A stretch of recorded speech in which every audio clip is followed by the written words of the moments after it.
Hello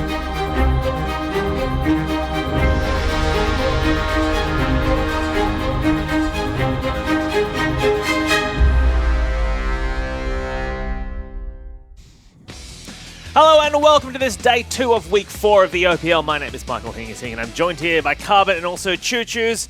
And it's a big exciting day full of 2 games. Carbon, how you feeling after the big win yesterday? Yeah, good. Always good to get a good win.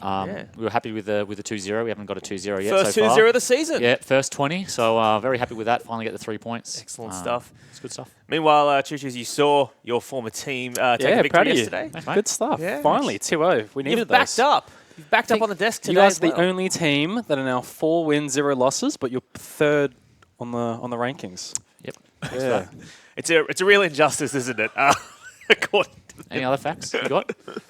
All right, let's take a look at yesterday's results, shall we, as we bring them up on your screen. As we said, Legacy beat Redside 2-0, but AV, despite the doubters, were able to take a game off Direwolves, which is kind of big news. Yeah. Though it will mean that for the time being, Direwolves remain top of the table, because today, even if Chiefs can 2-0 TM, Direwolves have the head-to-head over Chiefs, so we'll still take the top. And then Sin versus AE, I should say, is how we're going to round out the day. And that is a spicy game because I reckon that is going to be a very defining game for the end of split rankings and going into Gauntlet. Yeah, well, it's probably a little bit early to be looking at the ladder. There are a lot of things that can still happen, but I would say that this is like a kind of a pre-Gauntlet match. These are 2 teams who really want that 5th spot in the Gauntlet, and I think this is like the first step for them to decide like who's going to get it. Absolutely. Let's start today with TM taking on Chiefs. Obviously, Chiefs hot favourites coming into this, and we were talking about this before, and it's like Chiefs at the start of the year, right? They went to Korea, and they spent a bit of time over there, and then we're kind of waiting for this Korea buff to kick in. You also got, remember, Jish coming back from NA as well.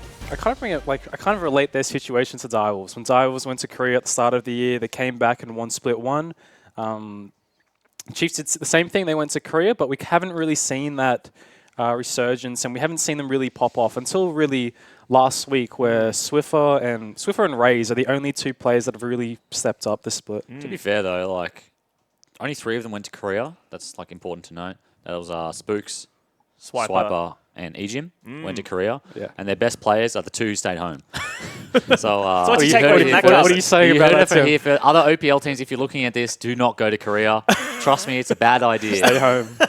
I'm still going there. All right, let's talk about their opposition today as well then. And I want to focus in on 2 players in particular. The first is Shock, the mid laner for TM. In fact, he's taken your old spot on the team there, Choo Choos. Yeah. And what do you think? How's his game been so far this split? It's pretty underwhelming. I think he hasn't really played to his strengths. I've known him as a Zillion and Syndra. I think his Syndra's brilliant. But he's been playing the Orianna. He had a very good showing on Orianna, but the game was a bit shaky. So I would like to see him bring back his traditional picks. Yeah. I think that certainly on the Syndra, I think he could have an impact today. On the Zillion as well. Not sure how much experience Swiffer has against Zillion. Yeah. But at the same time, I feel like his pool is so shallow, and Swiffer's been such a good player for so long. He can play pretty much everything. He's played through so many Kind matters. of feels as if Shock doesn't get on one of his comfort champions, Swiffer will with his performance from last week, we'll just roll over him. Yeah. Well, the thing is, if you are Cyclone, the coach of TM, and you're wanting to find bans, if you're Jish and you're wanting to find bans against Cyclone, I mean, are you going to ban out? Are you going to try and ban out Shock? It wouldn't surprise me. Or do you focus your bans towards Only? Because Only, as we've seen, Carbon is maybe potentially the carry threat for this team. Absolutely. I'll definitely agree with that. I reckon Only is probably the best player on that team, at least the most impactful, and I think he's been responsible for a lot of their wins. That being said, the jungle pool right now is pretty big. There's not really anything, like you can't really ban a jungler out right now. Yeah. I would say like as a red side team, which I think Chiefs are, like if you ban away like the Zac is a pretty big one, and then the Elise, like that's probably all you can really afford to a ban. And Only is good enough. We've seen him on the Lee Sin and On the Nidalee, we've seen on his Rek'Sai. We have seen his Nid. I don't think Nid is a good idea. I don't think he should play Nid today. Yeah. But I think that like Rek'Sai, Lee Sin are both good champions that he can play. Gragas? I've seen him play it in solo queue. I don't know if he plays it. His in playstyle competitive. to me is similar to Levi from Gigabyte Marines. He does the very unpredictable lane ganks, and champions like Rek'Sai and Gragas can really utilize that kind of pathing. Yeah, he's a really good like ganking jungler, but he doesn't sack. Like he plays, I don't want to say he plays for himself. He's not selfish in that sense, but like he doesn't put himself behind to gank, which like I would do, for example. But he doesn't do that, and I think that's a great quality to have. You're a leader of men, though, Carbon. We can't expect everyone else to have the sacrificial jungling role that you take. No, look, my standard's a little bit different than what Only's are, but I will say that I think Only is a good player, and I like the way he plays. All right, the other storyline I want to focus in on going into this game is obviously Cyclone, the coach of TM. Formerly has worked with the Chiefs last split. He's actually moved across to TM now, taking on that coaching role. And Jesh has returned from North America to coach the Chiefs. And Choo-Choo's, I mean, The jacket. He was the performance coach for Chiefs. Yeah, it's surprising to see. This matchup was definitely interesting in that angle, but I'm very curious to see what he actually learns from Chiefs and what he can bring to team. I'm sure he's learned something, but as you said, he wasn't actually the strategist; he was a performance coach. So in that sense, I'm really curious as to how this match plays out. What he chooses in the pick ban. Yeah, like you said, I don't think he has like the silver bullet for Chiefs. I think that he would have learned some things definitely, but I don't think he's got like the kryptonite that'll just 2-0 the series for them. He knows a series of secret words that if you put them into chat in the lobby, it actually makes sleeper agents. It activates the sleeper agent. Agent just stands up halfway through the game, just walks out. All right, let's take a look at Cyclone's TM now, shall we? As they're getting ready right now in the lobby, listening in. Their top laner is Praedyth, who has actually been on this team, I think, the longest out of anyone now. Their jungler is Only, who we already spoke about. Their mid laner is Shock. Their AD carry is Low. And their support play is the Goon, or aka T-Gun, who he was on the desk yesterday, and he said it was cautious optimism, I believe was the words he used going into this game. I think that's a good way to look at it. I think TM could take a game, definitely. Yeah. I don't think they're going to win this series, but I definitely think they are good enough to take a game, and I think cautious optimism is a good mentality, is a good approach to it. I think Jish said that they are the only OPL team to have shown a steady improvement. So it's I He said that about his own team. No, he said that about Tatum. Oh, okay, yeah. TM, not yeah. So with that, like. I don't know what they're doing at the house, but I would like to think that today I would love to see them pull a game of Chiefs. Yeah, absolutely. Yeah, well, I'd love to see them take 2. No, you would. Shit, I'd love to see them take 3 if they could. Very biased desk here today. And speaking of the Chiefs, these are those guys right now getting ready in their room. And let's take a look at their lineup, shall we? Their top laner is Swiper. Their jungler is Spooks, who paired with their mid laner Swiffer was on the Penta last time that was made. Spooks and Swiffer. Yep. Their AD carry is Raze, the self-proclaimed best player in OS, and Ejim is their support player. Still rocking the dark hair, which I will say I'm a fan of. On you? I'm a fan of the hair. I'm a fan of the haircuts. I'm liking it. But I don't know if you saw this. Did you guys see this on social media? Swiper and Raze did a little video previewing this. I did see that, yeah. Raze claimed that Low, his AD carry opponent on TM, is the worst AD carry in the league. His words, not mine. And then Swiper very specifically said, look, Praedyth used to be on Chiefs Black, and when he was there, I gave him a lot of advice, which he didn't listen to, and it hurt my feelings. So it's not nice to hurt people's feelings. I'll open with that. But very quickly, I will say that Raze, with the sneaky, what I would call a sneak compliment as opposed to a sneak diss to Chenny Boy. Oh! Right, because I thought it'd be pretty obvious that Chenny was the bottom, but if he reckons Low is, then props to Chenny, I reckon. What do you reckon, Aaron? Yeah, I'm a fan of Chenny, but let's not talk about Chenny. Yeah. Let's talk about Low. Chenny was here yesterday, but yeah, played well yesterday. For Swiper, right. Yeah, he did all right. So Swiper though said, he played all right yesterday. I mean, yeah, Swiper said, look, I gave a lot of advice to Praedyth. He didn't listen to it, hurt my feelings. And then a kind of a cryptic thing he said, I met him in a solo queue game. He said some mean things to me, and he wants to quote unquote punish him today, which is very stern words from Big Swips. Brutal word, isn't it? Punish him. Punish. I will punish you. Don't.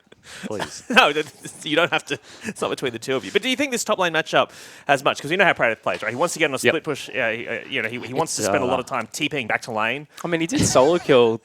Praedyth did solo kill Tally last week. Did he? Yeah. The Camille. We didn't play last week. We played against. Sorry, not last week. Vietnamese team. Yeah, it's before Regicide where they versed you guys. He he had a good Camille performance. Oh yeah, no, he did too. Yeah, with the flash. Yeah, I remember that. So yeah. maybe he All right. won't get punished. I think Pradith are pretty good. I think that stylistically, they're very... Like, I can understand why Pradith wouldn't listen to him. I think they're almost polar opposites in the way they play. Pradith never wants to leave lane. He wants to split push to victory. But Swiper's the opposite. He wants to... All right. Well, bearing all that in mind then, let's get some predictions from you guys. Carvin, let me start with you. Who's going to be winning this? And can TM take a game? I think Chiefs absolutely will win this game. I think they're the better side. That being said, I do agree with Jish in that TM have improved pretty much every week. And I think they can take a game 2-1. I agree completely. Really? I would love to see a 2-1, but I do feel it'll be a 2-0 today to Chiefs. All right, well, let's take a look at your tips at home, then opltips.com.au. And I will say, mamma mia, mamma mia. Aaron Chuchu's, I believe you are the favourite right now because 63% of people think that it's going to be a 2-0 in favour of the Chiefs, and it's a 94 to 5.8 split in terms of who's going to take the series. Can I just point out quickly that Aaron opened with I agree I completely agree. and then Yes. said 2-0, Yes, which is in fact not what I said. Classic pivot. We'd like to get... They may get a game. They All right. may So get you a don't game. agree completely. Well, if you're watching this at home, and we'd love to get your opinions and thoughts as well. Hashtag IMOPL or @OPL. And if you have any questions specifically about the draft, we're going to run a segment after the game with your analysts to answer those. So please tweet your questions about the draft.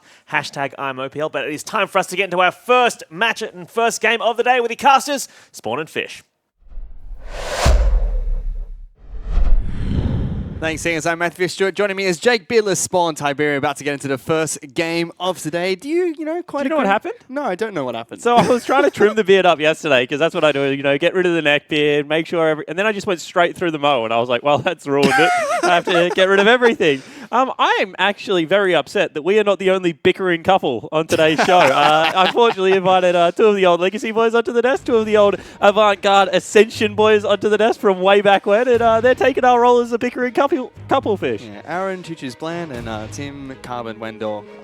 Two of the all-time greats. Two of the all-time greats of the oceanic scene. There was a lot of tension on that desk. Don't know quite how Hingers feels about all this so far. Hopefully he's all right. No, he gave us the perfect sign. He absolutely loves it. Talia, Zach, taken off the board. Want to talk about only a little bit. I said to low because I think that they're going to counter pick mid lane. I said to low, I walked past him, I just said, pick Zillion.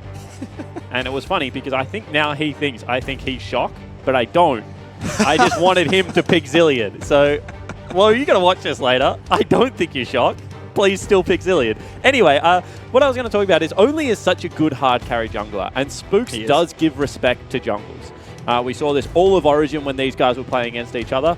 Spooks will respect Only's early ganking path, so I think that, Only does have to get on something that can team fight, because this isn't a game where you can hard farm, hard gank your way to victory. You do have to be able to take it to him in team fights as well. And we know Only can play this team fight in junglers. When he's picked up Zac, especially at Origin, he showed good performances on the champion. But his niche picks have always been those hard-carrying solo junglers. So curious to see what else he's going to be able to deviate towards. Maybe it's going to be Rek'Sai. That was kind of funny at Origin, huh? Because we were like, I was the person that was like, I've never seen him play Zac. Let's just give it to him and see how it works out. And he absolutely torched our team. So, yeah, I respect the Zac ban, but nothing else being thrown towards him. Lee Sin, Gragas, Rek'Sai, all still available. Yeah, curious to see what TM are going to pick up as their first pick, and just going through those bans quickly, because there are a couple of unorthodox ones. Talia as well as Rakan being banned out very quickly. Elise is the final ban there. Braum being banned out by the Chiefs as well as Caitlyn and Zac. With that TM first pick, Thresh, I quite like this. I mean, it makes sense. They're just going to get Tahm Kench. I mean, Ejim's been a very big proponent that Tahm Kench is the outright counter. Could be Swiper, could be Swiffer's champion. I haven't seen Swiffer play all that much of it, so I would expect it to be more of Swipers. I mean, potentially we could see Ejim pick it up as well. We know there are a couple of support Galio players. Ejim is not a support Galio person. Well, let's see what he decides to pick up later on in the match. So far, very curious draft. Both Thresh and Galio left open with a Braum ban to kick things off. Kalista was the pick for Raze. And I'm thinking about this, like, now there is an opportunity that you can out and out just take Fiora and throw the gauntlet for Swiffer to be able to play Galio. So we'll see whether that does work out. Instead, we're going to get another Tristana game to go up against the Kalista. You were talking a little bit yesterday about how this does well into the matchup. Yeah, the 1 and 2 auto attack trades, with the Satchel, just does well against the Rend. It actually does more damage at the earlier stages of the game. Obviously, you don't get the Rend sets. And there it is, straight away. Profit Spawn lost the beard, gained all the knowledge. Picks up Fiora in the top lane for Praetor. By the way, this is Swiffer's Galio. There's no way. He is 100. Swiffer is 100% playing Galio. There is no way that the Chiefs are silly enough to pick Galio with Fiora still available in a long lane. Oh. That is suicide fish. That is wanting to go down at least 3 kills in the laning phase. Ooh, we get another Alistar as well. So already straight back from Rift Rivals, and the meta has been shaken up quite a bit. I should have just stuck to my guns. I was watching a game this morning of solo queue. It had all 5 Chiefs members. It had Only in there. He was playing Bard. That's why all the Bard hovers are coming out right now. And Ejim was playing Alistar. So, and the Chiefs are big fans of actually playing what they were actually, playing in solo queue that morning, which means that Kled is probably going to be what Swiper goes towards, because that's what he had in that game. I'm curious to see how that goes against Fiora, because Fiora does have many great matchups. There's very few matchups that she loses right out. I mean, Renekton is a definitely hard matchup. That's going to be banned out by TM straight away. At least it was the ban that came out from the Chiefs. Yep. So there's still a lot of respect being thrown towards Only's champion pool. Greg is still yet to be picked up by either team. Going into the 4th and 5th picks soon. Nidalee is the 5th ban coming out from the Chiefs. And this is just, this is smart. This is them absolutely not respecting Shock's champion pool, saying you can pick whatever you want. Swift is one of the old school Zillion players actually in Oceania, so he's not going to be surprised by Shock. And saying, we're going to attack Only. If you don't priority pick jungle, then your best player is not going to be able to play his best champions. Do like Cyclone's drafts though. So far with TM, final ban is going to be LeBlanc. A lot of times Zillion has been left open. We think maybe this is going to be the day we see Shock pick up Zillion again. Most of the time goes back towards the Orianna, something more meta favorite. And now Chiefs will be able to get first pick in this rotation. TM will have to complete their squad shortly after, and Sejuani has been picked up. In the game this morning, Spooks was playing Sejuani as well. We saw it threw a spanner in the works in the direwolves against Avant game, where AV were able to pick up a victory with Sejuani picked in the jungle. So whoever they do play top lane, if we are saying that this is a, last pick top laner, needs to be able to dish out damage. It needs to be a Kled, it needs to be a Jarvan, something along those lines. Because so far they've got a 3 beefy tank frontline and a Kalista only. Because this is the exact same comp we saw, or similar comp that we saw from the direwolves, where they had 3 frontlines. They tried to throw Kog'Maw into it, didn't work. Let's see what they decide to pick out later on. Gragas has been locked in though. Shock. So Only will pick up a more team fighting based jungler. This makes a lot of sense. I mean, they've actually got a lot of damage threats already. You can play Zillion and he can make Fiora actually not a bad team fighter. And it's locked in. Shock's one-trick champion that he was known for before he joined the OPL has been locked in for TM. I'm excited about this game. I actually think that both drafts were very reasonable. I think that this is going to be a Kled or a Cannon lock-in. And I think that both of these teams are, actually set up for pretty good success. Yep. Ooh, Nah. Pick's going to be Nah. Swiper picks it up to go against the Fiora. Makes sense. So Jish was really vocal at Rift Rivals that Nah was the best blind pick now on the patch. That had received the buffs. Frozen Mallet, Black Cleaver, very good split pushing. Still, when you go Mega, you have a very hard time against Fiora. In Mini Gnar, of course, you can annoy the heck out of her. As the game progresses, you get some good items and you're able to go toe-to-toe. They have a very good team fighting comp. Gnar, if he goes double offensive builds in the Black Cleaver as well as the Frozen Mallet, is a little bit more of an offensive threat. And we'll see how it works out, because right now I don't see anyone being able to go toe-to-toe, but they have all the ability to force team fights. I really like Cyclone's drafting here as well, because, again, TM drafting towards their split push, which they're very well known for. Predator looked very greedy in the first few weeks of the OPL. And how do you... So I like their draft. I just don't know how you get them off the dive. You've got Alistar that's going to fly in there with the ulti. You've got Galio that's following up. You've got a Sejuani. I mean, there is just so many threats to get people underneath the turret that I don't know if they have enough damage or enough threat in response to be able to repel that. And that's with a Tristana, a Gragas Cask, as well as a Thresh play. So do you just hang Tristana out as bait and then hope that, Zillion revives her, you throw out Dark Passage, bring her back to safety? I mean, if that's your game plan, mate, that is a unique and brave strategy listed from Fish right now. Ooh, let's see what happens. TM, you can take some notes of me, just give me credit I like afterwards. the shirt, by the way. Oh, thank you. Is it Tinikun? The coach? Tinikun? Yes. He was also rocking those shirts at Rift Rivals. Yes, he was. I actually said, I have to apologize, I said during Rift Rivals that he wore it better. I don't know if that's necessarily true. New beard coming out as well, Fishy? No, this needs to go. I've already been warned by the producers once. I think the second time's going to be a firing, so I'm a bit scared about that. Hopefully not. But it does have to go sometime soon. But let's check in with TM's coach, Cyclone, who is standing by with Hingers. Thanks, guys. I'm here with Cyclone, and I guess the casters were just talking then about how you got Galio, Sejuani, etc. A lot of engage coming from the Chiefs. So what are you guys going to be doing to deal with those team fights? Well, we've got a Fiora, and so we don't have to team fight. Sure. So any fights that we take Disengage should and be on split our push. terms. Yeah.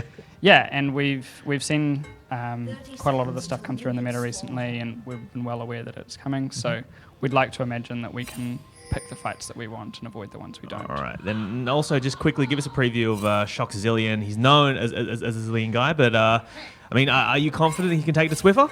So we were in practice tool before the game, and he hasn't played Zillion in practice tool before, and he was just running around bombing everything. He had about 20 bombs on the ground at once, and he's loving life. All right. So yeah, he's feeling good. TikTok Shock. All right. Well, Yeah. thank you for speaking to us, and best luck in the game. Thank you. There we go. We just heard from Cyclone, but I love Hingers a lot. He's asked some great questions, but Ejim is playing Mukau Alistar, and that has not been pointed out enough. Stop it.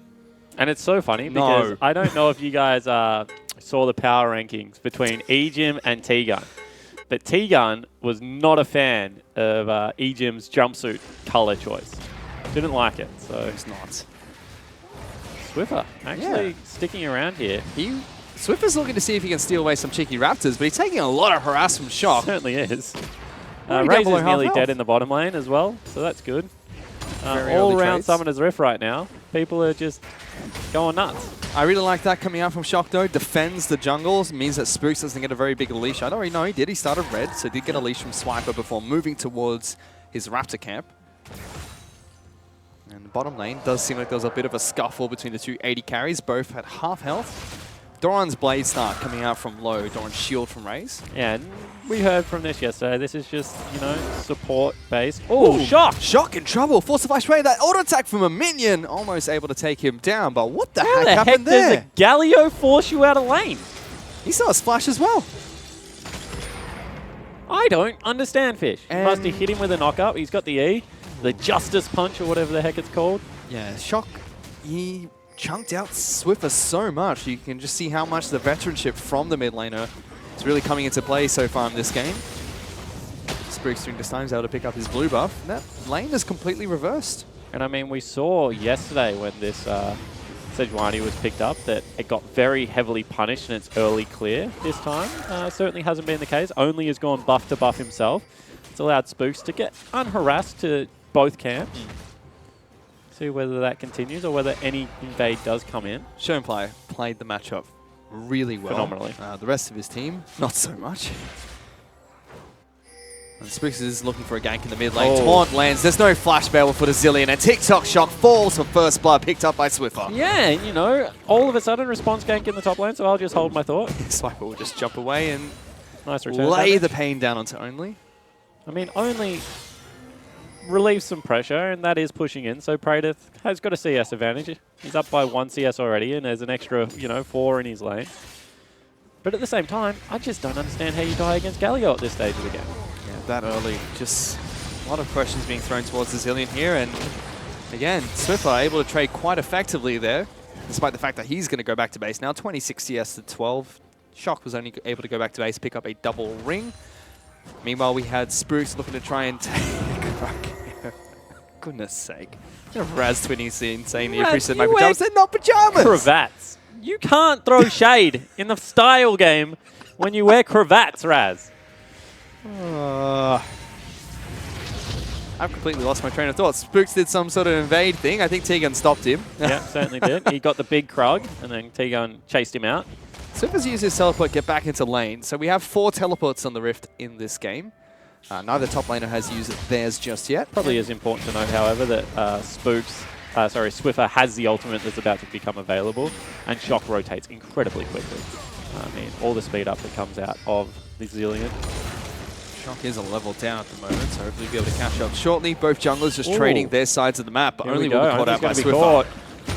Turns around, looking to take up all the chickens. Gets knocked up. Taunt will come out shortly as well. Swiffer locks him down. Spook's going to try and come in. No flash available for Sejuani, but they blow Only's flash. Yeah, and I mean, that's just as good, right? All of a sudden, there's a big CS advantage in the mid lane. being able to force only out of that side of the jungle means that there's very little threat. Now an engage. Big knock-up from Ejim. Doesn't get the stun proc. One auto attack away from it. Not enough bells. Don't you hate it when the bells just don't... But, of course, talk about Alistar a little bit. His E has now been changed. If you get enough damage in the trample, then you do get the auto attack stun. It's important to note because we took the heal off that and turned it into his passive. Wants him here. Ooh, knocks him out of the dark passage, so Lowe's forced the rocket jump away. Good damage. Ignite is ticking. Ray's going to flash forward. Lowe's going to go down, and Ejim picks up that kill. Yeah, and the perfect player, as he's known in solo queue, Ray's able to get that done. Big trades coming in the mid lane as well, as Swiffer actually very low, needs to respect only, although flashless and doesn't have the ultimate available. So probably actually doesn't have enough to kill him. Swiffer does, however, back away from the lane. Shock now has hit level 6, so it makes it even harder for Gallia to take him down, but he's done it once before in this lane. Only looking to see if he can push out this lane with Zilean. But still, big play in the bottom lane. Great cancel from Ejim, knocking knocking Low out of the Lantern. And you can see that across Summoner's Rift, I mean, big creep scores starting to be built up for the Chiefs members. Top lane, that's even. We expected it to be slightly hard lane because the Gnar isn't going to do all that great in Mega Gnar, but at the same time, everywhere else has gold advantages for the Chiefs. And how does that matchup go? Because we know Fiora at 2 to 3 items does very well in most matchups. Against Gnar, though, who will have the Frozen Mallet, has great mobility, can stay in range form. Is it still the same story as against like a Galio? I think you're just going to have to pick your windows, right? Galio's always just a beefy tank that you can take out. When Gnar's like this is generally when he's got a lot of power in other lane matchups, but gut feel against the Fiora is as soon as he goes Mega, he actually has to be a little bit more cautious. We'll see whether that is actually the case. You can see right now, Gorm Boots 2. I like Boots 2 Rush in any kind of aggressive matchup into you. It mitigates everything, and it also gives you more AD in a way because you get more auto attacks in, just because of the speed benefit. You can see that now that Ejim was out of the lane, they go for a trade down bot. Unfortunately, for Low, he still doesn't win it, even though it was a 2v1. Absolutely no idea what happened there, Fish. Ray's doing perfectly fine. Ejim's clearing out wards in the river. They even have Spooks rotating around. He has not been spotted out by any wards. Decides not to check red buff, instead paths straight towards bottom lane. He'll now be spotted out, but instead they've jumped straight onto Tegan. He has flash available, but they get stunned up. Raze will pull back to support. Good hook by Tegan, though. Still get locked down. Galio's coming in for the fight as well. Tower dive from the Chiefs. Easy pick up on the kill to TM support. Yeah, and this is why I kind of disagreed with Cyclone's analysis of his draft, is because you don't get to pick when you fight against an Alistar, Sejuani, Galio. I don't care how good your split push is. You still have to fight when they jump on you. Don't have enough disengage built into this team composition. You can see that with the damage mitigation that came out of Swiffer, as well as the ability to continually chase, that was a great hook out of danger by Tegan, followed up by the flash, and he still just wasn't far enough away. Just like that, the Chiefs already acquired about 2,500 gold of a lead. Swiffer's going to pick up blue buff for himself, donated over by Spooks. Very defensive build out of Swiffer. We saw actually the Rod of Ages picked up by Fantix yesterday. Swiffer at the same time has gone Merc Tread's double ring into what is probably going to be the Abyssal Mask. So definitely differing thoughts on how they want to play out with their Gallios. Must say I did not like the roller out of Fantix yesterday. It was still a big rock, but as soon as any of the AD carries got on top of the Galio, he was just lights out for Fantix. Meanwhile, Shock's going to be able to pick up his blue buff as well. Haven't seen too much from Resilient play so far, and it's something he's known for. Swiper looking to try and steal that away. Forces a smite. Yep. It's not a good situation. Meanwhile, Ejim, he's getting angry at Tegan. Making sure he backs away. Instead, settles for a pink ward. Tegan's not very happy about that. See where they drop another pink ward on top of it, because they do have pink wards to spare here. Spooks has picked up 2. Ejim's still got 1. Instead, they just wait for the plant to spawn. I mean, that's good patient play out of the Chiefs, and they're controlling this bottom side of the river. In fact, Ejim hasn't been down there. Now there's a... Ooh, let's hold that thought. And it's a small game coming out top lane. Only goes for the body slam flash, knocks Swiper away, and suddenly there's teleports coming into top lane because Spooks is here too. Throws out the frozen domain. Will slow it down quite a bit, but no stuns coming through. Taunt only lands onto Only. Swiper is throwing boulders at them. Will pick up the first kill. Swiffer knocks him down. Shock is up here as well, but can't do too much except for throw these time bombs And at look the at Chiefs. how much presence they have around Summoner's Rift. Now 2v2 bottom lane. Ray's in trouble. He's going to get taken down. Can Egypt get a return kill? He gets so much AD from an ultimate. Still trampling through, flashes for it, gets the final auto attack. Egypt, Aligod turns the trade around 1-for-1. Yeah, it certainly does. It's still good for Shock. Oh, actually, it's not still good for Shock because I was going to say he picked up the kill versus Egypt. He did not, however. T-Gun can keep the lane here, so they do get the creep advantage. Swiffer continuing to have a lot of presence in this mid lane. And the Chiefs, 3,000 gold up at only 10 minutes in. Looking pretty dominant. And the desk mentioned it. I mean, the Korean boot camp, bringing Jish back from the Immortals. This team needed to have a good split. And had not been having the best split so far. They lost out to Direwolves in week 1 in what was a close 2-1. But now finally showing that they are getting back into some form.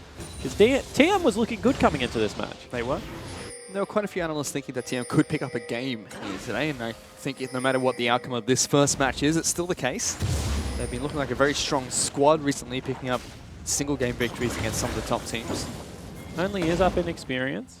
So level 8 to level 7, but you can see the dive is again coming out down They there. lock down low. That's going to be an easy kill. Only throws out the ultimate. Spooks may fall for this. Galio's coming in. Gets a heal. No flash being burnt. Yeah, so take the shorter cooldown. They want to push for first turret, which is why they still bring Swiffer down. Shock not going to be able to clear out that lane. Instead, he is teleporting in. 3 members here, so the Chiefs probably have to get the heck out of dodge, Fish. Yeah. Only was looking for an engage there. Body slam came out. Tegan still chasing for a hook. Winds of Walls will stop him from moving any further forward. TM do successfully defend a turret, but lose a lot of tempo in doing so.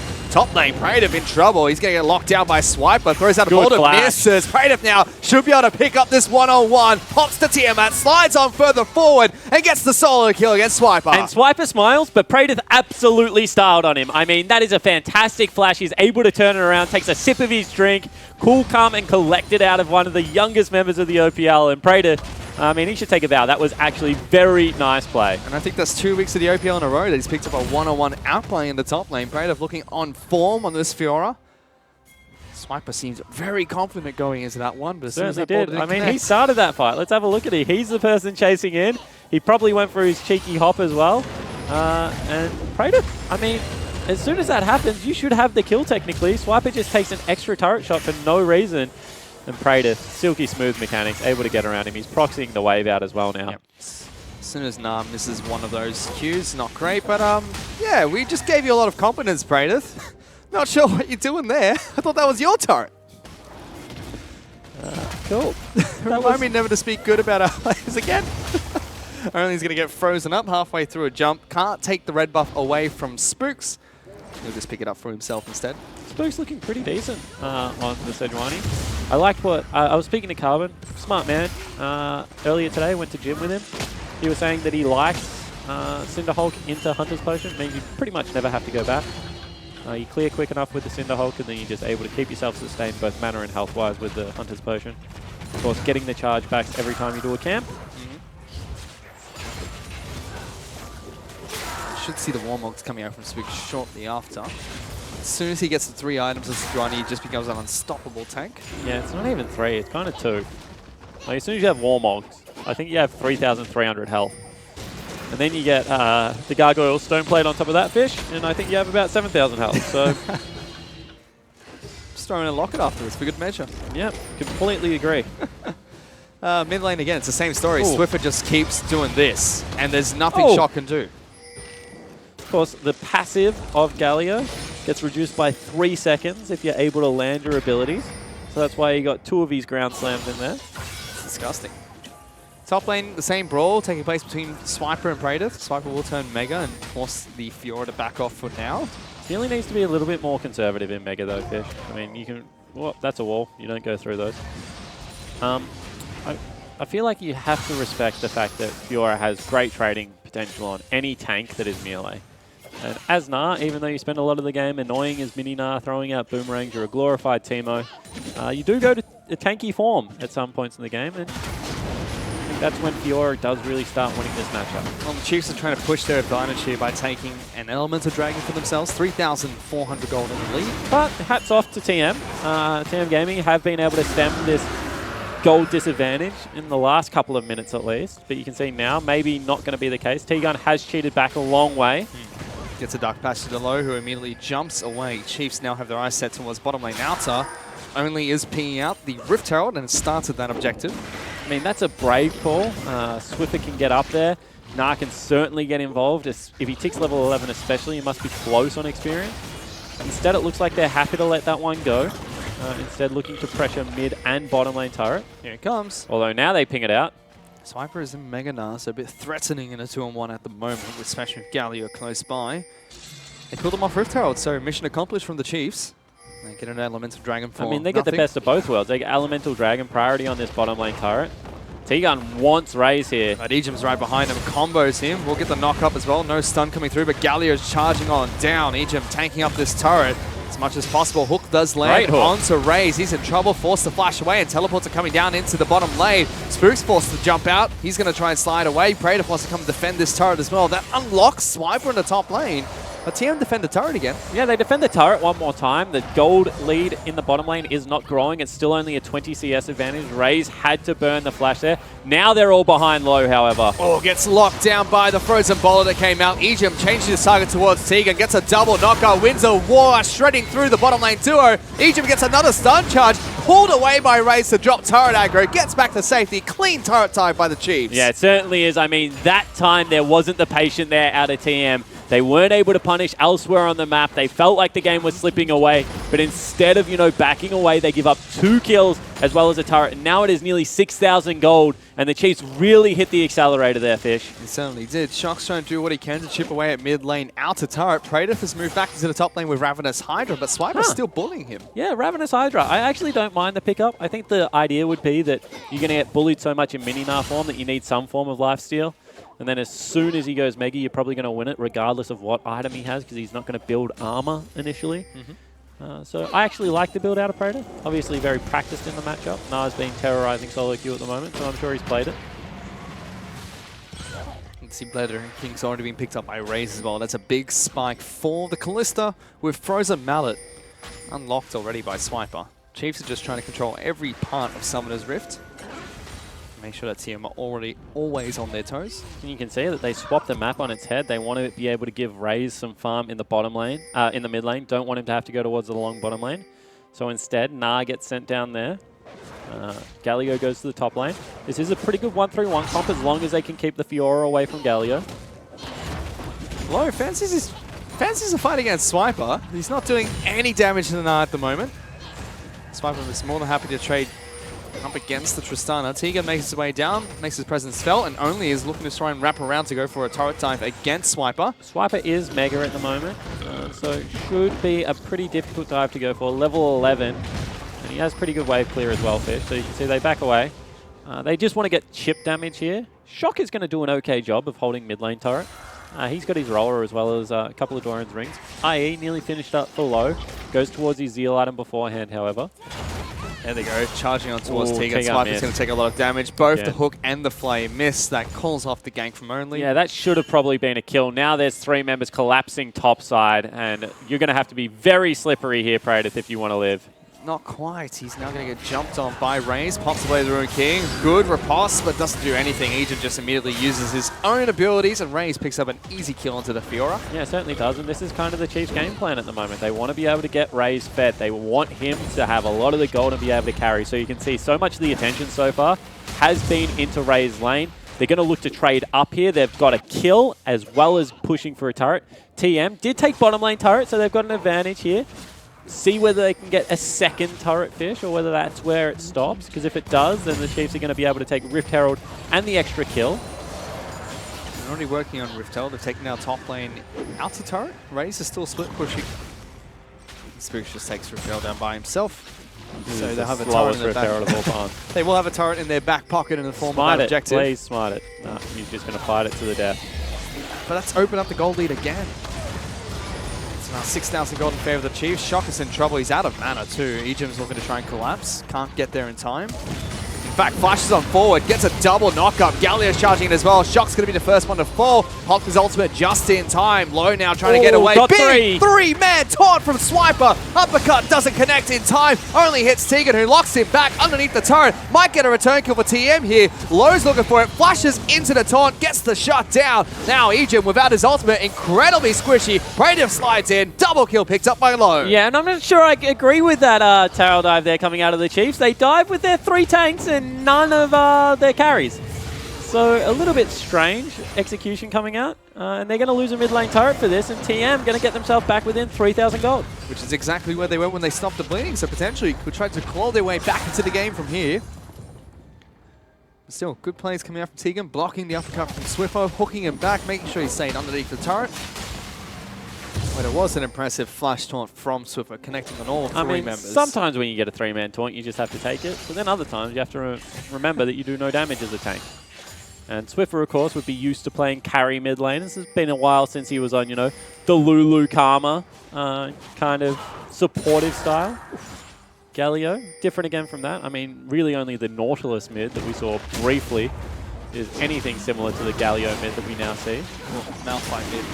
Bring back the Malphites. Weren't they pure AP or like penetration at least? That's pure AP Malphites.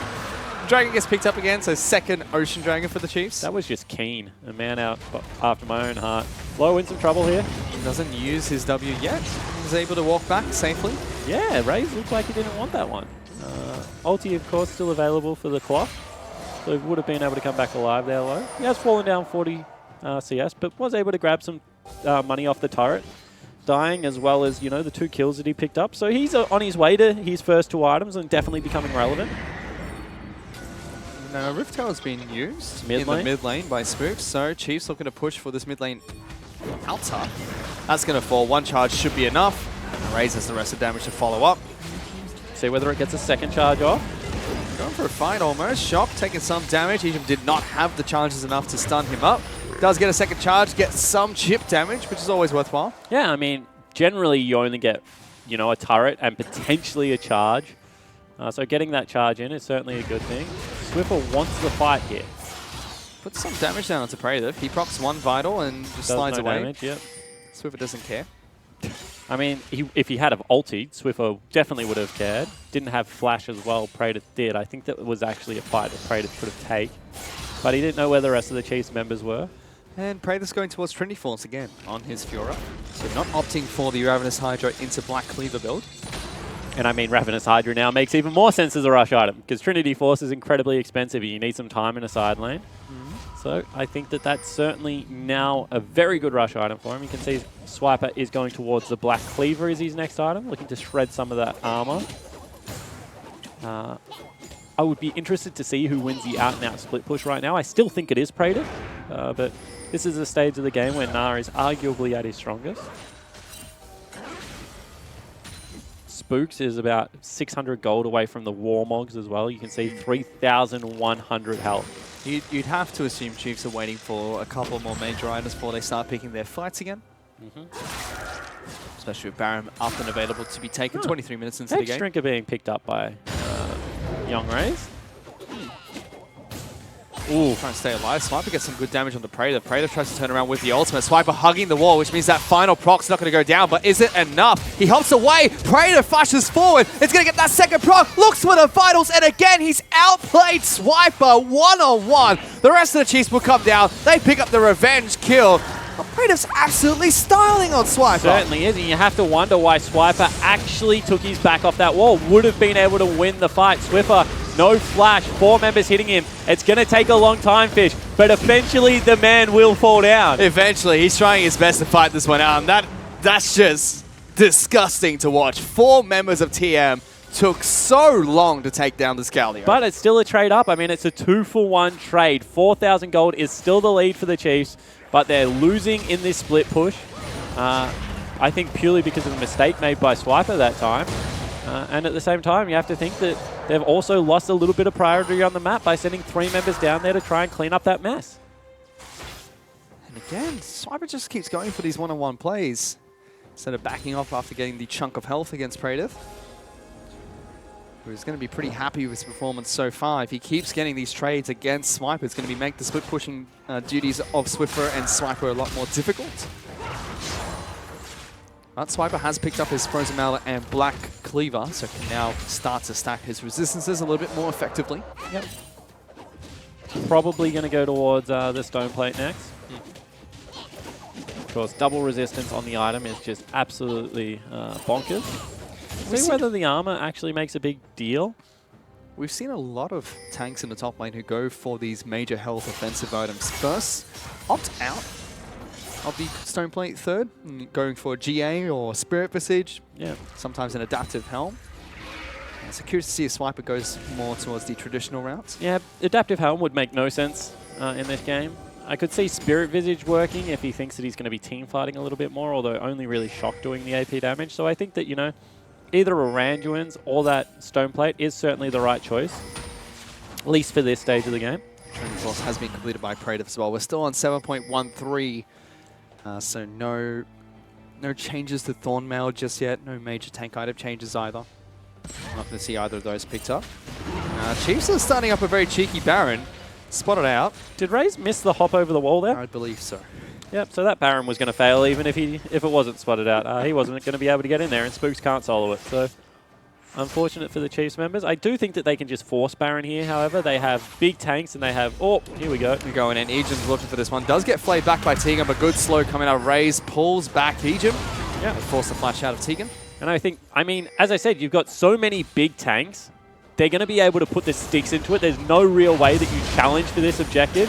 You can see Spooks even smites at the start of the fight to get it down lower, because they're just going to trust that Raze can pull the twigs out and hurt everyone. Well, they're calling upon Praetor to teleport into this lane. He already did a good job split pushing. Only jumps in, knocks Raze back. He's already used his QSS, and Praetor's on top of the AD carry. Look at the other side of the fight, though. Big taunts coming out from Galio, now jumping towards the side of his AD carry. Raze somehow able to outduel the duelist herself. Tegan's now running for the hills, and TM retreat away from this team fight. Chiefs will turn this one around. Tegan's going to be the next one to fall, and it's a 2-for-1 trade to kick things off. Yeah, and as I said, I mean, I just don't agree that you can afford to disengage and not fight this Chiefs lineup, because they've got such a beefy front line. You can see the two members dive onto Raze. It was both Only and Praetor, and Swiffer just keeps them at bay.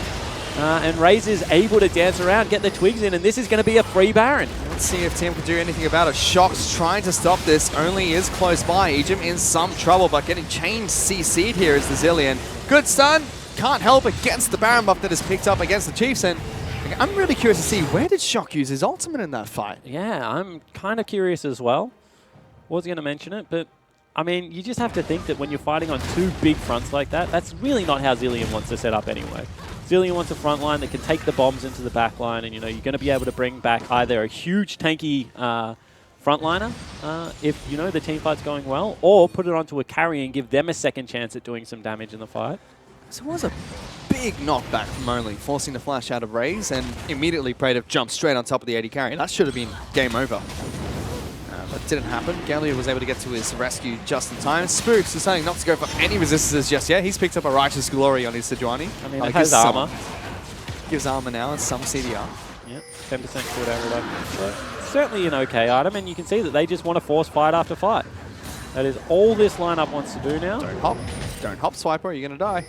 Yep, you're exactly right. As if he uses a crunch, he's going to be in big trouble. Praetor sees him use the Q and decides to jump straight on top of the Gnar. Then Swiper decides to jump away, make sure he gets back to safety. Baron buff is available for most of the Chief members, but it was only Swiper that doesn't have the buff. Yep, correct. And I think that they can just Righteous Glory at this turret if they really want to. Let's see if they do. Swiper does have teleport. Shock's going to back away, throwing out time bombs. Low is trying to get as many auto attacks as possible. Praetor's looking for a flank, and so is Only. Spooks jumps in. Teleport's coming in from the Narn. They lock down Ejim, but he's an Alistar. He doesn't care about damage at the moment. And you can see that the Chiefs are very much valuing being together, because as soon as Swiper loses priority, doesn't get to that mid lane turret on time, he actually burns the TP, so the fight doesn't start before him.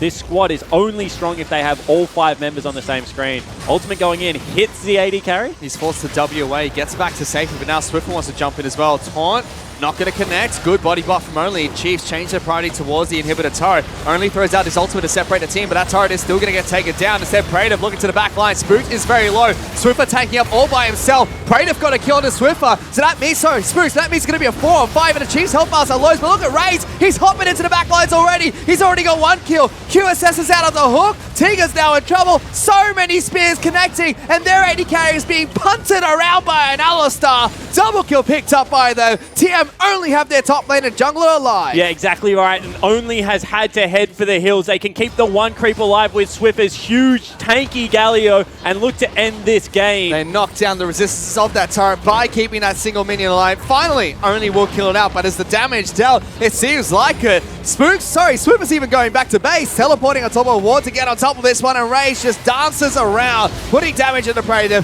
Galio jumps on in. Raze goes dominating. Nah jumps into the fight, and that's going to be game 1 going to the Chiefs.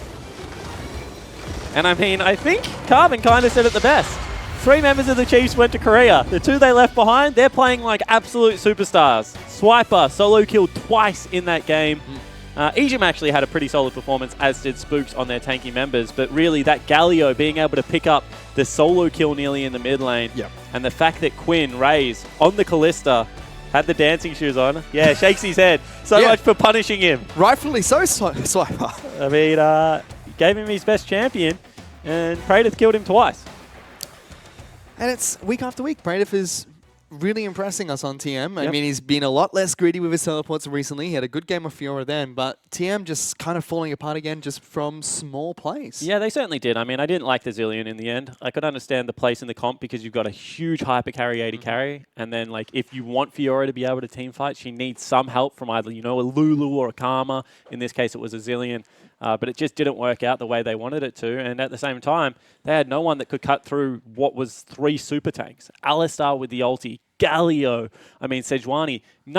As the game progressed, would have got tankier as well. I mean, there was just so many Chiefs members that you had to kill, and they weren't able to get through one of them, let alone 4 fish. Yeah, 4 super tanks. It seems like they're really relying on Tristana to do that job for them, but she just didn't. Lo didn't get the ball rolling early enough. I mean, if that's the case, if Tristana is the person that you're putting all your eggs in, you need to camp for the lane. Only needs to be down there all the time. Instead, it was actually Lo that was getting camped out by Spooks and Swiffer ulting in there.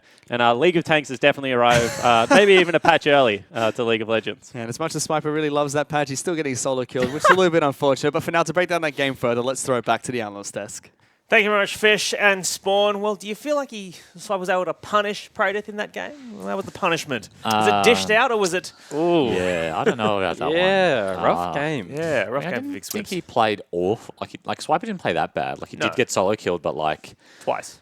They were pretty close. They were pretty close both times. Like I think the second one at bot lane was 1 auto away, and the one at top lane, I think if he had gnarred him into the wall as opposed to trying to gnar him out of tower range, that he would have killed him as well. So... like, just small misplays by Swiper. I think he definitely, I don't think it was a bad decision that he made trying to all in. But then again, good job to Praetor to do his job as Fiora. Yeah, great stuff. Well, I know that game was was pretty one-sided for most of it, but Choo-Choo's, I know that you felt it kind of turned and fell out of team's hands very, very early. Yeah, I mean, they picked Zillion, so ultimately they were supporting the Tristana a lot, and this really, he gets interrupted by the headbutt Pulverize and realizes that I no longer have my jump, I'll need to flash to get out of here. He flashes too late and dies to the last tick of the Ignite, which is probably one of the worst ways to die. And this really was kind of the turning point for me, because this is their comp. It's built around Tristana to get ahead, to farm, not necessarily get ahead, but just farm well. And hit 3 items. Yeah, and that death, because he flashed late, it really hurt them in that laning phase. Yeah, kind of just gets stuck on the fat part of the wall, and then he gets his shit cancelled by the knock-up. Like Lantern cancelled, and he wasn't prepared for that. And I think he just panicked. But after he jumps, you're saying he could have flashed instantly off the back of the jump. He turned for the... As a pro player, Alistar stunned.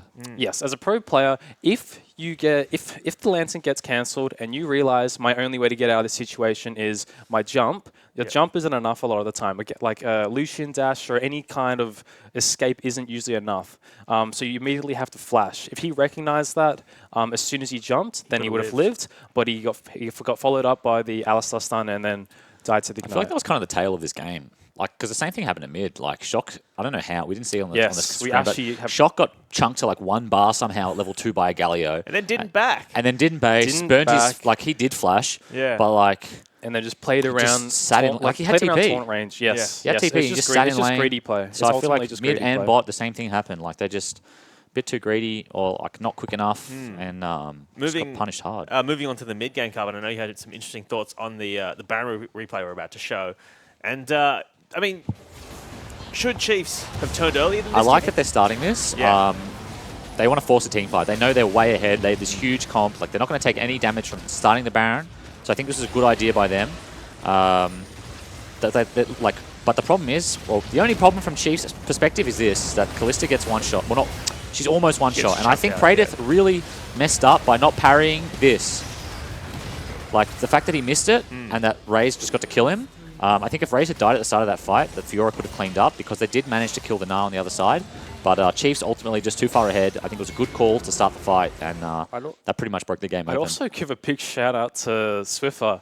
He was the only one that peeled his AD carry, and he hit a 2-man taunt. And if he didn't hit that taunt, then Fiora had free reign really over Kalista. So I'm surprised that he was the only one of his teams to recognize that. Yeah. You just think that's the thing about Kalista. She gets real low, and you think she's going to die, and then it's just so much life stealing. Well, that's the thing. Like the thing with Kalista, and shouts out for the early Merc Scimitar. I thought that was a pretty good buy because, the only way he could die is if he got stun locked like that. And what you saw is only one person peeling. Like, imagine if all of the Chiefs were concentrating on peeling that Kalista. There was no way she was going to die, and she would have rinsed that entire team fight. So, look, I think it was a really good game by the Chiefs. I think all their lanes pretty much just won 1v1, other than obviously top. But Chiefs made sure that Fiora didn't get out of control by applying some pressure with their bot lane and their jungler.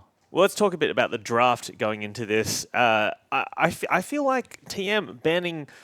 Their first 3 bans were Talia, Rakan, and Elise, which suggests to me that they're not focusing anyone. They're just sort of afraid of everyone coming from the Chiefs. Yeah, I mean... Talia's a champion that...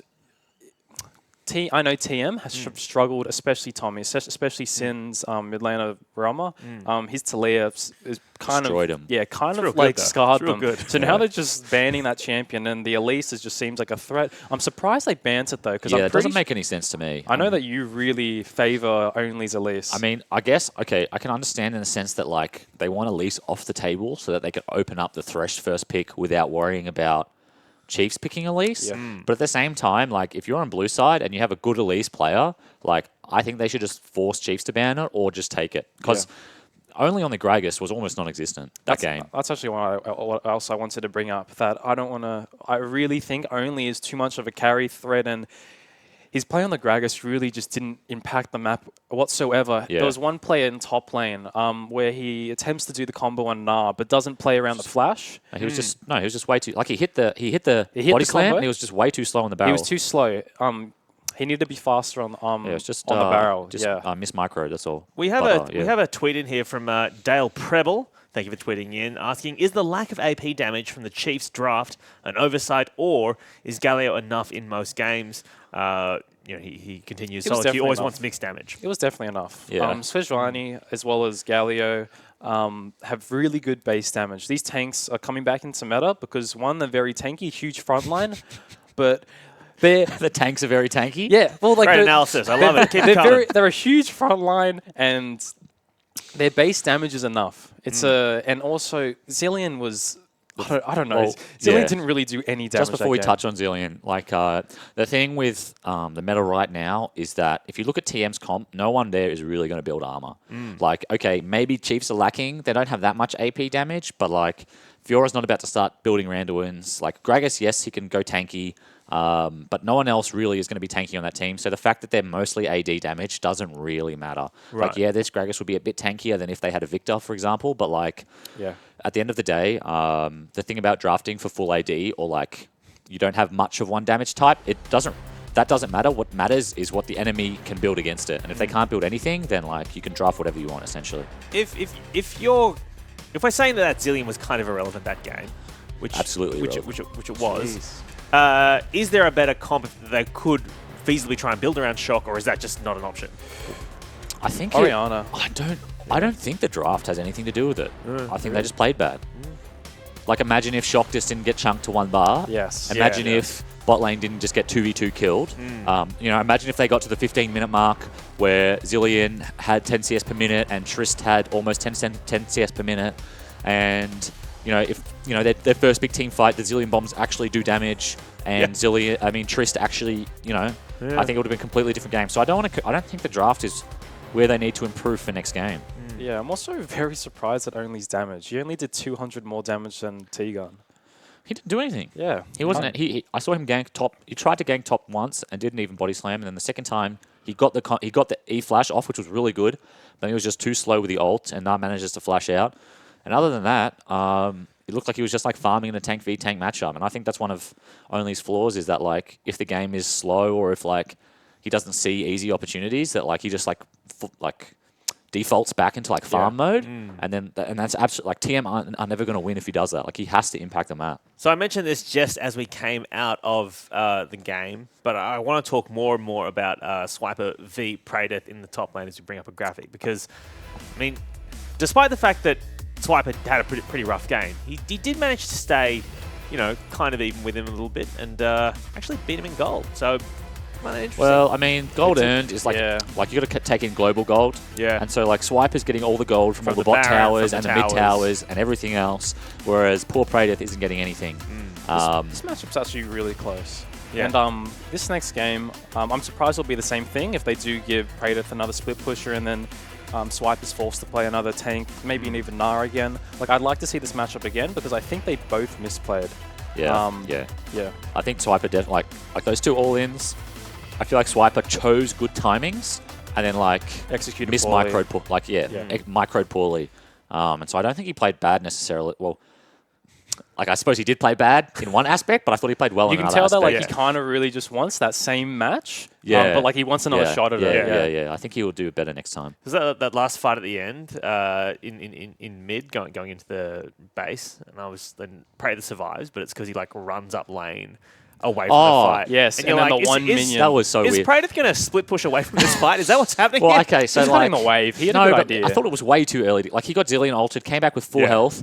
Callista, like the Chiefs team fight was split. Callista and someone else were like at the top of the base. The other guys were at the bottom of the base. He could have just re-engaged on the tanks. They weren't going to kill him. He was full health Fiora, but instead he just does the Praedyth thing, sees minions, and just runs straight at them. Get a CS! And Get a CS! Cutting the wave wasn't that bad an idea. Yeah. But like, he did miss that one minion, and Chiefs managed to corral it into the Nexus. So good move by the Chiefs. Yeah. Oh my goodness. All right. So what do TM need to change to get back into this second game? I mean, if you think the draft isn't the problem, is it just get good and play better? Is that your advice to them going into game 2? My advice. I don't want them to. I think TM's weakest lane is. Oh no. I don't want them to put too much resource into low. Sure. To me, it's risky. Ejim is very good at punishing enemy bot lane. The bot lane, especially when he gets a champion with hard CC like Rakan or Alistar. Yeah. So I'd like to see Shock go back to it. He's played really well on Orianna, or even Syndra. Like I'd like to see him go on with those two champions as well as only on a high impact jungler. Yeah, for me, I think only is the big change. I think that draft looked okay to me, and it looked like a decent, like for their team. I thought it was also pretty good, so I don't think we should criticize them that much. Yeah. I think that only on a more proactive champion in the early game, that could make a difference. But then again, he could also just play more proactively. Like it's not like Gragas can't gank, right? So like, I feel like they just play. I feel like they just play poorly. He feels more comfortable to impact the game with. If they want to win the next game, they should just need to play a little bit better. Is there anything that you want Chiefs to do differently, or I mean, you know, maybe they don't take that risky mid tower dive. Maybe they don't, you know. Yes. But basically, I feel like they played pretty well. Is there anything you want to see them do differently in game 2? Well, it's like when you get that far ahead, sometimes it's just like, it's hard. like we just kill them whatever we do. They essentially just ran bot and they just died. Yeah. So like when you get in that mode of like, oh, these guys are just falling over every time we show ourselves. Sometimes you just get a bit overzealous and it's just like, all right, well, let's do it. But. Look, to be honest, there wasn't really that much to criticize from the Chiefs. I mean, I think the only thing I'd really point out is not putting too many members. Like, you don't need 4 people bot to take a 20% that health tower. was a bit. Just stay mid. Like, you know, you have like a 40 CS advantage. Yeah. Keep the pressure there. Make sure Zillion can't roam. That's the only real suggestion I can give them. Sure, but they did win pretty convincingly. Besides that, solid game. Yeah. All right. Well, hashtag ImOPL if you have any questions about this draft going into Game 2. That is our analysis of Game 1, though, so let us know. We'll be back with our analysis after this game. But right now, let's see some highlights from Game number 1. Is ticking. Ray's going to flash forward. Lowe's going to go down, and Egypt picks up that kill. Class. Misses. Praetor now should be able to pick up this one-on-one. Pops to Tiamat, slides on further forward, and gets the solo kill against Swiper. And Egypt changes his target towards Tegan, gets a double knockout, wins a war, shredding through the bottom lane duo. Egypt gets another stun charge, pulled away by Raze to drop turret aggro, gets back to safety, clean turret side by the Chiefs. Yeah. Low now trying to get away. Got Big three-man taunt from Swiper. Uppercut doesn't connect in time, only hits Tegan, who locks it back underneath the turret. Might get a return kill for TM here. Lowe's looking for it, flashes into the taunt, gets the shot down. Now Egypt without his ultimate, incredibly squishy. Radiant slides in, double kill picked up by Lowe. Swiper hugging the wall, which means that final proc's not going to go down, but is it enough? He hops away, Praetor flashes forward, it's going to get that second proc, looks for the finals, and again he's outplayed Swiper. Knocks Raze back, he's already used his QSS, and Praetor's on top of the AD carry. Look at the other side of the fight though, big taunts coming out from Galio, now jumping towards the side of his AD carry. Raze somehow able to outduel the duelist herself. Tega's now running for the hills, and TM retreat away from this team fight. Swiffer taking up all by himself. Praetor got a kill on the Swiffer, so that means, Spruce, that means it's going to be a 4 on 5, and the Chiefs health bars are low, but look at Raze, he's hopping into the back lines already. He's already got one kill. QSS is out of the hook. Tega's now in trouble. So many spears connecting, and their AD carry is being punted around by an Alistar. Galio jumps on in. Raze goes dominating. Nard jumps into the fight, and that's going to be Game 1 going to the Chiefs.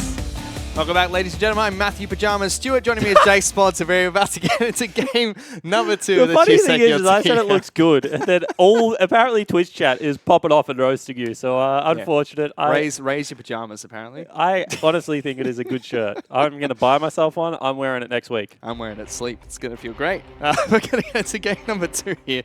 Chiefs taking on TM. Very decisive game number 1 from the Chiefs, and the first ban from them is going to be Fiora.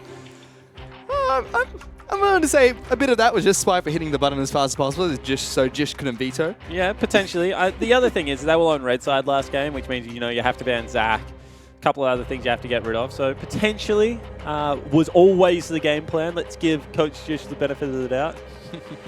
Blue side drafting a little bit easier on Summoner's Rift at the moment.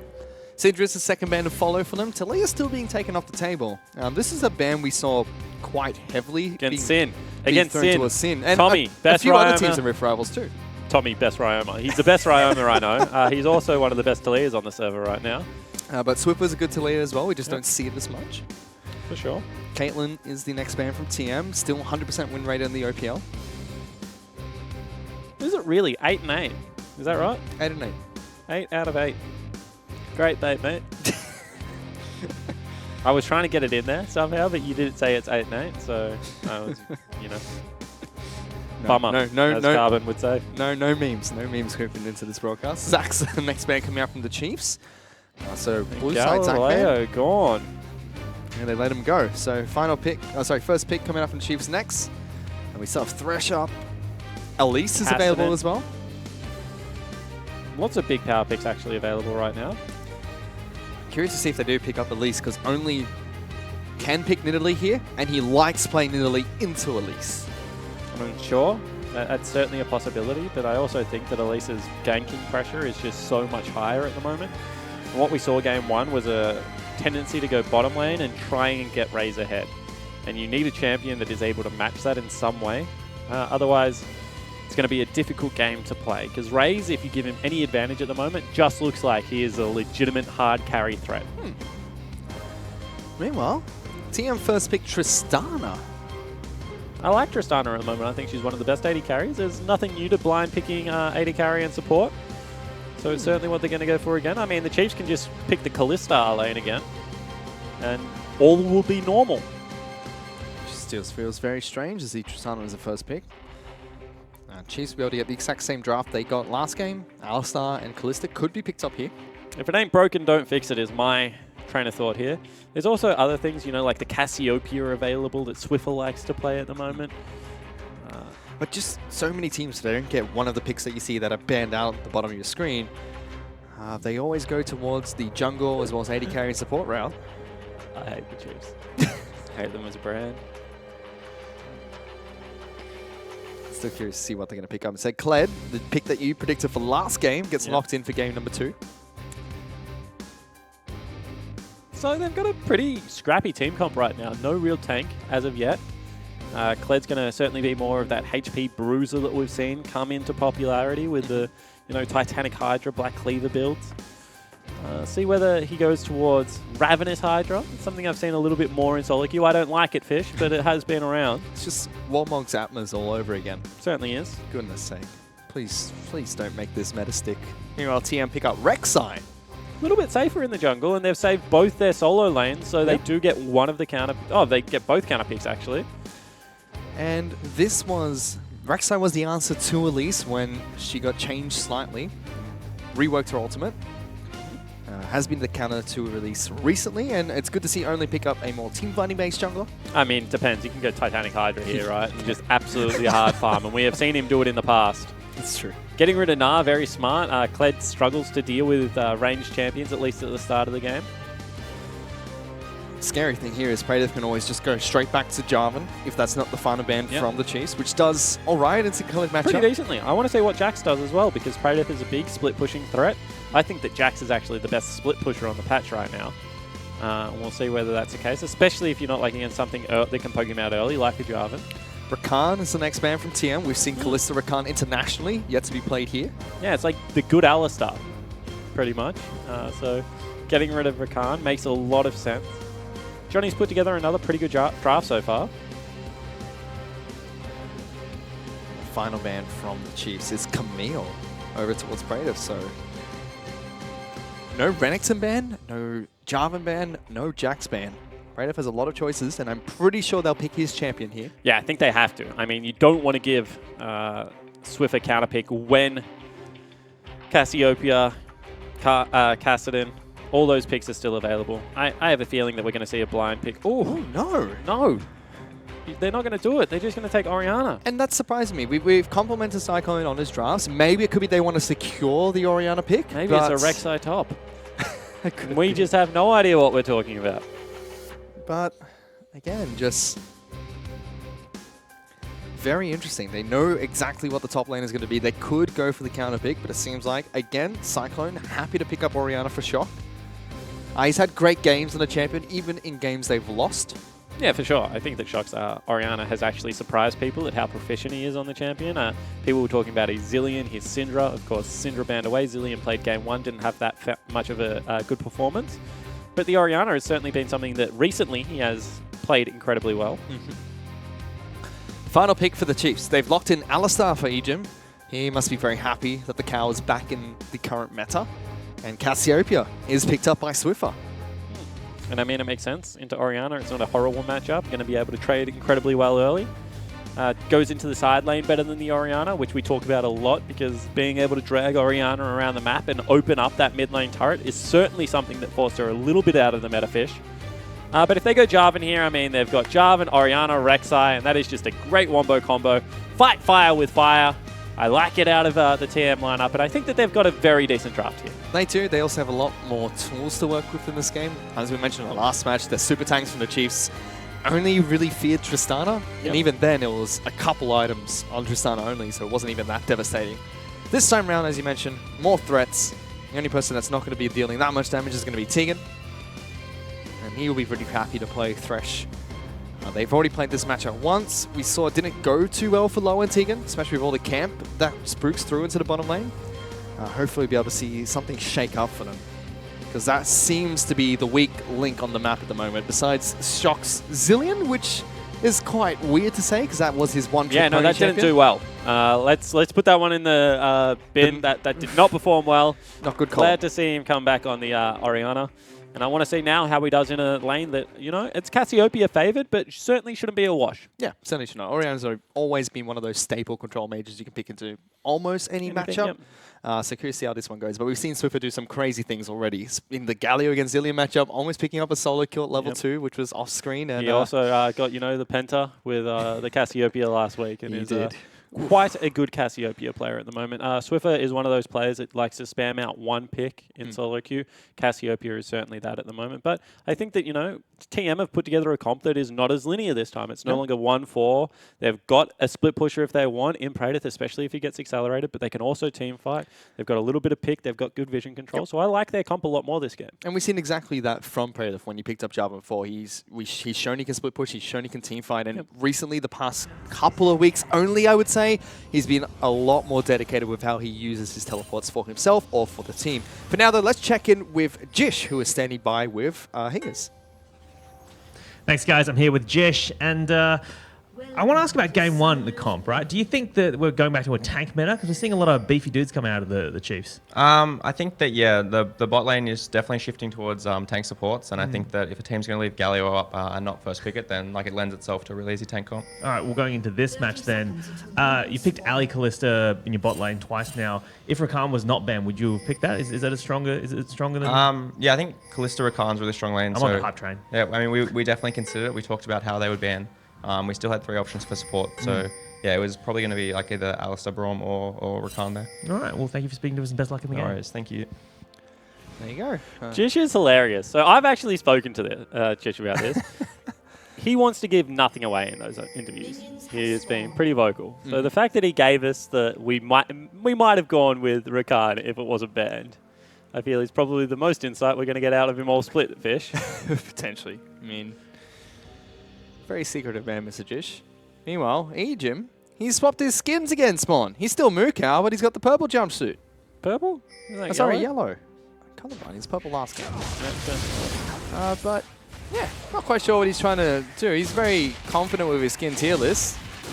Yeah, I was about to say, he's normally very vocal about what beats what as far as skins go. Maybe just trying to synergize her Raze, who's gone the yellow Callisto as well. Yep, that's the SKT. Tiga, meanwhile, is going to find both of them as Raze chucks a single spear into him. He'll lose the first minion, but still gets the experience. Yeah, it certainly does, and that's the important thing. I mean, when you're against Thresh, you're probably going to get shoved in anyway early. So being able to continue to get experience is certainly more important. You can see that Ejim's just trying to zone as much as possible with the Q, but now they'll back away. Top side of the map, Swiper against Praetor. Actually, no, let's check with him. Like, the Shock's already getting absolutely destroyed by the Snake Lady, chugging through his health potions. It's 9 CS to 1. Swiffer has complete control of this lane. Certainly does, but it is going to hit the turret now, and Shock will be able to get something back in here. Levels plus 1 potion will get him back nearly to full, so it's not that massive of a deal. It just looks a little bit worse than it is, and now with the lane, reversing off the turret. I actually think that, no, Spooks didn't lose it. I was going to say, I think that Only's 2 buff Spooks here, but he didn't. Jarvan coming across. Going to look for a ward. Gets it nice and deep. I believe you can still escape that with the blast cone. Can you? If you get it perfectly into the brush. Yeah, well, cool. He still gets spotted out as he walks straight towards the tri-brush. Just puts a ward down. Praetor backs off for a second. Has used his Q now. Spooks wants double golems. And the reason that he wants this is he assumes now that Only is on bottom side of the map. Let's talk about that later. Fight bottom lane. Tegan takes some damage. Hook will pull Ejim back. Raze is happy to just go toe-to-toe against Low, chucking spears into him. Low got a good trade with the satchel charge. Just small trades in the bottom lane. Nothing too much happening. And what I was going to say is that Spooks wants to be able to take that camp away because it should mean that Praetor has to go back. Ejim, stop it!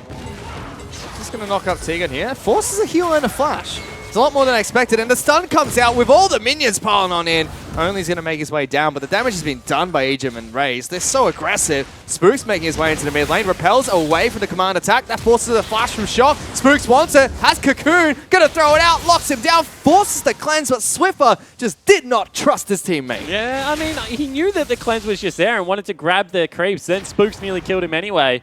And Swiffer ended up flashing forward. You can see that Summoner Spell flash burnt on both Swiffer and Spooks there. Shock, however, has nothing left available. Meanwhile, somehow Praedyth has got the very good end of a trade up in the top lane.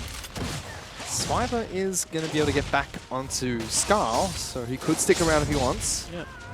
Looks like he wants to go back home, though. Nah, he's going to stick around. He's just doing the cheeky bait. He's screaming out for Skarl. He's going to get it back here. Praedyth gets some damage. Some. A lot of damage. And they lock down Tegan again. He throws out a hook, hits a minion. Raze Goodness just gracious dances me, around Raze him. is playing some good League of Legends. They can now see that Only is behind them, and they just don't care, Fish. Only was like, I got a gank, guys. And Egypt and Raze say, no, you don't. This is our town. Beat it. Well, Now, Spooks repeat gank into the mid lane. in trouble. Repel gank again. Lands on top of the Orianna. Will he hit the cocoon? Aims it. Lands it on top of the grounding. And Twin Fangs come out from Swiffer. Easy first blood. Will survive the turret shots as Yeah, well. exactly right. So Swiffer already up massively in creep score. Now has that kill as well. Going to be able to go back and get a shot at his own leisure as a turret will be able to be reversed. Sorry, the creep wave will be able to be reversed. And that's just fantastic repeat ganks out of Spooks. The Shadow is back. Really attacking the mid lane from TM in this match.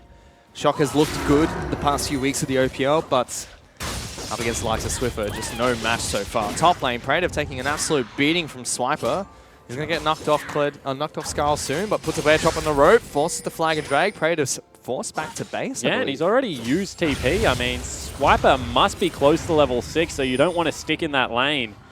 There's going to be big trouble if he does. Bottom lane is falling a little bit behind 3 CS, but more about how this lane is being played, Fish. And with an Elemental Drake and everywhere kind of, a Fire Elemental Drake and everywhere kind of going early game towards the Chiefs. Unless there's a good gank that comes out of Only, you have to feel like they're going to see a lot of pressure at this stage of the game. Praetor does the right thing, which is he sacks the minions that have been pushed into the turret, goes back to base. So he'll lose a few minions, but he won't die to Swiper, who's now charging into the mid lane, right on top of Shock. Tick-tock, buddy, your time is up. Spooks jumps in, repels out. Oh, someone has to take the turret for him. He's going to be able to. Swiper comes back in, only jumps on top of him. That's aggressive. Gets one kill. Swiper taking a lot of damage from these turrets. Swiffer's still chasing further forward. If only it was level 6. Different story. Prey Seeker almost takes down the Snake Lady. He wants this triple kill. He's going to be able to get a return for Shock's life. Yeah, so actually good play coming out of Praetor. Only there, going over the wall. Looked a little bit dangerous, but at the same time, now in the top side of the map, Praetor's been able to shove in a big creep wave. No cannon creep there, so it's all going to die. And also get some good pressure release around the rest of the map. Which is good. That play from Only has relieved a lot of pressure on the map. TM can now try and find their way back into this game. They're only about 600 gold behind. The problem is that so much of that lead that they have is going to be on Only. As you can see, about 500 of it. And it's a 600 gold lead. A little bit more, 700 on the mid lane already. Bottom lane is fairly even. It's about 100 for the 80 carry and 100 for the support. Top lane the same. Swiper's about 100 like up. ships in the night. They've sent everyone mid. You can see that Spooks and Egypt are kind of like, where is everyone? Nowhere to be seen. Low and Tegan Swiffer just will hanging be out. spotted here. Puts a ward down, so does spot out Low and Tegan, who don't communicate to take down that ward. They also just didn't communicate to throw the hook out as soon as it went out. This is really smart from Spooks and Egypt. They know they haven't been spotted out. They're on top of control wards. They're taking the long way around. Low and Tegan will get to the safety here. But Yeah, they don't still might be know. dead. Flash headbutt pole. Here they go. Egypt charging on out. Goes in. Headbutt Need it. pole. Lands onto Tegan. He has flash, but he's been stun locked. Spooks gets that kill. Very easy from the Chiefs. Yeah, great execution of a gank. That's going to be more creeps falling to turrets. I mean, turrets are the real MVP. I wish we had that stat of how many creeps turrets have actually killed in the game, because so much gold is going to waste right now, Fish. You know, we had 2 big waves top crash. We've now had a massive wave crash bottom lane. First brick as well. First brick going to go down. That's massive. 650 gold for Raze. He's now got a sizable Chiefs are the lead. 8-minute turret kings at the moment. Yesterday, was it Direwolves that we were able to pick it up with the Caitlyn pick? I think so. 8-minute turrets are very punishing. So now Chiefs have a 2,000 gold lead. Tempo advantage. Spooks going to take blue buff away Potentially from can Shock. take the Dragon as well if you would like to. Instead, they're looking towards mid lane. It seems like Only picked up blue buff for themselves. Shock wasn't even able to get into the Chiefs jungle to pick up blue buff. He's fallen behind. He's 20 CS down. A kill behind the Cassiopeia. Yeah, he's had a pretty rough series. And I think it's one thing to be able to stand up on an individual level against OPL players. Completely different thing to be able to go against what has been a hard camp this game. So unfortunate for the young player, but hopefully he takes this and learns. Game's certainly not over. Only a 2,000 gold disadvantage. And now Praetor trying to get into the mid lane. Yeah, flags and drags in. Swiffer looking for the damage. Shockwave comes through. Swiffer's in trouble. Egypt knocks him back. Somehow the Snake Lady lives and is still looking for the fight. Spooks now taking a lot of damage from Shock. Yeah. TM put up a good fight. Spooks actually didn't take any damage on the way down. I thought that was certainly going to at least be 1 kill. Still had flash available, but at the same time, that's nicely played out of TM. They get both summoner spells out of Swiffer. Shows still have confidence coming into this match. Swiffer held on to his ultimate though the entire time.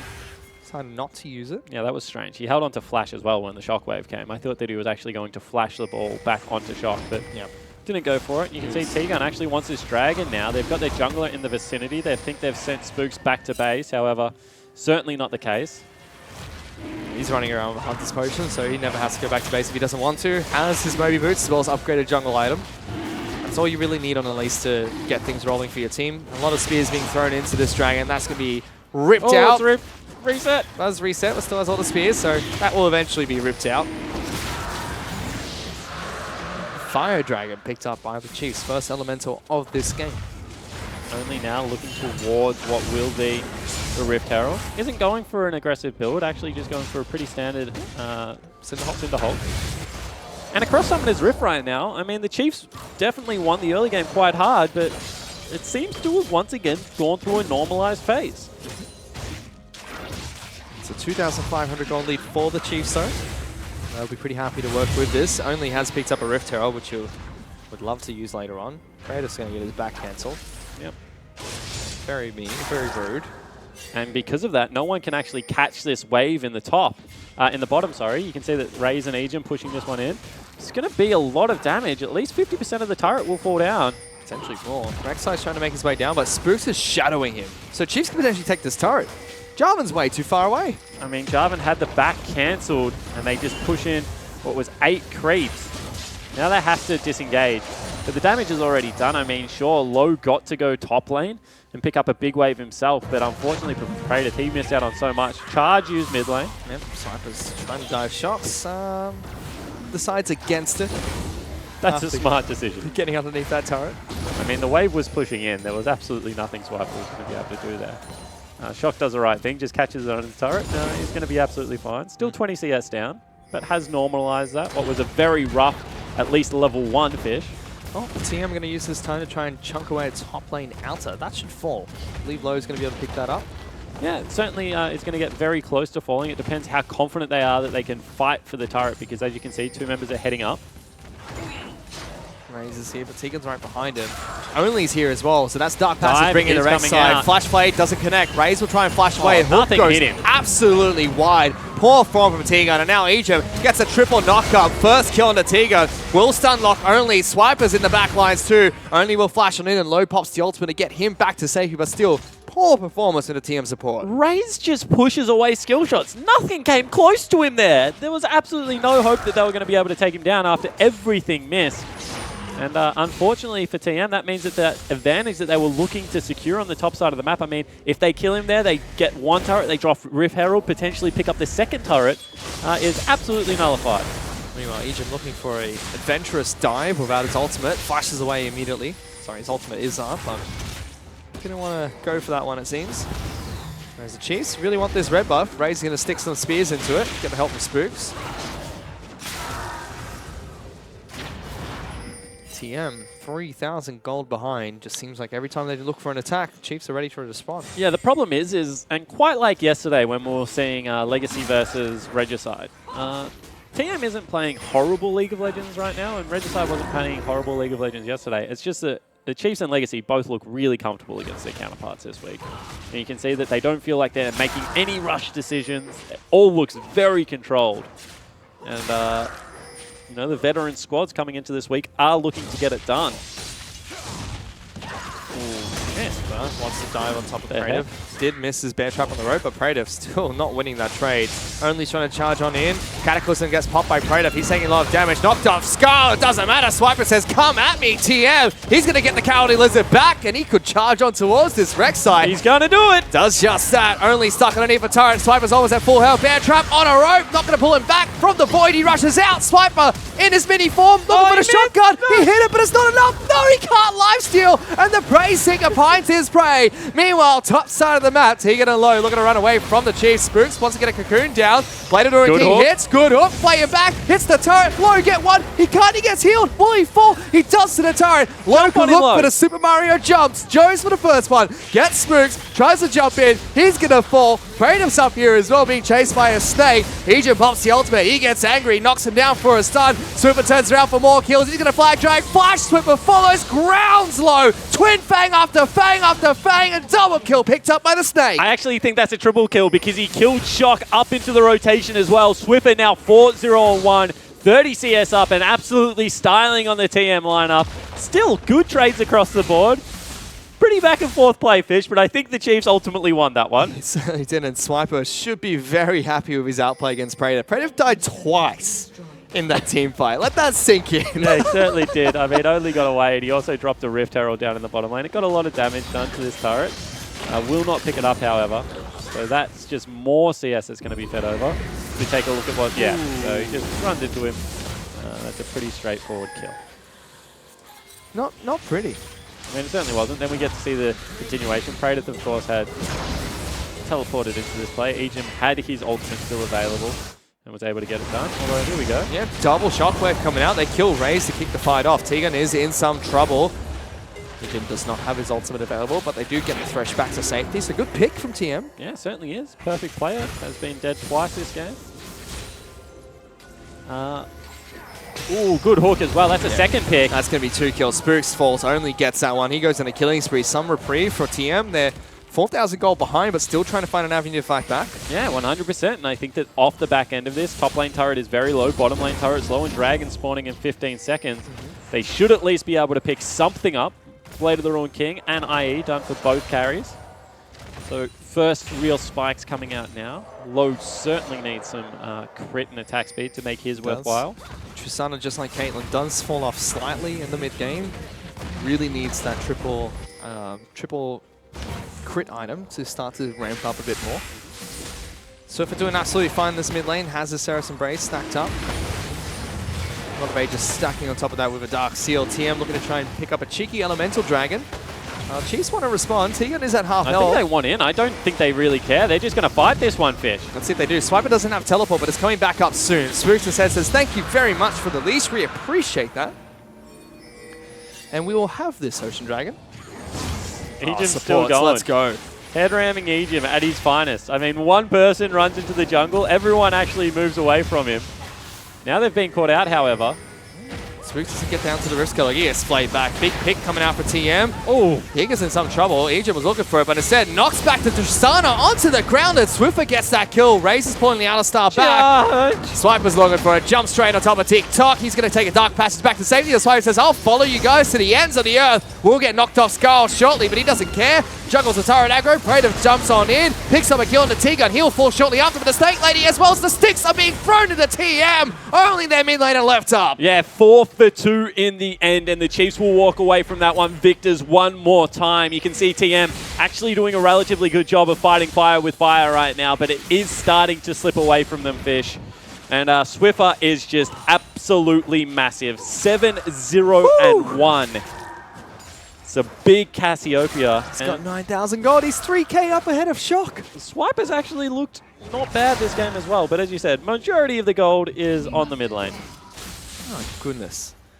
Swiper's got his revenge against Praetor this game already. He must be very happy with that, but still, 7-0-1. A Cassiopeia so accelerated.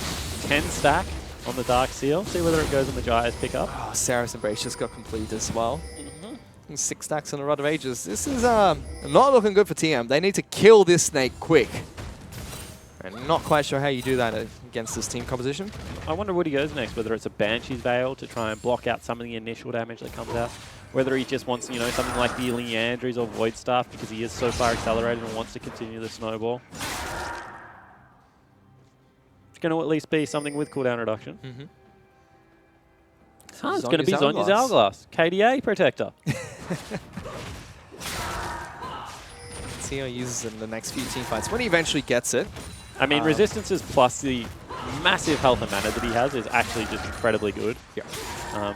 Maybe potentially worried about the fact that Praetor and Low are two of the higher damage people on the team right now because of how much he's dominated Shock in that mid lane. So just respecting, you know, the armor value as opposed to the active. There's not really all that much else that builds armor in his AP. Also good against the Wombo combo. As soon as they dive on in, you can pop stasis and you should be fine. Yeah, should survive enough of it.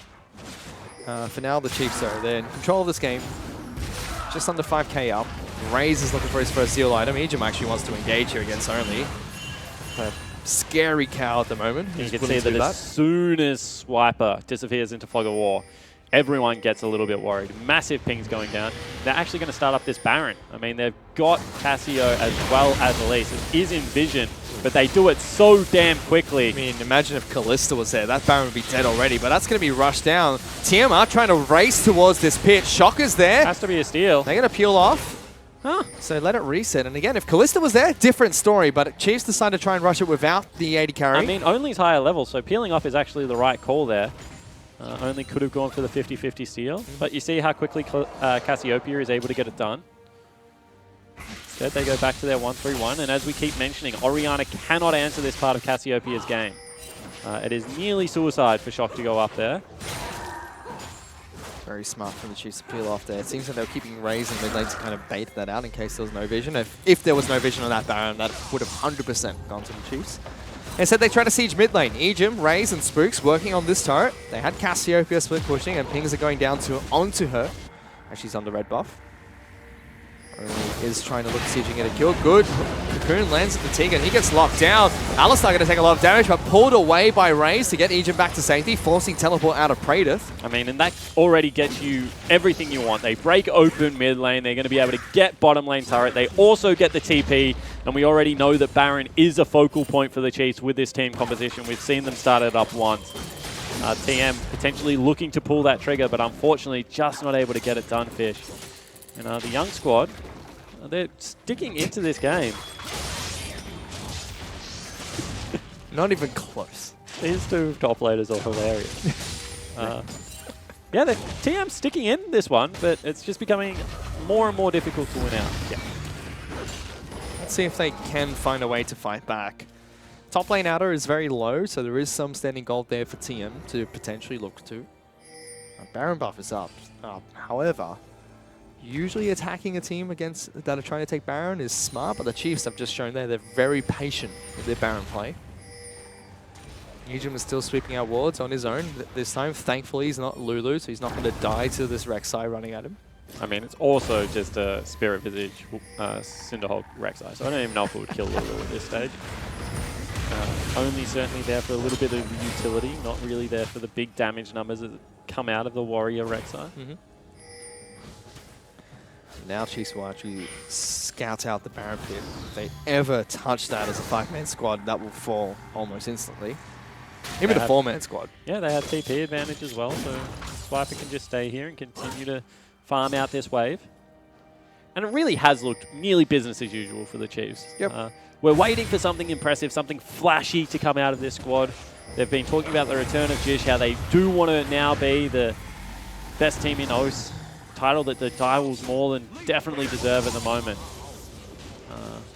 But yet to play anyone good. I mean, next week is really the challenge for them. They're going up against Legacy, and if they can't win that, then they're going to have to get in line for their shot at the Direwolves. Teleport coming in behind. This is going to be a big play. Yeah, Praedyth doesn't have his own, so it's going to be a 5-on-4 started up by Skull. Tegan's forced to flash over the wall. Meanwhile, Alistar thrown on top of Only. Ejim flashes for the Pulverize straight on top of Low. Incident grounded. Spooks gets that kill. Big pick from the Chiefs. And that was amazing play out of Ejim because he was behind Only and he flashes to get Low. Low was just so surprised by that. Dives with both summoner spells available, and that is going to be the Baron started up. Swiffer can just put the grounded on here and it means Only can't get over the wall. They can turn and try and burn this one with the twigs. There is no real steal chance it can come out. Yeah, Kalista just does so good with these Baron buffs. Let's see if Only he gets some form of a miracle going for his team. Shockwave comes through, but Kalista rips them out and picks it up. Swiffer, meanwhile, gets a solo kill against Praedyth. He wants more. He wants Shock and T-Gun. Going for Shock first. Only's going to come through. We'll get a double kill to T-Gun. Pops the Saracen Raze for a big shield. Only's trying to fight back, but look at the stasis. Look at all the healing from the Twin Fags. Only now has to get the heck out of there. I don't think he can. Gets knocked back into the team. team. Raze gets a kill as well. And my goodness, Swiffer looks so confident. The Chiefs are on fire right now. Swiffer charges into the whole team, is able to pick up what was nearly a 1v3 one-team fight. And there's just no one that can really touch him. Level 15 in the game, highest on the map, 9, 0, and 3. And they're going to be able to push into the base at 20 minutes into this one. Look to take the first inhibitor. The game's not over yet. They are going to have to fight a little bit longer. But right now, it just looks so damn good, Fish. Yep, inner turret falls. Inhibitor is going to be the next one. Chiefs have Baron buff to work with. It's all a very healthy squad. Tegan's trying to find some avenue to attack this team. Can't quite get in there just yet. It's a very scary squad that they're working with at the moment. Next Friday, I believe it is, Fish. Super Week kicks off. The Chiefs versus Legacy. It is going to be a huge game regardless, but now with both of them coming off big wins, both the mid laners really exploding in this week of the OPL. Swiffer versus Claire, Chiefs versus Legacy. I'm very excited for that game. I'm actually really excited to watch Raze Ejim against Lost and Cupcake. We touted Raze and Ejim as the two best players at their role, and Lost and Cupcake as the best bottom lane duo. Raze and Ejim, though, they're really looking really good this entire split, the way they've been working together. Yep, Raze actually seems like a changed man this split. No big questions about him in split 1 and whether he was dropping off, but this split in particular has looked mighty impressive. Kalista resurging into the meta only makes Ejim scarier as a support, with so much more utility going to be thrown at him. Especially with melee supports coming back. That was Ejim's bread and butter. He's going to be moving back towards the Alistar, towards the Prom. He should be very happy with that. 2 full items behind Swiffer. He's only got a Leandries as well. Not quite what you want as an Orianna. For goodness sake. It's just disgusting. Swiffer is 4 completed items. He's technically full items as an AP mage. If you sold that Doran's Ring, replaced it with boots, which Cassiopeia can't buy. Look at this. Chiefs are just going to force fight underneath the base of TM. Tegan's stuck. He's up there fighting Swiffer by himself. Thought to try and keep the stake occupied. Might actually get a kill. Swiffer's in trouble. Pops the Ceres away. Tegan's going back for it. Doesn't matter. Spook's now the next target. Turret gets destroyed. Raze picks that one up. Swiper's still trying to get into the back line. Tegan eventually falls. Shock's been jumped on by a big old Mukau who bangs the bell over and over again. Gets the shutdown. Chiefs are just stonewalling through TM. There's nothing they can do. It looks so sloppy. I can't even keep up with this team fight. But oh, I know. That's a quadruple picked up by Raze. He's marching towards the Nexus. And the Chiefs are going to be able to take down TM. What an absolute cracker of a series. This just seemed like there was no way for TM to fight back. Yeah, it certainly did not. Chiefs pick up their second victory, 27 minutes in. And I mean, that puts them equal first on the ladder and sets up the date with Legacy next week perfectly. Just business as usual, as you mentioned. Raze, another quadra at the end of the game. He'll probably be screaming into my check this week again, but goodness sake, they look on form. Their first match of this split was against the Direwolves. It was a very close 2-1 series. Direwolves retained their right to be the best in Oceania, but Chiefs look hungry for a rematch. Yeah, they certainly do. That man on your screen, T-Gun, a little bit shattered. He thinks his team is this close, and I agree with him. I honestly think that TM Gaming are on the brink of being able to turn this around. But so many times now, I've said, you know, it's going to happen next week. That they're a series away from really turning this into something special. And unfortunately this week, every single person on that team now looks like they don't know what went wrong. Yep. For all the praise be sung for TM. Yep. Cautiously optimistic they were coming into this game, and unfortunately, they've just been smashed. So it is back to the drawing board for at least another week. They have to try and set up for, you know, 2 super weeks back to back. Yep. I mean, Shock had an abysmal performance today. Praetor didn't look himself. Tegan and Low, we gave them so much praise last week when they were performing so well as a duo. Didn't do the same thing. Only's early game pressure was non-existent. Yeah. I mean, if there is a player that I actually think vastly underperformed, I think Only is one of the best junglers in the league at the moment.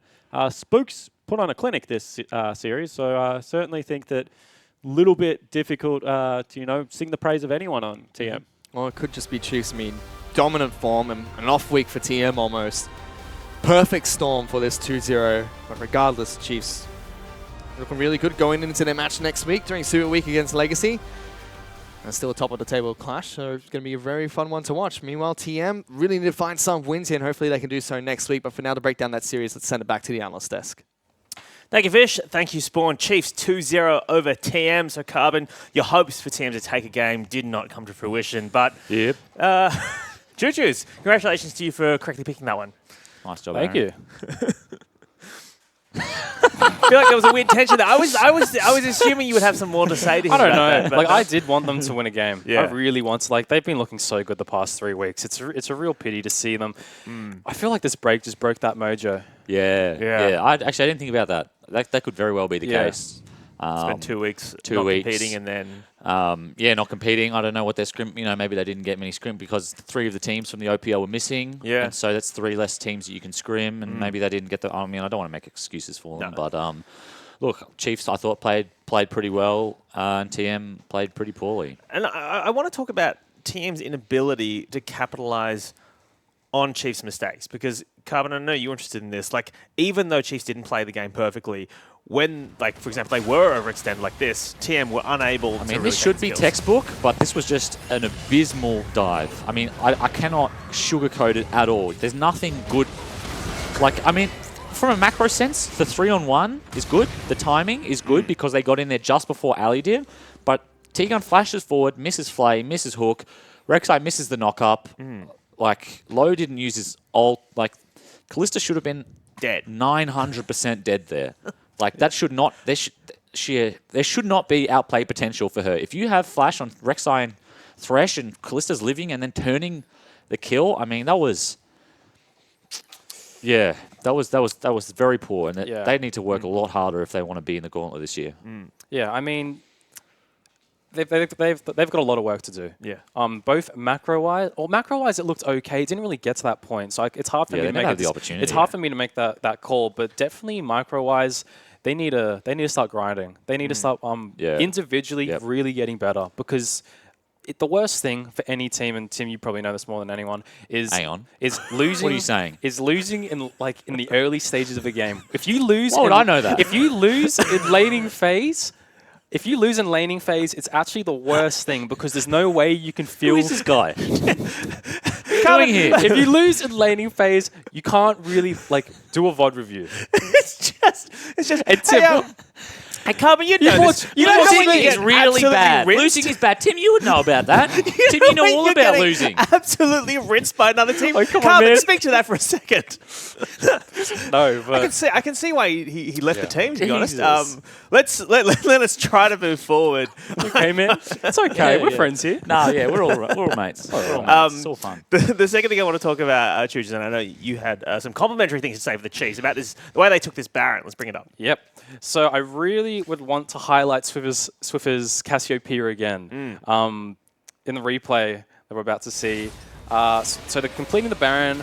They did a very smart thing by realizing that there is a potential 50-50 smite here. The Orianna Shockwave combined with the smite from online. They wait to get as many spears as they can, which is really nice of them to see. Swiffer, I don't know why, he just knows the limits of this champion so well, runs off, does his own thing, solo kills Praedyth, and progresses on to 1v3.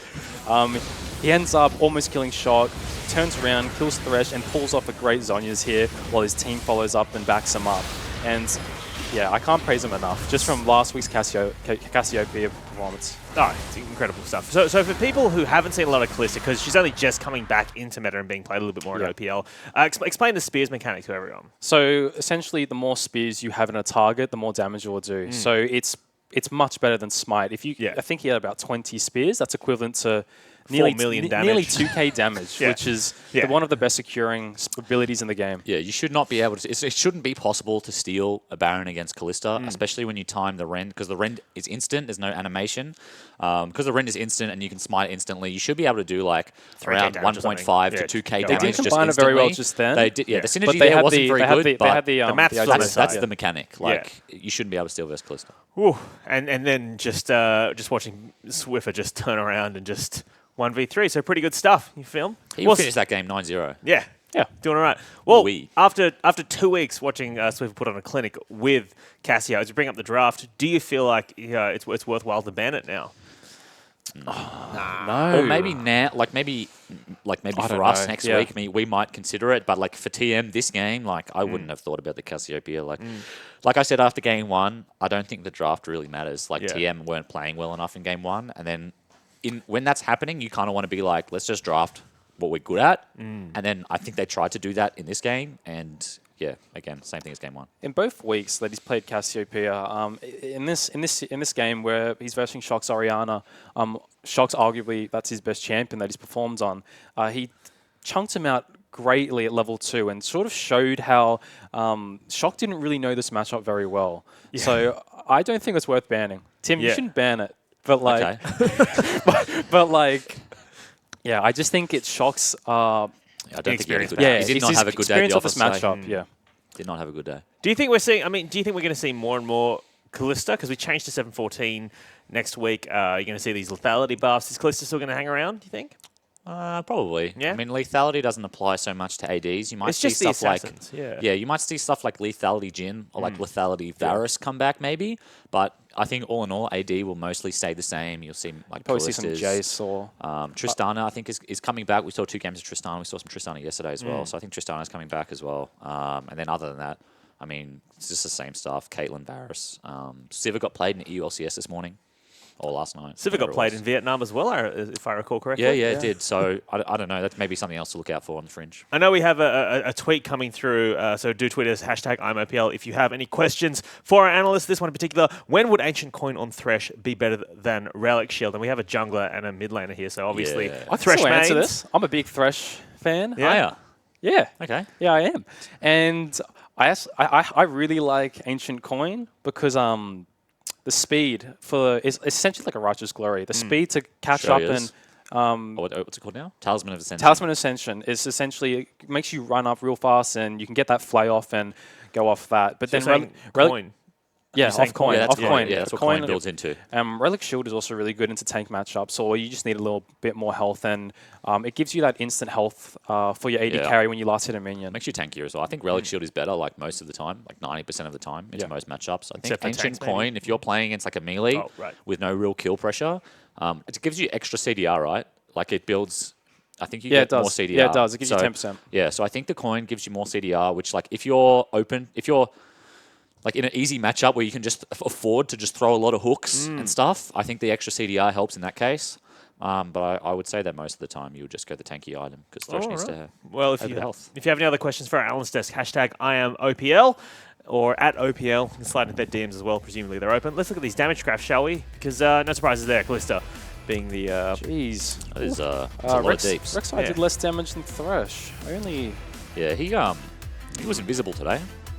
Yeah. It's actually quite... Although, to be fair, in that game, he tried to gank bot like 2 or 3 times, and both times his bot lane were engaging. They were trading too early, lost all their health, and then only just had to... he walked in the lane, his bot lane would have to back under tower, and then he just had to leave again.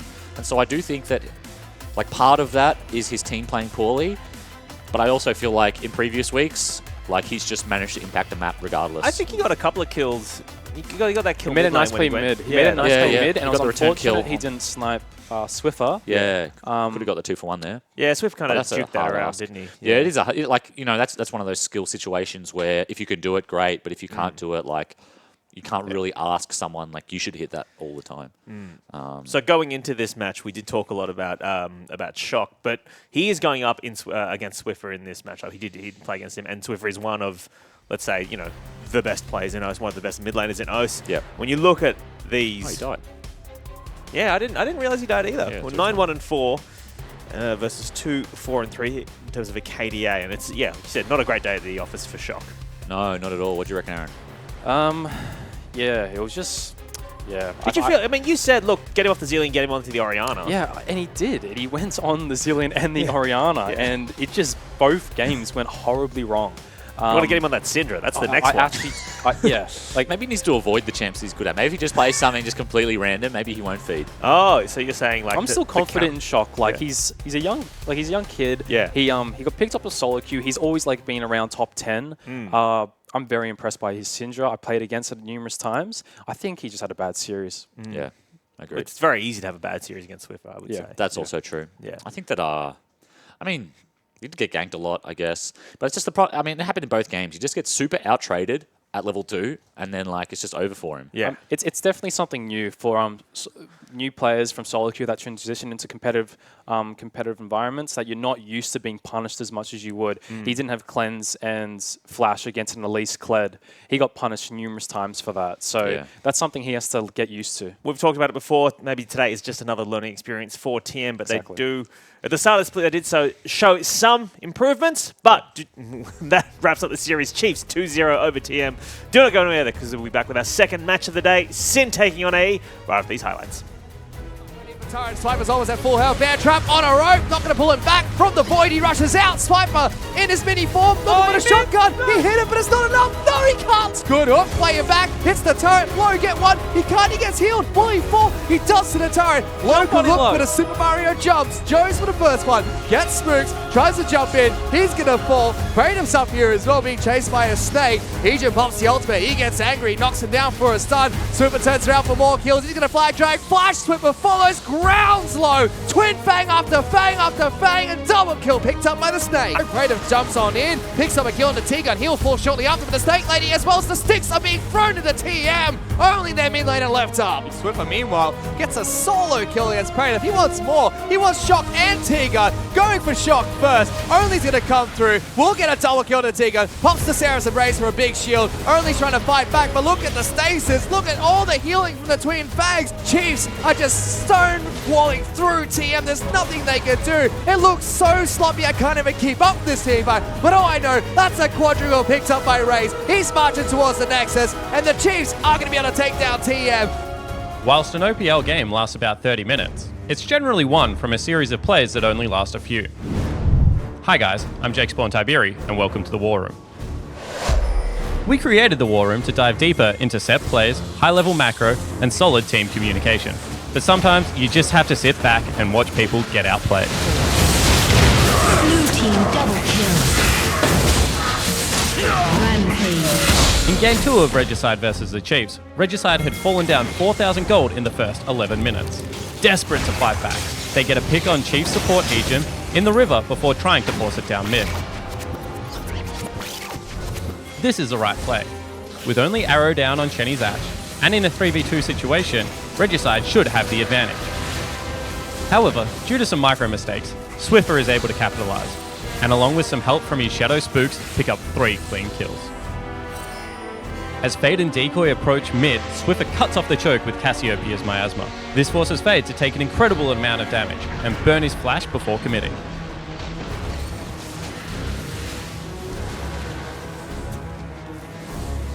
Notice how Fade also tries to weave in an auto attack after his body slam. This allows Swiffer to flash the cast. Now it's time for the Chiefs duo to go aggressive. Swiffer lands a 3-man Cassiopeia ult, stunning all Regicide members, while Spooks tags Fade with a Sonic Wave Resignating Strike combo to pick up the first kill. Spooks then ward hops behind Suman's Victor, Dragon Rage kicking him back towards his turret, and weaves in an extra auto attack for the double. The Chiefs duo then turn their attention to the lowest priority target in Decoy's Brawn, where Swiffer picks up the final kill. This whole time, Swiffer was able to keep up Noxious Blast Poison, allowing him to spam Twin Fangs. This play was enough to help secure the victory, pick up number 4 on this week's Penta, and frankly, just look sick. Here Regicide took a shot at slaying the Oceanic Kings, but ended up falling on their own sword. That's it for the War Room. Hope you guys enjoyed it, and we'll see you next week. Welcome back to the OPL. My name is Michael Hingis, and I'm joined here by Carbon and also Choo Choos. And if you're just joining us, Chiefs have beaten TM 2-0 in our first match of the day. Might have also seen just then Spawn's War Room segment he puts it. You can find those specifically on YouTube and on our social media if you want to track those down and improve your play. If you want to flash like Big Swifts. So I've started calling him now. Big Swifts. Yeah. Big Swifts. Are they all big? We're going to call them Big Big Spoos. Yeah, Big Spoos. Spoos. Oh, that's Big E. All right, no, just let's Big move Swifts, along. please. We're about to get into our second match of the day.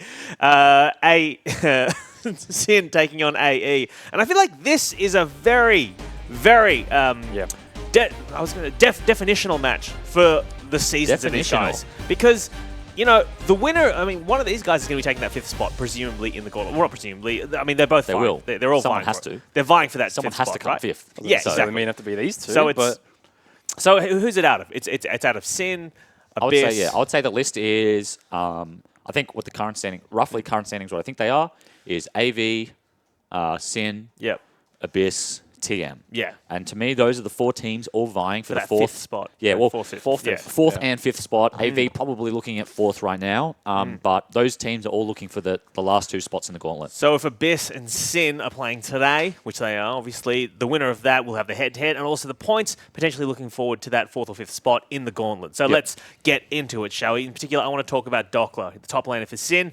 He spent a bit of time overseas in Vietnam and was kind of playing on his own in the top lane. Now, as Juve said in an interview, look, no one can doubt Dockler after his performance in Rift Rivals, but you got to think the way they play with Dockler versus the way they play with Flares, Carbon. I mean, first of all, I think you can doubt anyone regardless of how they play. I mean, that's the kind of the nature of doubt, right? The nature of doubt. Yeah, well, I mean, like a very existential thing to bring up on the desk here. But moving on from that, look, I think Dockler did play pretty well at Rift Rivals. I also think he had a pretty good week just before they left. I think their last match just before Rift Rivals, he played pretty well. Settling in. And I think the big difference is if you looked at his most recent picks in that graphic just then, you would have seen that he played like Galio, Gragas. I think maybe Jarvan was the third one. I can't. But he's been playing tanks, and I think Sin are trying to mold him into a more all-round top laner. Yes. But what we saw at Rift Rivals and the week just before they went is they just gave him his signature champ, which is Jace and Fiora, and he performed much better. So I think that like them trying to mold him into a better all-round top laner is hurting his performance. And when you see him on like his 2 champs, like he plays a lot better. So we'll have to see whether they take that into account for the draft. I would really like to see. I mean, what I could take from seeing his Fiora and Jace in Vietnam is that I feel like he's still struggling to transition that solo QS kind of like mentality. There was a lot of opportunities if you watch the VODs of where he's playing Fiora and he won't recognize. Oh, can I go in? Can I'm not sure. He doesn't seem to know his windows that well. Let's take a look at the Sin guys now getting ready in the OPL studios and go through their lineup, shall we? We just spoke about Dockler. He is their top laner. We also have Juves, their jungler. Their mid laner, Ryoma, who had some pretty good games recently. Been kind of carrying the team. Old Tommy. Phoebe, or FBI, is their AD carry, and their support player is Rogue, who, my goodness, his Thresh in Vietnam, I saw MVP. Popped off. MVP. MVP of Rift Rivals for me. MVP Really? Yeah. The whole thing? Like, What about me? Oh, you did alright. Like, Stop bickering, you did really nice into Levi. Good on you, Tim. Thanks, Yeah, mate. but well, I don't know if you know about specials. Levi. I don't know if you've seen Juves' social Outsmarted by media. Juves, by the way. Outsmarted Levi, by the Juves way. outsmarted Levi, by the way. So feel free Heard to that a tweet few him and let times him at know the that. after party. Hashtag Juves is OPL. letting everybody Can he know. outsmite Seb though? Can he? Well, that's a question. Seb's pretty good on the smite. Indeed. Let's take a look at Seb's team, shall we? This is the Abyss lineup as you bring it up on your screen. Their top laner, sporting a new haircut since I think last you played in the OPL, is Pabu. He's got the half spawn. Yeah, the jungler is Seb. Their mid laner is Luch. Raid is their AD carry, and Rosie is their support player. And when you look at these guys, I mean, I want to talk a bit about. I want to talk about everywhere. I mean, you got mid lane matchup, Luch and Ryoma. You got the bot lane, Raid and Rosie versus FBI and Rogue. A lot to talk about here as we go into this game. I really want to talk about the bot lane. The bot lane for Sin is, as Tim mentioned, is Sin have kind of transitions from top focus to bot focus. Yes. FBI and Rogue are kind of that win condition at the moment. Juves spends a lot of time at the bot side of the jungle, while Raid and Rosie is kind of a utility-based role in their team. So I'm very curious to see how I know Jin is a very highly contested pick between these two. So I'm very curious to see how this pick ban goes. Yeah, I think that bot lane will be pretty explosive. I think either Sin will crush him or like the lane will just explode if they get a good through a gank or something. Exactly. So I think that's going to be something to watch. Well, let me get your guys' predictions then. Carbon, Choo-Choo's. I mean, who's going to win this one and by what? Is it going to be a 3-game series, do you think? Well, I said it was going to be a 3-game series last time, and I was as wrong as you possibly could be. But I do think this one will be 3 games as well. I think that Sin will come out victorious. I think if the bot lane plays well, and I think if Tommy plays well, to me, it's like I like to look at a series like who will carry what game kind of thing. And for me, Ryoma will carry a game, and then FBI will carry a game. Yep. And then I think that on Abyss, like Luch or Raid or one of those guys has the potential to carry a game as well. So, I think this will be a 2-0. I think Sin, as you said, like just have these threats on their team. I think Phoebe will take, FBI will take a game, as well as Tommy. I feel Tommy's coming off a high on his international performance. Yeah. Absolutely. Well, let's take a look at your tips at home then, opltips.com.au, and the majority of people are with Sin, saying 80% of them saying that they're going to take it. But I will say, what is that, 50 plus 18? Almost 70% of people are with UCAR, but think it's going to be a 3-game series. So at home, you're not expecting a stomp by any means. Hashtag IMOPL if you want to get in touch with us and have any questions for our analysts, particularly about the draft, as we can come back from this first game and analyse them and answer your questions. But earlier this week, we spoke to both teams ahead of their match today about how they plan to bounce back after a disappointing start to the season. Let's see what they had to say.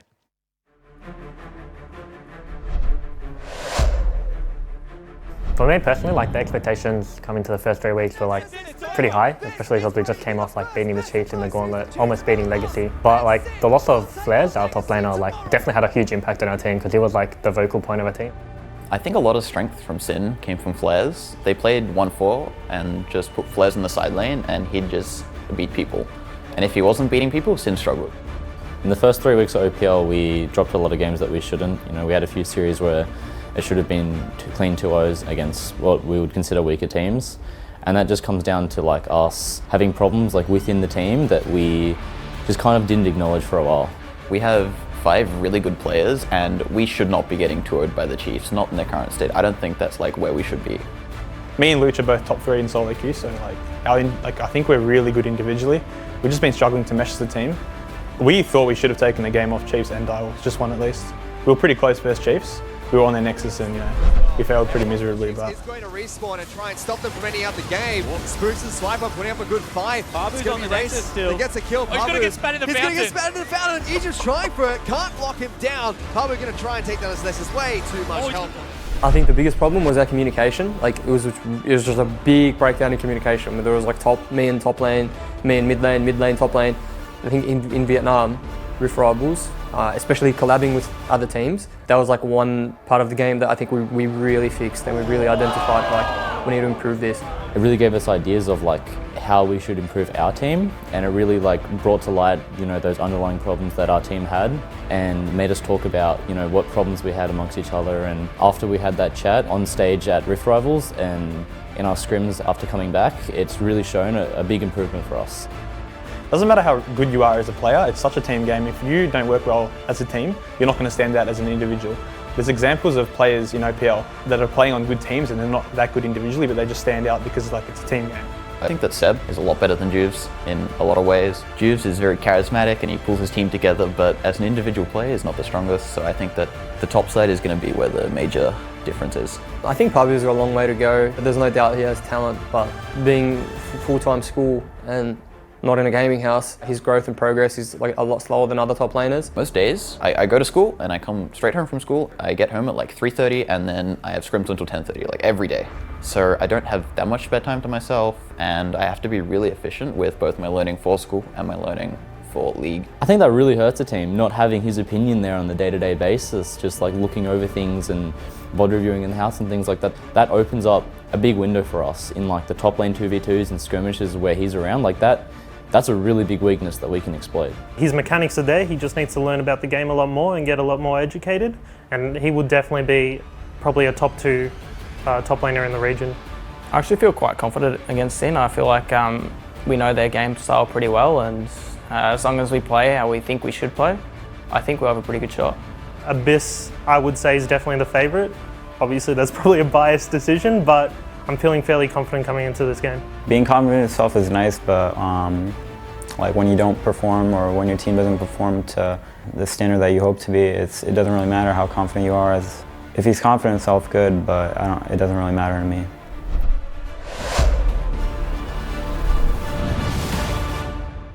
A lot of talk about Abyss's new top laner, Slim Shady. His knees are weak and his arm is heavy. But we also got another rap god here of Jake Spawn. Tiberius about to get into the second match of tonight and the final match of this week. I knew something was coming. He's sitting there grinning like an idiot. I just can't hold it together anymore. I'm really interested in this Pabu versus Dockler matchup because both of these guys have actually, honestly, not performed well in the OPL. Let's call a spade a spade. And they're spitting some hot fire to continue the rap trend right now, Fish. Certainly are. And you can't afford to both play poorly after fighting words like that. So bring it on. I mean, Pabu, Luch, Dokla, Ryoma, you know, their junglers, Juves and Seb going to be backing them up. And I think the top side of the map, I mean, I give the bottom lane right now to Sin, honestly. But Abyss's top side of the map should be good. It should be. I mean, Dokla, he's had lackluster performances week after week in the OPL. I believe there was one game at Rift Rivals where he looked okay, but every other game, not that good. And there have been a lot of questions thrown towards Sin's new top lane, how he really needs to step up and live up to the hype that Flares had when he came into the OPL and when he left the OPL as well. And I feel like I'm the only one questioning Juves and how he plays around him, because Flares used to get ganks. Yep. Dokla, unfortunately, Fish, does not get ganks. He gets very few ganks, in fact. So I don't even know if it's just all Dokla's fault. Well, let's see. So far the bans have been locked in for Sin and Abyss. Syndra, Orianna, as well as Zac banned out by Sin. So 2 Luch target bans, as well as Zac, which we know Juves does not play. Galio, Caitlyn, and Talia banned out by Abyss. All right, cool. A couple of things I need to get out of the way because I promised Juves I would do it. Juves out-damaged Fire at Rift Rivals. He also outsmarted Levi, so he's coming in hot. FBI, on a serious note, did the second most damage in the whole tournament on average, only beaten out by Seros, who was cheating, apparently, because he was playing things like Ziggs. And Ryoma was also a top 10 player there as well. So Sin are coming into this match very confident is what I'm trying to tell you. They have got the stats behind them. They feel like they have turned that corner, and they are back on the upward swing. Getting into the draft, Thresh, Elise, they are 2 massive power picks right now. But the betrothed bottom lane, the lovers, whatever the heck they are, Zaya, Rakan, they've been locked in as well. So we'll see what they end up taking here. I'm expecting a Jhin. FBI and Rogue constantly sing Taylor Swift songs when they're getting into games, so it makes sense they're playing Zaya Rakan. What song is their favorite? T Swift, of course, also now on Spotify, if you want to check that out. Their favorite song is Red. And I like know Red this as well. because of Mike Check. I am a massive T Swift fan. Huge T Swift fan. Rogue has been dogging the boys and singing a lot of Katy Perry recently, so let's see if he's kept up with the trends. Not a massive fan of the latest album, to be honest, out of Katy Perry. But at the same time, Callista locked in. So Callista Thresh, one of the most potent bottom lanes in the current meta, going up against, you know, what has honestly been a little bit phased out in the Zaya Rakan. Well, Rakan taken away means that... Oh, sorry. Thresh taken away... I don't know where I was going with that. Where are you going? No, I'm not going... I'm going to the ban, Spawn. I'm not even going to talk about it. Train of thought completely derailed. Banned out by Abyss. We have Renekton being banned by Sin. And Sin had a lot of learning points coming out of what you can consider a fairly successful Rift Rivals for them. Both times, Sin were on the line to try and take Oceanic to the grand finals. Both times they were not able to do so, but still, they picked up some decisive victories. Pabu Kled still available. Luch with the Cassidy ban can potentially look to blind something like a Corki, Cassiopeia potentially. Yeah, I'd like a Corki pick coming out from them here. Why would you like a Corki pick? Just because of the Cassidy ban already going away. We've seen it as a very prominent mid laner so far. Certainly have. But instead they go for the Jarvan top, which is also one of Pabu's favorites. Certainly is. I just thought with how many bruises had been banned away, that they would want to take, you know, one of the best auto-attack trading ones, and Dokla goes towards Gragas. Locked in the top lane for him. Cassiopeia picked up by Ryoma. Now, let's see what Luch is going to play into it. This is hilarious. Ryoma was sitting upstairs, and he watched... it's Victor, by the way. That's boring. But Ryoma was sitting upstairs, and obviously he watched the last game, and I was like, oh, what did you think about that one? He was like, oh, everyone was kind of a bit shaky, you know. Swiffer, however, might be the best Cassiopeia on the server. I was like, are you going to make a claim towards that? And he was like, nah, you can have that one. Game 1, locks in Cassiopeia, absolutely throws the gauntlet. I mean, I think it also fits the comp very well. They're a very mid-range, brawly, scrappy team composition here. I think that their fight is going to be terrifying. But at the same time, you know, Luch has picked up a control mage. Orianna not available, so going towards that. And they have a lot of damage throughout that mid-game as well, Fit. Yep, very curious to see how this one goes. Abyss were very vocal about how they think Seb is a lot stronger than Juves at the moment. Yeah, I'm not sure I agree on that one. Yeah, but he's had... Seb last split had a very up-and-down split. 1 week, he'd have a great performance, and next week be absolutely abysmal. Juves has been just a constant. I don't know if that's better or worse, but this split, Seb has not had a good week. What has he been constantly, Fish? You know, I mean, constantly in the jungle. Yep, no, that is true. He's definitely not played any other role but jungle this year. This guy just doesn't want to back it up with some smack talk. Obviously, you got something to say there. Everyone in this entire tournament is better than me except for Spawn, so can't really. That is actually true. At the moment, I am very. So I had a steep decline lately. I think it's fair to say I swapped to AD carry. I would not call that a successful transition. I don't know if you would, Fish, but I'm back on the rise. I'm back into the jungle. I'm not enjoying the current patch, but we're not on it. We're on 7.13 still. And thankfully. Sin versus Abyss is going to be good. Yeah, another week until we get the League of Dustblade of Drakthar. Oh, God, it's going to be fun. Where's Atlas when you need him to start pronouncing that item every single time it's purchased by every single player? But for now, let's check in with Hingers, who I believe is standing by with Sin's coach, Bensel. Thanks, guys. I'm here with Bensel, and we just heard Spawn rattling off some of the impressive stats from FBI, from Sin, FBI, Ryoma, etc., performing very, very well in Rift Rivals. So talk us through coming back to Australia and the OPL. I mean, how are you guys feeling? I think we should be feeling confident after our performance at Rift Rivals.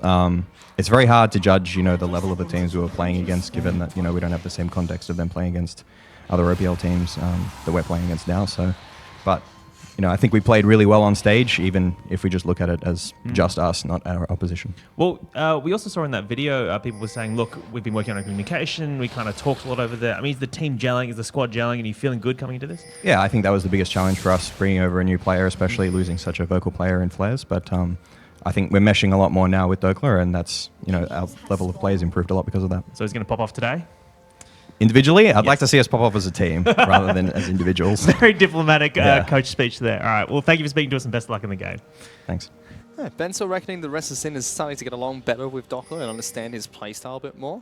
I mean, that's only natural. You bring a new guy into a gaming house. He's replacing, arguably one of the best players on the team. It is going to take some time for him to be able to make it work. And I think that as you coach, it is important to call out the fact that when that does start working, that your team is going to be improving. And obviously that is what Bensel currently feels about Dokler. Let's see if he's able to step up in this match against Abyss. Luch in this mid lane being pretty aggressive against Roma so far, as Victor's do at level 1. Yeah, we're seeing another level 1 trade come out of Victor. That is pretty scarily impressive. I mean, he outranges by a little bit, and that's where his trading patterns have always come from, Fish. The shield just is also obnoxious to deal with at level 1. Yeah, but I feel like the DFT is really what is changing this one around. The death by a touch pickup means that you can trade very successfully in these short little windows. And of course, Cassio, going to go with the Storm Raiders, means that she gets a lot of extra movement speed and will be able to weave in extra attacks. But, I'm telling you, this DFT Victor, I'm not sure. There might be something there. Let's see. Roma is pushing in this way, so he's trading damage from Luch to get a better shove early on. Has chugged through all of his potions, and Luch still has both of his. Oh, Seb's actually looking for a gank. He is right behind Ryoma. Does have cleanse. Flashes very early and popped the cleanse without a cocoon being thrown his way. First blood picked up by Seb. And I mean, they said how vocal they were that Seb was going to be able to put on a clinic today, and he starts it in the right way. Gets into the mid lane, burns both summoner spells, and makes sure it's him that flashes forward. He gets the kill. But that's good because now Luch actually has everything available to be able to sit in that lane still, Fish. Yep. All his potions up, and meanwhile, bottom lane Rosie is taking some damage. But as we were mentioning, all potions available for Luch. He has a frozen wave against a Cassiopeia who's only gone back to base and picked up a Dark Seal for herself. Yeah, got an extra potion in there as well. Interesting that Rosie got chunked out so hard in that little trade. You can see both level 2, and Raid's actually being punished quite hard. We expected this. I honestly think Sin's duo lane is making a case for one of the best duo lanes in OS at the moment. They've spotted out where Seb is, so Juves is pretty free on this side of the map to do some counter jungling. Yep, he's going to take away a single Gromp camp. Has been working on his pathing a lot, Juves. Pretty vocal about that. Like the fact that he got to go overseas with Shern and Carbon, two of the better junglers in the OPL. And I want to see Juves get back in form because you have to say during the gauntlet, he was running a pretty big high. He was really good at the gauntlet. Meanwhile, mid lane, Luch is still just obnoxious. But Roma, Tommy trades back very nicely there. Happy to stand his ground, and if he can keep pushing in, once Luch is forced to go back to base, he'll get a good recall and kind of even out this lane. I mean, at the same time, Luch looks like he's on track for that 1250 recall, which has been so hard to obtain as a Victor player. That is the nerf that really shoved him out of the meta, Fish. And if there is a state where Luch can stay even after such a great early game, and get the 1250 recall, I think he's won the early game. All Luch has to do is wait till level 6, pop down the Chaos Storm, clear out a wave, go back to base, he's good to go. Cassiopeia, level behind, a couple of CS down. No summoner spells still, so, you know, if Seb appears at the right time, that's actually a legitimate kill threat. Dockler doing a good job in this top lane. He's continually shoving in. Not really all that much gank threat, but is running out of mana slowly, as Gragas is want to do in the early game. Pabu is as well, but auto He's got attacks 2 stacks of too things well. left. That was a ambitious gank. Oh, big knockup knockup. from Rogue, gets both of them. FBI is looking to try and pull back the feathers, but can't lock anyone down. Still very good trades. Juice is waiting in the wings. He's going to go for it. Flashes straight on top of them. Raid in trouble. Pops flash and heal. Rogue goes a bit further forward. Seb is here. I don't think he can actually gank that, Seb. That's a bad show on Summoner's Rift. Luch is recalling before level 6. Goes back. Does have enough gold, however. And double Summoner spells burnt off the AD carry, and it's a 16 CS lead. Victor is absolutely putting on a clinic. Sorry, FBI is putting on a clinic down in the bottom lane. Pro players being in gaming houses is a blessing and a curse, because now they all call each other by their first name, and it's making me get in the habit.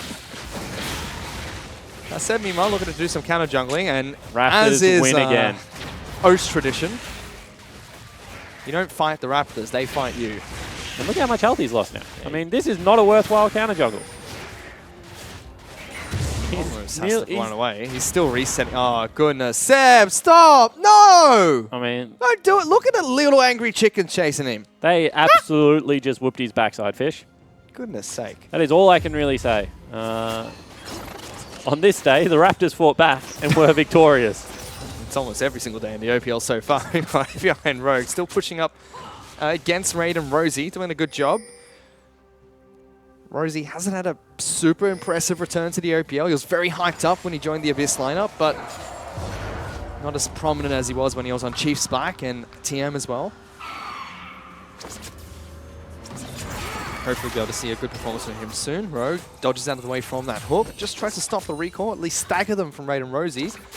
And FBI and Rogue very confident in this bottom lane. And they should be. I mean, they're up 15 CS still, pretty naturally. I mean, Juves came down for a gank, but still, it is a slight lead over to the Abyss squad.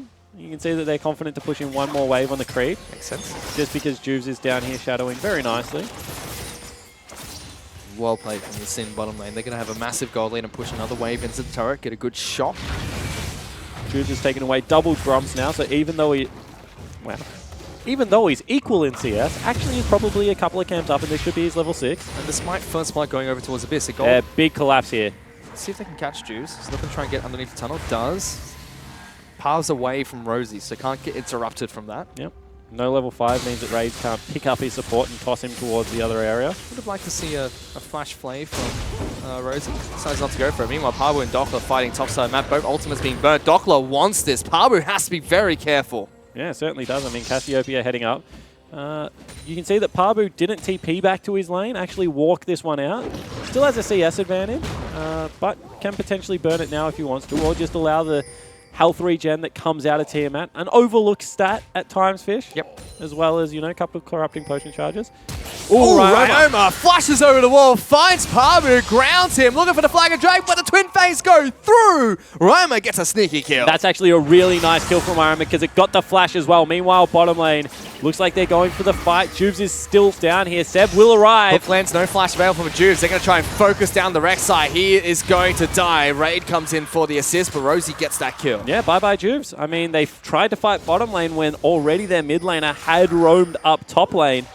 It is important to note that even though Pabu died, Ryoma also used his flash. So if Seb ever can get any tempo towards that mid lane, Ryoma might be in a little bit of trouble. And what's that blind from Ryoma? Because there was a ward in there. I mean, so what had happened is Pabu cleared out the ward and recalled straight away, so he knew he was still in the brush. It's a gamble, but it was a worthwhile one. Seb with the Moby Boots going for another gank down in this bottom lane. Big creep wave, however. Yeah, Rosie's trying to catch up towards FBI. Good double flame, knocks it back. Box will lock him down. Charm from Rogue and the knockup. Look at this. FBI still trying to fight this one out. Pops the ultimate on top of Ray, flashes on him. Can't rip the feathers back. Instead turns his attention towards Rosie. A couple more autos is all they need, but the split focus of Sin means they can't turn around that game. And I mean, they still have heal available. That was so much burnt on the Abyss squad side. Now they're going to bring Juves into this, and they can actually potentially just recall with a freeze. Really nicely played out of FBI and Rogue. Very, very well played by them. And almost looks like they're going to turn around a fight there. But again, split decisions from them means they just repel the gank, which is still nice. You're going to shove another wave into the turret. Did Rogue just take all of it? He took all the range minions there. I mean, it still hits the turret. Still worthwhile. Thought Pabu might look for the gank mid lane. Has got the ultimate available. Ryoma kind of read it. And, make sure that he's back at turret. Doppler and Pabu doing all right in the top lane. Nothing too fancy from them. Smack it. Very satisfying champion to CS with, Jarvan. But Doppler rushing Frozen Fist here. Yeah, Iceborne Gauntlet. On Gragas. Interesting rush. I mean, I don't mind it because it gives a lot of mana. And one of the things that hurt Gragas a lot with the changes was the fact that all these mana stacking got taken away. Sheen, big mana item, you know, cooldown reduction on it. It's cooldown reduction and mana on the Glacial Shroud as well. There's a little bit of armor, so it makes a lot of sense to me, Fish. I like it if he's going to stay against Pabu for the next 15 minutes, but there's an Elise and a Victor running around on the map. Doesn't give you health, doesn't give you any magic resistance. Yep. So that kind of sucks, but let's see how he uses it. This bottom lane is in a world of hurt.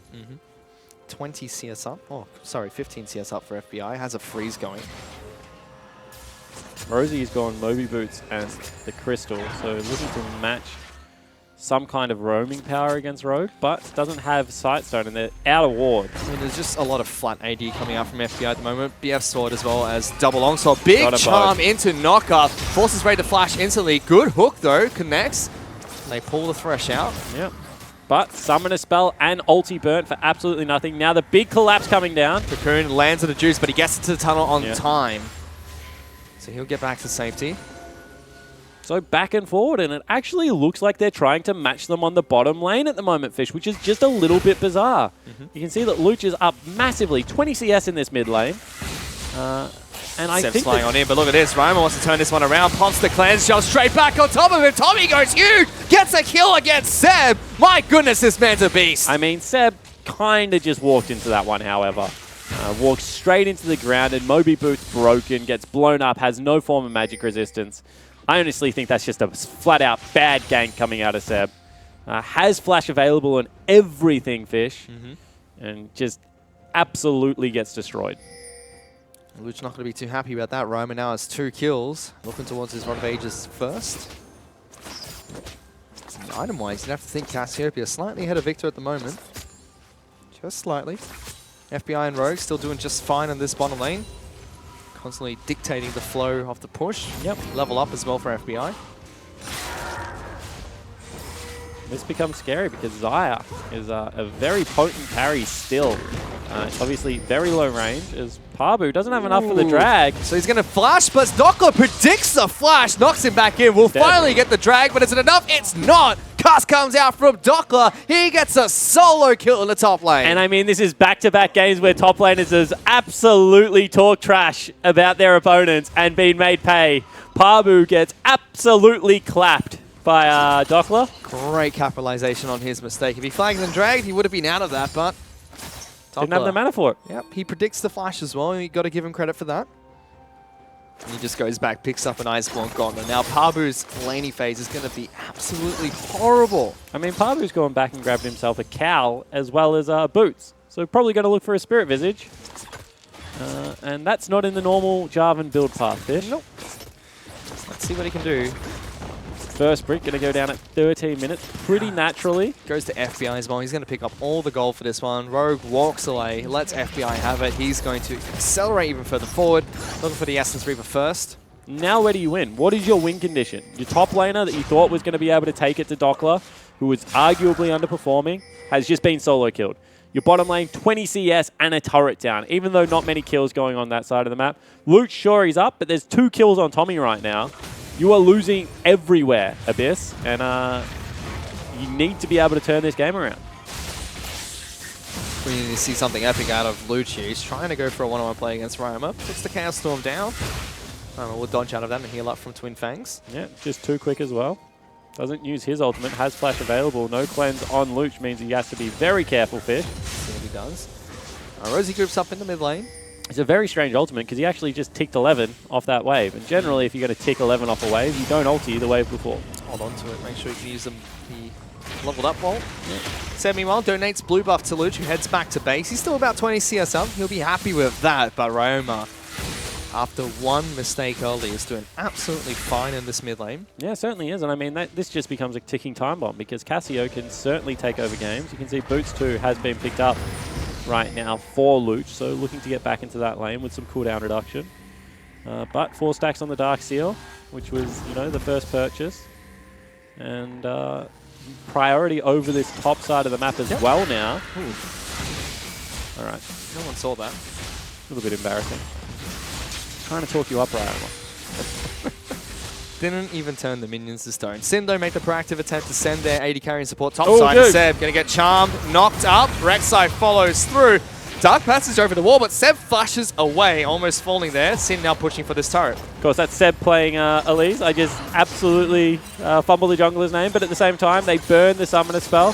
They're going to be able to get some pressure on this top side of the turret. It's already incredibly low fish. With no one rotating up, it will probably fall this wave, and they're going to be 2 turrets down. That should be falling. Seb's trying to fight Juves at half health. Gets a good chunk of damage with Thunderlord's prop.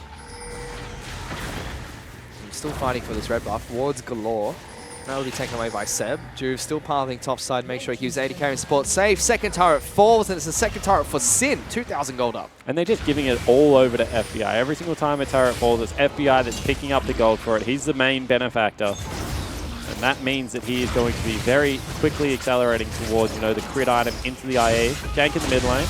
Roma going to get jumped on. Flashes out of the Cataclysm. Ultimate not back up just yet. I think that's worth. Cataclysm for an ult. Certainly...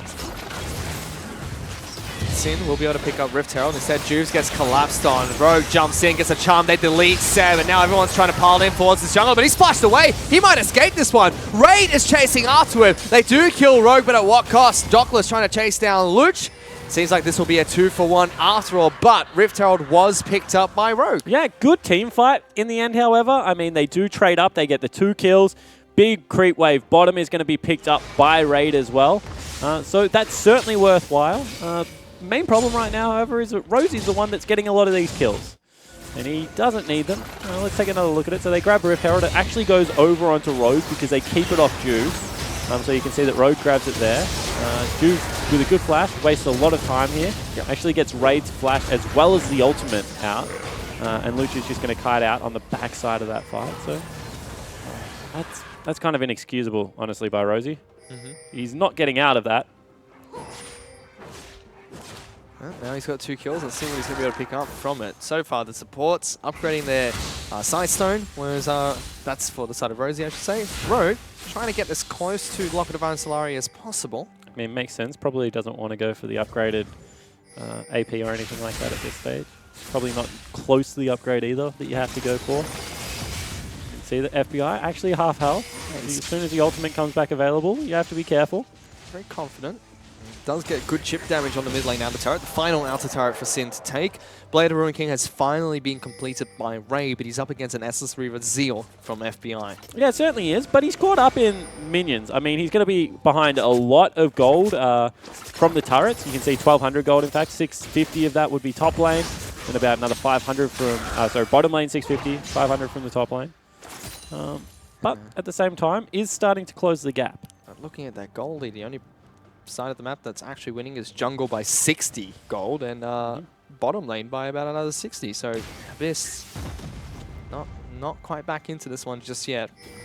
Rift Herald's being dropped mid lane as well. Dockler's going to rotate Everyone is over. collapsing. I mean, they've got all 5 members heading towards that mid lane. Rift Herald will drop. That's certainly going to push the last out. That's turret. a big engage. Rogue just jumps straight on in, and that's 2 people from Abyss just absolutely destroyed. They're still charging forward with Rift Herald. This is going to be a big play coming out of This is going to be the inhibitor turret. I mean, that is a huge play. Rogue gets in amongst everyone and blows up 2 members. Fantastic Rakan play. Herald's going to have a charge here, and I don't know if they can stop it, Fish. FBI was the bait right there. Hook onto Harold, doesn't matter. He's already done his job. They've charged it towards the inhibitor. They literally just ran it down mid. Sin with a huge play off the back of a Rift Herald. That was unbelievable. The Sin ARAM strikes again. What great decisive play. Good hook has actually landed. See whether they can make anything of it. Just dashes out. Parbu's looking to try and jump in for this one. As Cataclysm decides not to pull the trigger, but my goodness, they just dangled FBI's bait, and Rogue says, I'm coming for the knockup. And what was an incredibly even game has now just been burst open. I mean, they were controlling the tempo, but this double kill into the turret falling down, that was a 3-turret push fish and 2 kills. That is such a huge momentum swing for Sin. And if you're Sin, you've got to be incredibly happy with that. Very excited about that one. Ooh. That was a good play. That actually might be, the war room this week. We'll have to wait and see, but it certainly could be. Brought to you by Jake Sponsenberry. All right. Don't know what to say after that, but sure. It's 5,000 gold lead for Sin at the moment. Off the back of that play, Spirit Visage has been picked up by Doppler. But he'll now have that health and magic resistance he was missing previously. Does synergize incredibly well with his passive, and Luch he's going to struggle to clear out waves against super minions. Knight's Vow also picked up by Juves. That was a Schönfire special at Rift Rivals. Yeah, the rest of the world has caught on, however, so credit to Schön for, being a trendsetter. And makes sense. He's got 2 hard carries at the moment, being Ryan and FBI. Dockler's pulling his weight quite well as well. Yeah, Dockler's had a great game. I mean, a solo kill, as well as being a part of that play in the mid lane with a great cast, knocking people back towards them. Juves has been stunned up here. He's getting locked down. That's dead again. Juves, flash, smites the red buff. Is he going to die? No. Tries to get over the wall here. Yeah, he's gone. Deathfire Touch, OP. Will eventually fall. He's been caught out quite a few times this game. They actually didn't use all that much there either, Abyss. It was a flash and a hawk, but no real ultimates burnt, so it's not like Sin can look for a turnaround team fight. Dockler going to force Parbu to take the... No, he gets through. They're just going to slap him. Can't body bob him out of that flag drag there, but just wants to show Parbu that he's there. This is going to be a fun top lane matchup to watch. Just hitting each other. Headbutts from Gragas. It's not fair. Jarvan has a real weapon. Gragas does as well. There's a task of wine. That's a real weapon?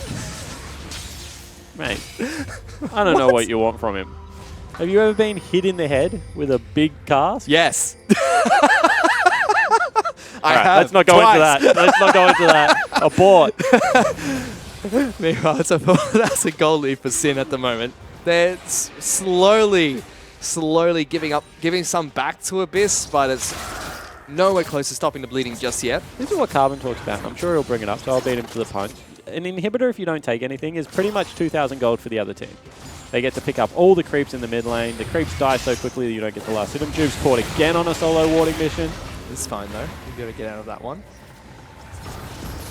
Yeah, let's see if Sin can do anything with the inhibitor turret down. So far it's just been Luch picking up CS. Now they're looking to try and get some damage on top lane turret. FBI throwing feathers into it. This is actually very risky for FBI to approach like that. I mean, we talk about the rapid fire cannon, and it is a very good item on Xayah because it extends the range. But her range is still not all that big. Doppler, oh, the hook misses. That was a whiff. An absolute gimme, a sitting duckfish. Doppler's absolutely fine.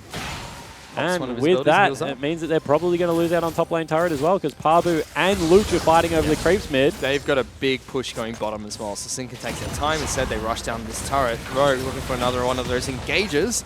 Raid and Rosie have to back off. So turret picked up by Sin. Doppler now get caught out by Seb. Rosie and Parbu are chasing on further forward, but I don't think they really want to pick a fight with the rest of Sin so close. So it's a 5,000 gold lead, and you can see that not really all that much changed after the mid lane inhibitor went down. A lot of farming went over to Luch. He's massive at the moment, sitting on 2 items, nice and pretty. But apart from that, leads everywhere for the Sin Gaming lineup, and they're playing particularly well today. 23 minutes in, probably turn their eyes towards bottom lane and the potential Baron take that Cassiopeia opens up. They've got Doppler's teleport back up, so he can continue split pushing bottom lane, which was slow pushing in favor of Abyss. They'll probably send Parbu to try and match that. Parbu not having a great game so far, however. No. 1, 2, and 2. Certainly not performing the way that he said he was going to in the pre-game video. FBI having a great game again as Ryoma just casually catches out Raid. Nothing to see here. I mean, he's dead. With that, Baron. probably going to be Baron. So Seb, same level as Jubes, needs to go for the Miracle Steal.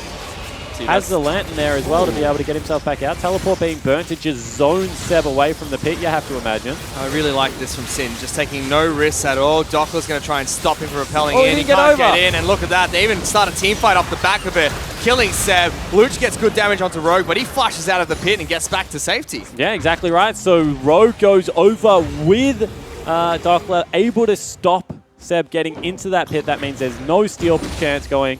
It's a 7,000 gold lead. More, nearly 8,000 gold lead now, Fish.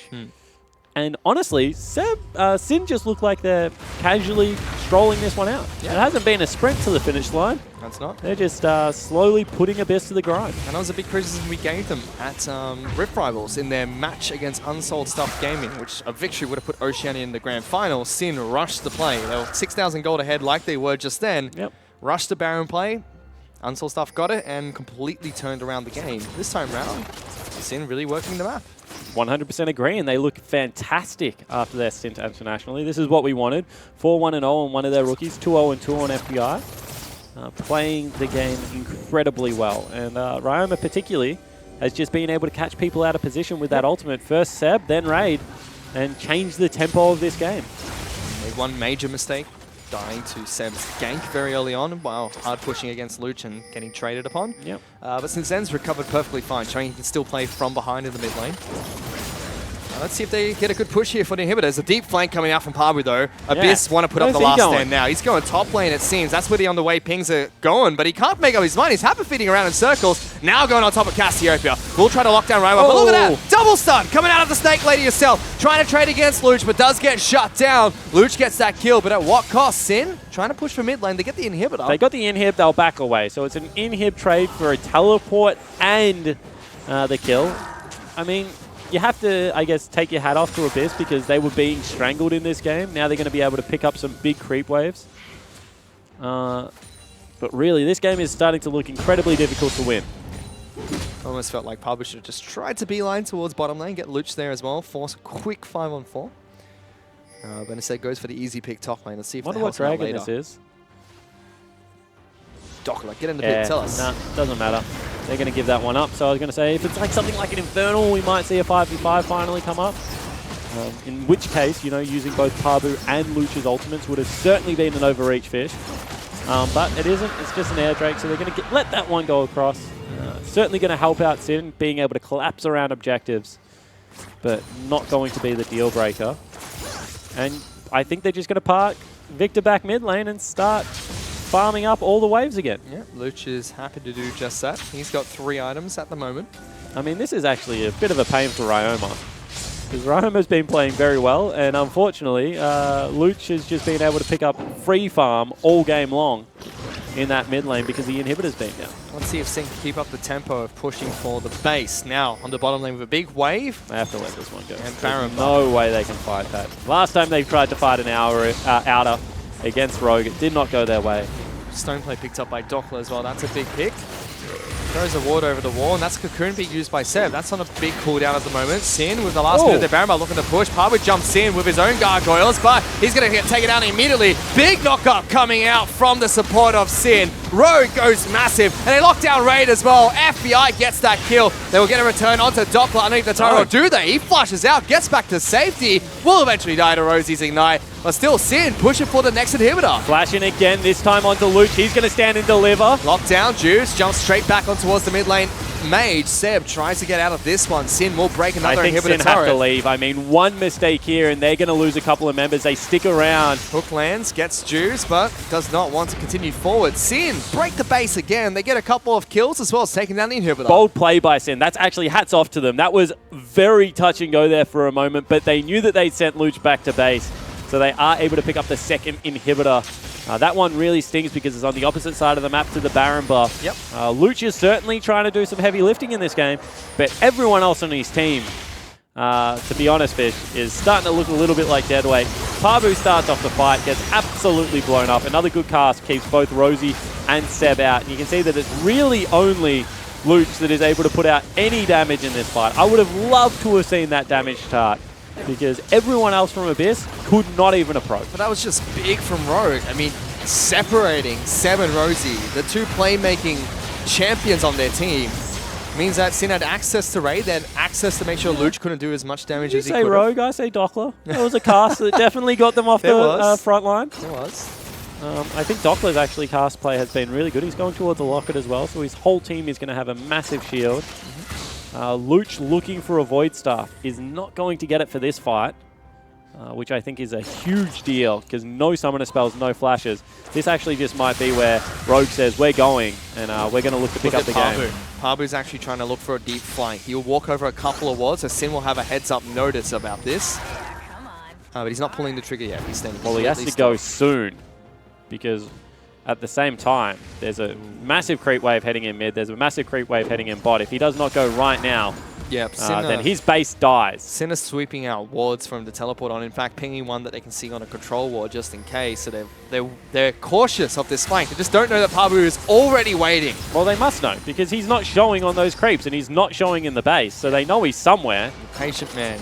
Mr. Pabu, he's got to do something. Raid's looking to try and delete the minions underneath the Nexus. Not quite sure how efficient he's going at this. Doesn't look like he's going efficiently at all. Here comes Pabu. He snuck up. I think he did get a vision. Flag drags in, looking for a Cataclysm. He gets instantly crowd controlled by everyone else and deleted. Reimer gets that kill. He flashes forward. He's on top of Luch. He's gone. That's the hopes and dreams of Abyss being crushed. Dottler's trying to charge into the base, but it's a 5-on-3. This will be a difficult defense. No inhibitors left. A naked Nexus as well. They charge towards Raid. He tries to kite back, but you just can't. Sin are so strong in game number 1. They're marching towards the Nexus. Yeah, they've caught out Tommy, but that's just a consolation prize at this point. The Abyss team can't just quite defend against Sin, and eventually they'll be able to pick up game 1 in this series. I mean, hats off to Sin. That's actually a really great statement game coming back from Rift Rivals. A decisive play down mid lane. 3 turrets inhibitor at only like 20 minutes in. Just ripped the life out of what Abyss had to offer. And you can see they're not all that hyped up. That's pretty business as usual. If Sin want to remain a top 3 teams within the OPL, they have to be able to clean up teams like Abyss. And hats off to them because in game 1, they certainly did it pretty easy in the end. And Abyss, I mean, they're very vocal about how they want to be a top team as well. I mean, look at the pre-match interview they had against Sin. They said they were favourites coming into it. But if you look at their track record so far, they're the only team to drop a game to Red Decide, the newly promoted team as well. And that was with no bans. Yeah, I mean, when you have a look at this game, if you want to be a top team, your top laner cannot die in a Jarvan versus Gragas matchup. I don't care who's playing any of those champions. Remove nameplates. You can't get solo killed in that matchup. And they absolutely lost out on bottom lane with Kalista Thresh, one of the strongest duo lanes in League of Legends, against Zaya Rakan. Not by a little bit. I mean, they were 20 CS down and lost their turret as well at only 12 minutes into the game. I think that Seb and Luch looked okay in the mid lane, but apart from that, not many bright spots for this Abyss lineup. No, even though they looked okay in the mid lane, they couldn't capitalize that early game they got. That's all they got. A single kill. They put Ryan a little bit behind, but he was able to catch up nice and fine. Certainly was, and I mean, that's what this team is about in Sin. I mean, they are huge in the momentum. They don't feel like they're falling behind at the moment. They go for the risky plays. When they've actually come together, then they just keep rolling and rolling as a team. They really put you to the grind. And the ability to slow down, take the deep breath this game, and then win it cleanly was actually very impressive. And they picked it off the back of the classic Sin ARAM, just running it straight down mid. And with that, they take game 1 over Abyss. But to break it down further, let's send it back to Michael Hing as well as the rest of the analysts. Thank you, Fish. Thank you, Spawn. Sin take the first game over Abyss. So they currently have 1-0 in the series. And, I mean, if you're Abyss, you came in as favourites somehow? Were they? No. Well, no, they called themselves, they said they were the favourites. Yes. I don't think they were the favourites. No, in the pre-game thing, they said they were favourites. No, definitely. No, look, okay, they are... I mean, they talked a lot before the game. Rosie also on Twitter was saying, made a joke about how it was going to be freelow. I think that was a... As an Abyss fan, that would have been a pretty tough game to watch, I think. I think they kind of just got outclassed across the board. Sin? That was probably one of the cleanest games I've seen Sin play. This split. This split, really. Like, that was... I was trying to think of things they could improve on. That was a very crystal clear, well-played game. Well, let's give it some context. Oh, sorry. Okay. Well, no, I was just going to say, I think, like, I don't think Juice played very well. I think they were in complete control of that game, and Juice was like 1-3-2 or something, which is a pretty poor score to have when your team is doing so well. I think that's, like, Sin just... I think their carries, like Dockler, Tommy, I mean, Roma and FBI played really well. I mean, and Rogue as well of course, but they got like I think solo kills in almost every lane. Well, we'll go deeper into that in a second. But if you're Sin, right, you go away to Vietnam to win an international tournament. You publicly say, look, we're working on our communication, working on our synergy, working on our teamwork. You come back to OPL, what do? Ram it down mid, boys. Let's make it happen, right? Yeah. I mean, this execution is amazing. I love Rogue's Rakan. It's just like I don't even have enough time to explain what just happened. Like Rogue's Rakan was outstanding. Immediately gets the 2-man knock up, and what I want to say is, Juves, even though he didn't have a good individual performance, he did what he needed for his team. Like he was waiting on the side, ready for that flash on Burrow, and you could see like that was over within a blink. Cooldowns all came together there Yeah. because they had the flash body slam from the Gragas, flash Rakan engage, flash from the Rek'Sai. They just wiped them. The synergy that replay ended a little bit early because what actually happened is they pushed all the way to the inhib. Yeah, they took get 1, 2, another 3 tower. inhib. Yeah. Like, Three towers. Game open. Three Game towers. open. Yeah. Is that whether it's the best or it's certainly the most successful use of the Rift Herald I think we've seen. Oh no, sorry, maybe that time Chiefs used it on the Nexus. Yeah, that was pretty good. Yeah, there was one Nexus push. That was a pretty big one. But no, that was more than you could ask for from when you take Rift Herald and you say like, oh, what lane are we going to go to, guys? That happening is not like you don't even think of about that as a possibility. But a fantastic engage and completely broke the game open. And just one more thing to add is that when they did get to the tier 2 towers and they didn't necessarily look to fight. Like if Abyss weren't there to defend the tower, you could see that both of their side waves were pushing. They maintained mid priority and rotated to top tower, took top tower for free. So you could see that when they needed to dive, they were coordinated, but they also positioned the rest of the map in their favor. So some rare macro out of Sin, perhaps. I was very impressed. At some point, you've got to admit that Sin are quite good at the game League of Legends. But I do want to... At some point. I do specifically want to talk about their mid laner, Ryoma. We were saying his praises going into this, and he had a bit of a rough start with that death, but he's a young mechanical player, and in this particular, I know you wanted to shout him out for this. Yeah, I mean, he just catches Raid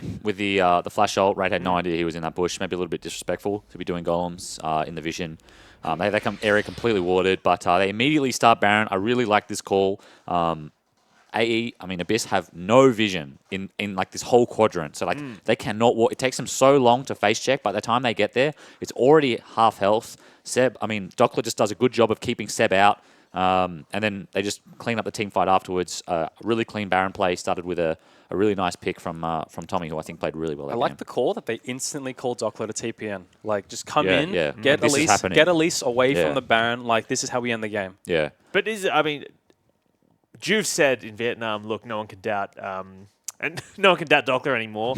And I know you have very strong feelings on the nature of doubt, as we discussed, Carmen. But a pretty good performance from him, right? He's doing all right. Yeah, he got the solo kill in Jarvan versus Gragas, which is which I unheard know of. He predicted the flash. Yeah, and he got the predict on the I think that was on a mid gank or something, right? Yeah, or a top gank. Predicted the flash. So, one of them. But he did do it in any case, and it was very good.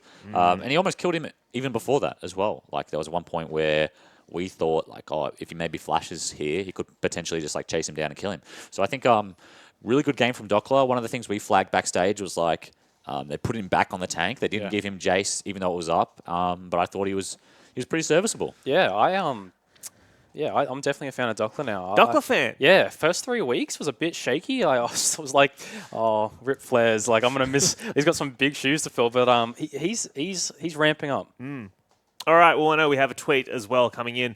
#I'mOPL. And this is from Medic for the Win. A frequent contributor to the analyst desk, so thank you, Twitter analyst. Is there a better duo Abyss could have taken into the Rakan Xayah in the side of Sin in the draft phase? So we're talking about Kalista Thresh, which is pretty strong. They had a really good lane.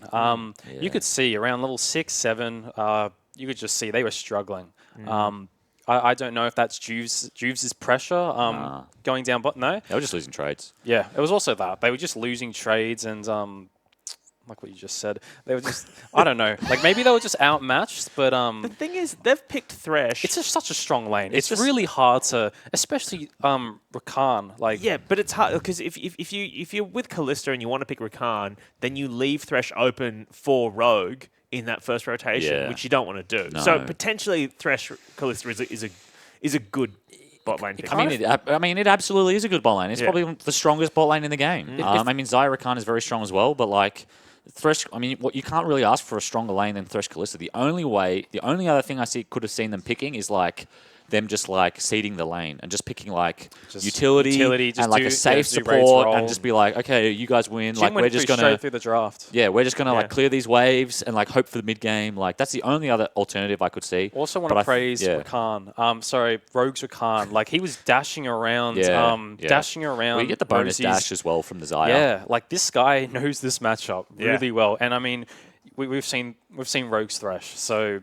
have you ever seen Rogue talk about a support champ? His eyes get really wild and intense. Like we're in Vietnam. I reckon I spoke to him about 7 minutes on that one time he predicted the flash with the Thresh hook, and he's just talking about. He's like, it's like just triangles, man. It's just patterns, and you just pick the dodge. And I'm like, okay, cool, man. He's really intense. He's in there. I haven't spoken to him about that, but I do believe that. Feel free to hit him up. Could on be the case. He knows a lot about wild dude. Yeah, Leech did a fair bit. I thought Leech had a really good game. Yeah, he was like 20 CS, 30 CS up at some point. Yeah. Like he was putting pressure on the lane. He was winning the early trades. Cass died early, and it was all going really well until Seb suicided. So we've talked about this before, but a lot of people have differing opinions on why Luch is so annoying to play, or why he's so frustrating to play into. You're a mid laner, Choo-Choos. When you come up against him in solo queue, I mean, what's your take on the situation? He kind of resembles Fansix to me. He's just always like getting every last hit, and his CS numbers will always be up there. Never misses a CS. Yeah, never misses CS, and just consistent. Like he's always able to like trade well, and he played the level 1 brilliantly. Yeah, he's definitely just a consistent mid laner. Not missing like puts pressure on you. Yeah. Like you don't have to, like he's not actually interacting with the other champion when he's doing that, but by not missing, like he's just putting the pressure on you that like you also have to not be missing. And if you are missing, like then you have to kill me every time. Yeah. Right? And that's the pressure you feel like, oh shit, like I'm falling behind. Nothing's happening, but I'm falling behind. Like, okay, I have to do something. I have to roam. I have to solo kill. I have to force him out of the lane or something. And then that's when you make the mistake, and that's how Luch gets the advantage. I mean, Tommy was actually forced. He was 20 CS down and roamed top and flashed over and blinds ulted the bush. That was insane. Blind ulted and so killed the crazy. Jarvan. But yeah, it just goes back to show that he feels that he needs to catch up. I'm down 20 CS. I need to be impactful, or else Luch is going to outscale me. He threw out that rando ult as well at mid. Yes. Where he just kind of ulted out of nowhere, hoping to catch Luch turning towards him. And that's the kind of stuff that not missing does to you. Like, you just feel like I have to make a play, and ultimately, like, let's say he didn't get that kill at top, he would have fallen further behind. Let's say, he did miss the ult at mid, so then he doesn't have his ult for another minute or so. No team fights should happen for Sin. So, like, that's Luch's strength. But then the danger then is if you back Ryoma into a corner and he goes top and gets a kill. Yeah. Then, maybe you don't want to put pressure on him, right? Yeah. Well, I mean, I don't think there's much Luch can do about that. That was I don't know how he knew he was in that bush, but that was insane. Yeah. I think he just didn't have mid priority. Gave him a bit too much room to roam. Took a gamble. All right, let's talk now about top lane, because we spoke about Dockler already, but going into Pabu, I mean, who has actually been in the team house for a bit because he's on school holiday, so he's actually spent a bit of time. But this is a rough match. Spent the last week grinding at the house while he's on school holidays. This is a rough match for him, though. Didn't seem to do him much good, at least not in this game. Pabu's... I wasn't a fan of his item path. Right. He kind of went half-hard. He built the components for Black Cleaver, then opted out and went for the Spirit Visage. Yeah. And it was just a bit of a variety bucket. And by the time the team fights started happening and they really started losing the game, his Jarvan was melting. Didn't have any completed items. His Jarvan would go right in and then die. Just blow. He did no damage. Exactly. What have you got left on the front line then for Abyss? You got, I don't know. Yeah, you had nothing. Yeah, you got Thresh Box and then get out. Yeah, they played Elise, like, so. Yeah. I feel like Pabu's someone who has to start performing. You know what I mean? Like, he talks a lot, and he replaced Pac-Man. And he's been playing for a while. Yeah, he replaced Pac-Man. He's been that young mechanical but kid. It's just not coming together for him at the moment. Yeah, still waiting for it. Yeah, we'll see if he does it in game 2. He's very young. He's got some time to bring it together. For this split. Yeah. He is young, and he will have a couple more splits, I'm sure. But he wants to win, I'm sure. Absolutely. And Abyss probably want to win too. And maybe for that to happen, for that to happen, someone's got to play good. All right. Well, if you have any questions for our analyst desk, please tweet them at us, #IamOPL or @OPL, and specifically about the draft. We'll get to them as we get back from game number 2. But for now, let's check out some highlights from game number 1 before we get to that second game. Very early and popped the cleanse without a cocoon being thrown his way. First blood picked up by Seb. And Ooh, Ryoma flashes over the wall, finds Parbu, grounds him, looking for the flag and drake, but the twin face goes through. Monster Cleanse jumps straight back on top of him. Tommy goes huge, gets a kill against Seb. My goodness, this man's a beast. That's a big engage. Rogue just jumps straight on in, and that's 2 people from Abyss just absolutely destroyed. They're still charging forward with Riftail. This is going to be a big play coming out of Sid. FBI was the bait right there. Hook onto Harold, doesn't matter. He's already done his job. They're charging towards the end here, but they literally just ran it down mid.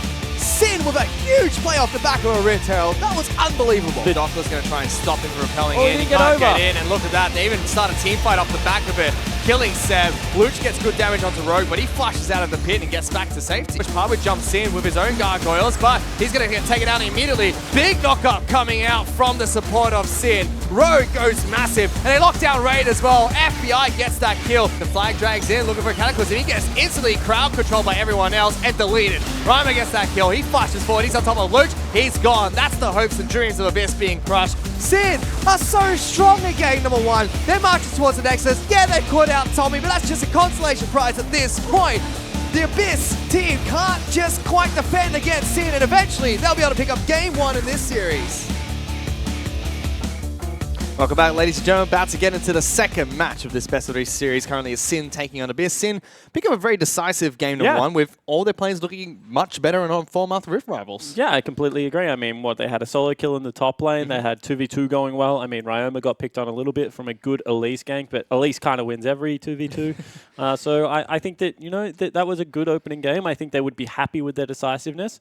And as long as they clean up some of, Ryoma pushing up aggressively without any vision early game and, not shadowing the side of the lane that Juves is on, they're all very fixable things in between games that they will actually be able to completely style on Abyss this time. And just walking past their room early, I could still hear Juves being very vocal about a lot of the mistakes that Sin made in that game. So hats off to them. It seemed like they still want to improve even after picking up a victory against Abyss there. But Abyss, they're not on form at the moment. I mean, Luch stepped into this. We think, okay, Luch coming back to Abyss, they're going to look a lot better. I don't think he's had an impressive split so far. No, I certainly don't think so. I think that he had a pretty good game that time around. He did most damage on the map and looked generally pretty good. I mean, that man on your screen literally ran into the lane and into the kill over to his mid laner. So there's not all that much you can do there. Parbu is a big one for me. Parbu is such a wild card. In the truest sense of the world, you honestly do not know what you are going to get from him. He's Slim Shady, smart. He certainly is. And I think he is a super talented dude. I've been pretty vocal in the past of my praise on Parbu. And he had some really good games last split, where he was bursting onto Summoner's Rift, was building 120 CS leads over people. Yep. I don't know if he's in his own head and he feels like he has to hard carry or do something special, but if he just goes back to being a farming top laner that exerts pressure throughout the latter stages of the game, I think this team will be fine, but for whatever reason, he just cannot do it in the OPL at the moment. Well, hopefully he's beginning to feel like a rap god. If not, I don't know what else Abyss is going to be able to do heading into this game. Rain and Rosie as well, not having a great time against FBI in a row. We touched on Rosie's return to the OPL. He was very hyped up again. Was great on Cheese Black. Was great when he first joined Tainted Minds last split. Now that he's on Abyss, hasn't been the same Rosie that we saw previously. Hope we'll be able to see more from him. And the bans from Abyss so far. Talia, as well as Thresh and Caitlyn being banned out towards Sin. So 3 very heavy target bans. Zac, Orianna, and Syndra banned up by Sin, which means Galio left open, first pick by Abyss. Yeah, and that makes a lot of sense. I mean, Luch can farm up on it if he wants to and become an absolute monster. Parbu can take a tank matchup because we've seen that Doppler is happy to go towards tanky top laners still.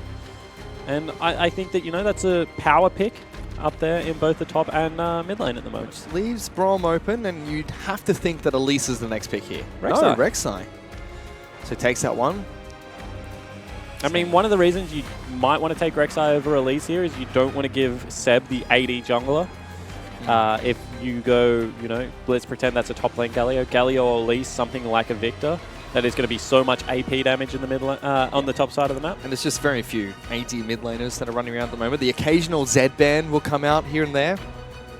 But with Corky's changes, he doesn't even apply anymore as an AD threat. They have picked up Gragas, so that is a lot of ability power front-loaded here. Yep. They could potentially just completely move away from the Elise.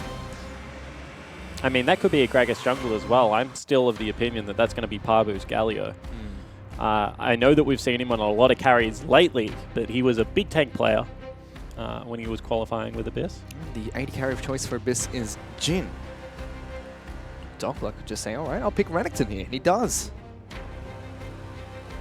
This was one of the first champions he played on the OPL. It was in the meta, and everyone said that he played Jace, and that's all they really knew about him, but he could play Renekton as well. So yep, he hasn't had great performances on the champion, but he's looked pretty solid when he's gotten the Crocodile. And they followed up with a Gnar ban, which does make sense. Makes a lot of sense, since that Gnar pretty much was reintroduced into the meta to kill crocodiles. And Vlad being taken away from Ryoma, I mean, that's a strange ban. It could be a few scrim things coming into play here. I mean, Ryoma's also played it in the OPL a couple of times. The famous Vlad off and Orianna off versus Triple in the Gauntlet last time around. Jack's ban as well. Doppler does not want to play against that. Makes sense. I mean, Jax actually is a pretty good pick into the Renekton. Counter-Strike gets rid of the W, which used to stun through Counter-Strike, and that swung the match up a little bit further into Jax's favor. And is a time bomb. It's historically, as you mentioned, been a time bomb. Even when Renekton used to win the matchup, as long as Jax was able to be 20 CS down 15 minutes in, he'd completely take over. Sin will be able to pick up Kalista, though, very late into this draft. Kalista Braum still very potent. Cassiopeia was the final ban, so double bans towards Ryoma, with Taliyah being banned out right off the bat. Now Abyss, they have to show their hand. Sin still hiding their mid lane pick for Ryoma, and that's pretty smart, in my opinion. Making sure he has all the tools to work with against Luch. And that's a cannon lock-in for Abyss. So top lane cannon for Pabu, it seems. Potentially. Mid lane Galio? A support Galio. I mean, Rosie played support Zac, didn't he? They could be at absolutely anywhere. So this is a funny draft out of both teams, honestly, at the moment. We're going a little bit left field Mineski here. Made Abyss. Let's see what the final pick's going to be. Victor locked in for Luch. So that's Gragas jungle. Yep. Has to be. Support Cannon or Galio? Support Galio, it seems. This is... Okay. The final pick from Sin is going to be Kassadin. I like this pickup for Ryoma. I think that Sin has absolutely won the draft. That is all I'm going to say. I do not know what the hell Abyss Esports is doing, Fish. I'm a little bit confused. Galio support. Is that going to be a full AP cannon? Because his AP ratio was certainly improved, and it was absolutely gutted on the AD side. I mean, a counter we saw at Origin to Galio top was Kassadin. So it makes sense that they want to run Kassadin mid lane into... Galio mid lane into the Kassadin. So they pick up the Victor, and then Cannon into the Renekton. So they still got their counter pick top lane, but it's a weird one. Yeah, I mean, they've got so much AP on this team. No. Everyone is AP damage apart from Raid, and Raid is going to be chased all over this map by Ryoma. And a lot of people pick range supports into Braum because they feel like Braum just doesn't win lane when he's against range support. He's against Galio. He's going to be absolutely fine. There's no magic damage in that bottom lane for Rosie to negate with his shield. As I said, I don't know what has happened. I am honestly looking down this draft, and I don't know what their win condition is of this team anymore. They have, cannon flanks that can go in with Galio over the top. Fantastic. That's absolutely fine. But everyone is going to be rushing Raid. So they need those peeling tools on top of him. And Jin isn't a hyper carry. Jin is, known mainly for utility, does great late game damage if he gets there, but only has those four bullets, and Ryoma has an infinite amount of hops. And I believe this is 7.13 is the patch where Cannon was changed, so he's more magic damage based. He has to be AP Cannon. If he's AD Cannon, I am going to be incredibly upset. Which I think he's going to be, because the only AD damage they have is Jin, and Jin as a 1 AD threat is not that reliable with only 4 bullets in a team fight. So very curious to see how this one is going to pan out between Abyss and Sin. It's currently 1-0 for Sin, so it's match point for them. Abyss really want to try and take this to game number 3, but for now, let's check in with Hingers, who's standing by with, I believe, Abyss's coach. Thanks, guys. I'm here with Drac and Galio support. We know Rosie likes to play the unconventional supports. Talk us through the thought process behind it. Essentially, it still does the same thing that Galio always does. It has its damage reduction is the tank for Galio, so you don't necessarily need items for it to do what it does. And being able to ult on the AD carry is still useful. So. Do you feel like there's not a lot of AD in your comp. How do you think that's going to play out during the game? Cannon will be building AD in top lane, which will help out with that into the Renekton. That's still viable, even though the nerfs recently obviously hurt it. Yep. AD Cannon top lane into Renekton. Yep. Yeah, cool. All right. But otherwise, you're feeling confident? What do you see as the win condition of of the comp? Be enabling lasting long enough to get the cannon split pushing into the Renekton would be nice. Surviving that early game, and then after that, we're pretty happy. All right. Well, thank you for speaking to us, and best of luck in the game. Thank you. There you go, Spawn. 80 cannon top lane for Pabu, despite the nerfs that have come in for 7.13. And this will officially be a solo cast, ladies and gentlemen, because I honestly want absolutely nothing to do with nerfed AD cannon on Summoner's Rift. Carbon's still somewhere in the building. Yeah, if someone could bring him down, that would be fantastic. But we have seen nerfed 80 cannon internationally played. So curious to see how it's going to still work for Pabu. Yep, they still went for Hurricane as well. Oh, yeah, it was interesting. Did it win? Or was it Rapid Fire Cannon? I believe it was in the LPL. I can't remember. Ever use them as an example of what is good in League of Legends, Fish. They're the best team in the world. They no, won Rift they Rivals. are very mechanically sound. I 100% agree with you. For example, they also pick Eve a lot of the time. We need more Eve in the OPL. That's what we need. He's a great champion. I'm an Eve player, and I don't think we need more Eve in our league. Good trade coming in from Luch. Yeah, waits for the spell shield. Yeah. Let me do my job, and you can do your job. I meant to say what's happened. See, he waited for the Magic Shield to trade. That's what happened on the screen, and you tell the people why that's a good thing. Don't you tell me how to do my job. But so far, a lot better from Abyss in the bottom lane, holding their own against FBI and Roy. But you kind of expect that now that it's a much different lane than the Zaya Rakan. Yeah, definitely agree. I mean, Raid has good range in this. He's gone shield as well. Rosie's just going to be an absolute tank and a nuisance at this stage of the game. I think that as the level 6 and the such starts coming through, there's legitimate kill threat still for Callista Braum. We'll have to see how it works out. I mean, Pabu's going to be annoying in the lane. That's absolutely no doubt.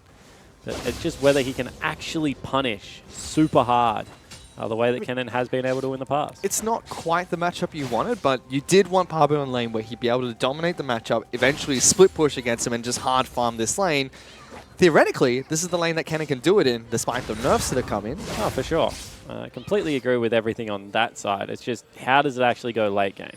Because if Dockler gets to 2 items and is absolutely fine in the split push, then unfortunately for Pabu, it doesn't matter how the laning phase goes. His work has got his work cut out for him, so let's see what he can do. Meanwhile, in the bottom lane, FBI and Rogue under pressure against Raid and Rosie, making it difficult for them to farm up. Yeah, I think Raid actually should have chugged the potion there. He's actually very low. We're going to see Seb go for a gank on top side of the map, potentially look for a turret dive.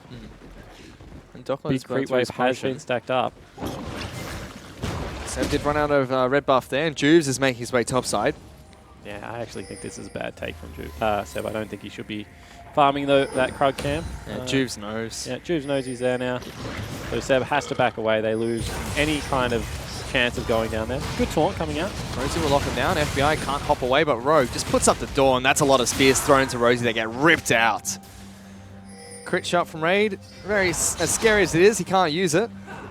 Yeah, and I mean, tank support into tank support. It looks like Braum still coming up trumps here. Is certainly one of the kings of the melee supports. Going to be played into Gragas as well, which has always been a fantastic matchup for the Braum. You can kind of pick exactly where the cast hits you. We had Ryoma teleport back into lane against Luch. Went back, got a Dark Seal for himself with the extra health potions. As well as another control ward. So Ryoma just buying himself a free back against Luch. Can push out this wave, go back to base again if he chooses to do so. Top side of the map. It is heavily in favor of Pabu at the moment. Farming up a Storm, about 14 CS up, forcing Dockler off this minion wave. Yeah, and it's pushing back into him, so forcing him off it is certainly a good thing. You can see that Juves wants to get involved, however. Dockler has flash stun available. Juves goes in. Yeah, he's going to force the flash. Jumps on top of it, but he's tanking turret. He has to back off. Can't quite come back in. Juves might fall here. The shuriken hits, and first blood's picked up by Pabu. And that is much better out of the young mechanical top laner. Baits in the gank, knows as soon as Dockler commits that he needs to flash away, doesn't hesitate, burns the summoner spell, and comes up trump. Now big taunt coming out. Oh, it gets both of them with the flash. Seb jumps on in. The shield has been put up. Good use of the Winter's Bite to stop the gank from going any further forward, but FBI does get locked down by Raid, and Seb gets that kill. Much better start for Abyss. Certainly is, and Seb impacts the lane that he needs to. We had already spoken about how well this was going in the bottom side of the map. You can see he gets down there, makes a huge impact. Rosie with a good 2-man taunt, Fish. Actually shuts down any kind of aggression. Rogue wants to hold this. See whether he actually can. He's going going to the be able shield. to. He's going to be able to hold it for at least this wave and stop some of the minions. Rosie, getting a bit high for you there. Good old support or combat. Never hurt anyone I mean, except this for is Rogue. fine. Rogue doesn't actually care because now Rosie has to push that into the turret, and FBI is still going to be able to grab the whole wave. Good heads-up play. Yep, so heads-up play out of Rogue. That's certainly what he wanted to accomplish, and now Juves potentially wants to kill Rosie. Oh, might be able to get in there, but that's a big minion wave that FBI would want to farm.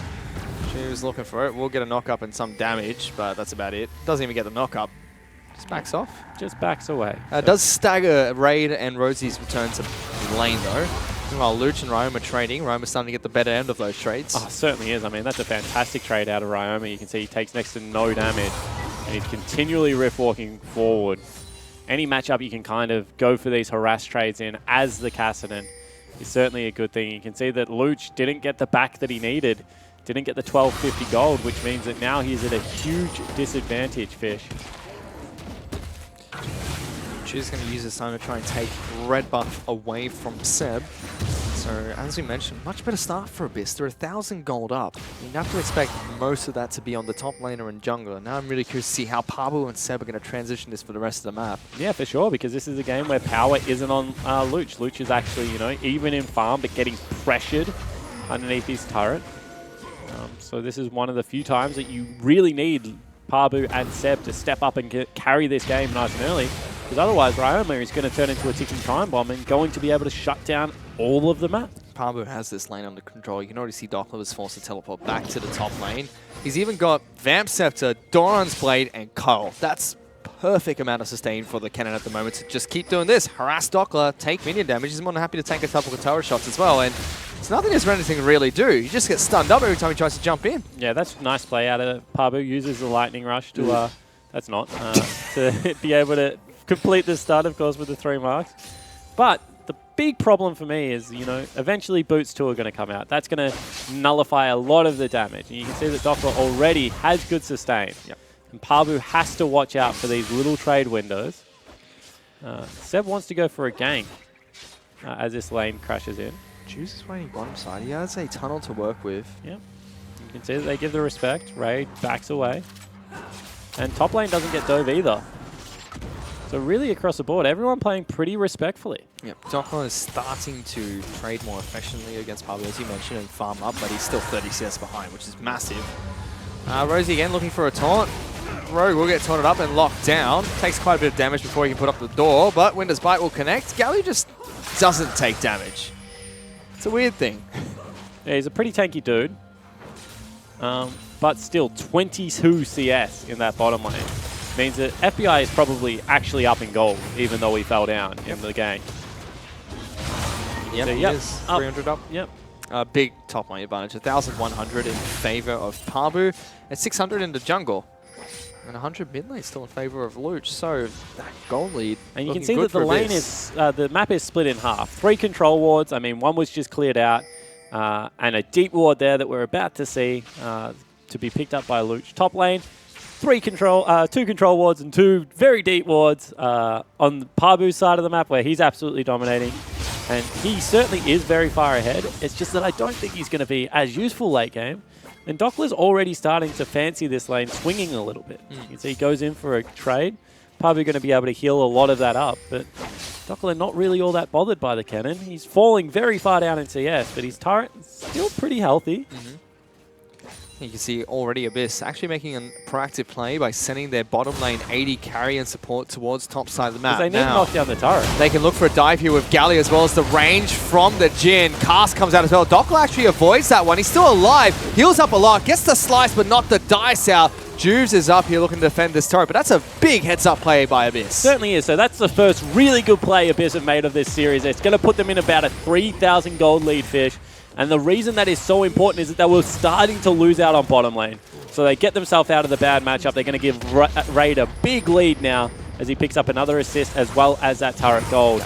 And he can rotate Pabu down into the bottom lane. Looks like he's going to go Frozen Mallet as one of his first items as well. This is huge. Now, suddenly, Seb as well as Pabu having the good games. Doppler and Juves yet to have any map pressure.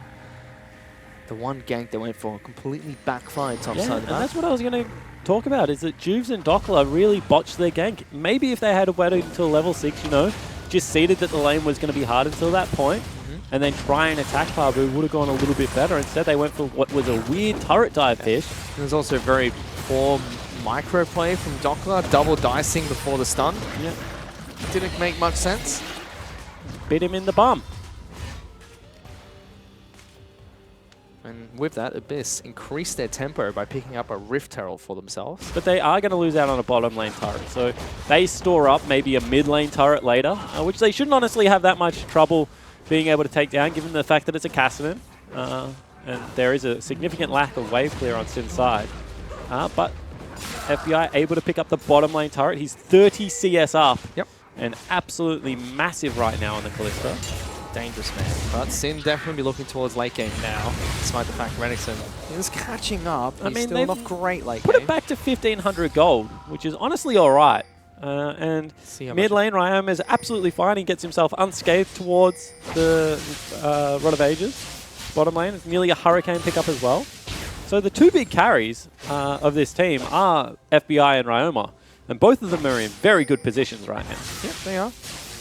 I would have almost liked to see if Dockler just went straight towards something like a Sunfire KP and completely abandoned any path of damage for Renekton. Yeah, Sunfire kind of sucks at the moment, unfortunately. It certainly was one of the better bailout items in the past. Gave you like a little bit of the offensive flavor whilst having a lot of defensive qualities. Looking for an engaged mid lane. Luch gets jumped on by Rogue. Winter's bite straight into the ultimate, trying to pop the passive, but he flashes late, which is actually good for him. And that backfires on Rogue. Teleport being thrown down as well gets cancelled by Pabu. But really good play by Luch. Ooh, now great cast knocks FBI into the team. He doesn't flash early. Gets caught by the Jhin. Double kill picked up by Luch. And now Juice in trouble. He gets tagged. Crit shot after crit. Won't have to flash away. And that is a huge play coming out of Biss. Certainly showing that they are going to be able to push Sin here. Massive cast out of Seb, knocks them both in the right direction. Just clipped FBI. And you can see that with that, they're going to be able to push in mid lane turret, potentially look for the tier 2. And nearly a mirror image of last game, Yep. but just the different teams playing it. Doing exactly the same thing Sin did to them, but this time it's after the mistake coming out from Sin. Roma wants to get in amongst this. Pabu's actually rotated down here as well. Rosie looking for the taunt. They actually locked down Rogue, but decided not to push any further forward. And Sin, they're just throwing everything in the kitchen sink at Abyss. Not working. So close. Nearly got the last charge off. It was on such low health, wouldn't have done any damage. But right now, 5-0. Let's take another look at that play. So big play coming out of FBI. Gets Rogue in range, gets the double knock-up. You can see that he gets stunned up there, and a fantastic fort means that the turnaround damage out of Luch at this stage, 3 upgrades on the Hex score, certainly going to be enough. Flash forward cast. That is no hesitation. And FBI didn't respect it, didn't flash heals very late. Either of those summoner spells probably would have saved his life, Fish, but he doesn't burn either and he dies. Very unfortunate for Sin. Now they're 4,000 gold ahead, which has been a much better game from Abyss. And this is what we want to see from play. every... I like to see a Jhin just streak down the lane after the Cassidy. Of course, he has got a Galio within range with ult available. That's not pretty. Roma somehow doesn't get tagged up by that. i.e. first item of choice, so no early lethality like we see 80 carries like King build. Potentially one of the reasons that the laning phase was a little bit harder for Raid, given that he's not going for any bridging items, straight towards Infinity Edge. 4,000 gold lead for Abyss at the moment. 3 turrets to 1-5-0 and kills. They do have Ryoma scaling, and FBI does scale really nicely as well. Yep. But I really like this draft. It seems like they put a lot of eggs into the Pabu basket. In this game, it's paid off. Seb having a much better match as well. Yeah, I think Seb's been the difference for me because Pabu's up 30 CS, and sure, that's fantastic. He also set up, the tempo play to head towards top lane. But Seb's the one that, got the respond kill in the bottom lane and was able to set FBI and Rogue behind and then hit that big cast and also was available for the top lane dive. So I think that Seb's pathing has certainly been greatly improved from game 1. 2-0-1, having a better Gragas performance. I mean, right now, Dockler's back within 20 CS of Pabu. And I don't think that the lane stays all that bad for the Renekton. It just becomes a bit dicey once Pabu can get that Blade of the Ruin King. Frozen Mallet, potentially. I mean, anything that can build Frozen Mallet's going to annoy Renekton. And they're going to be able to pick up another, quote-unquote free objective right now on the bottom side of the map.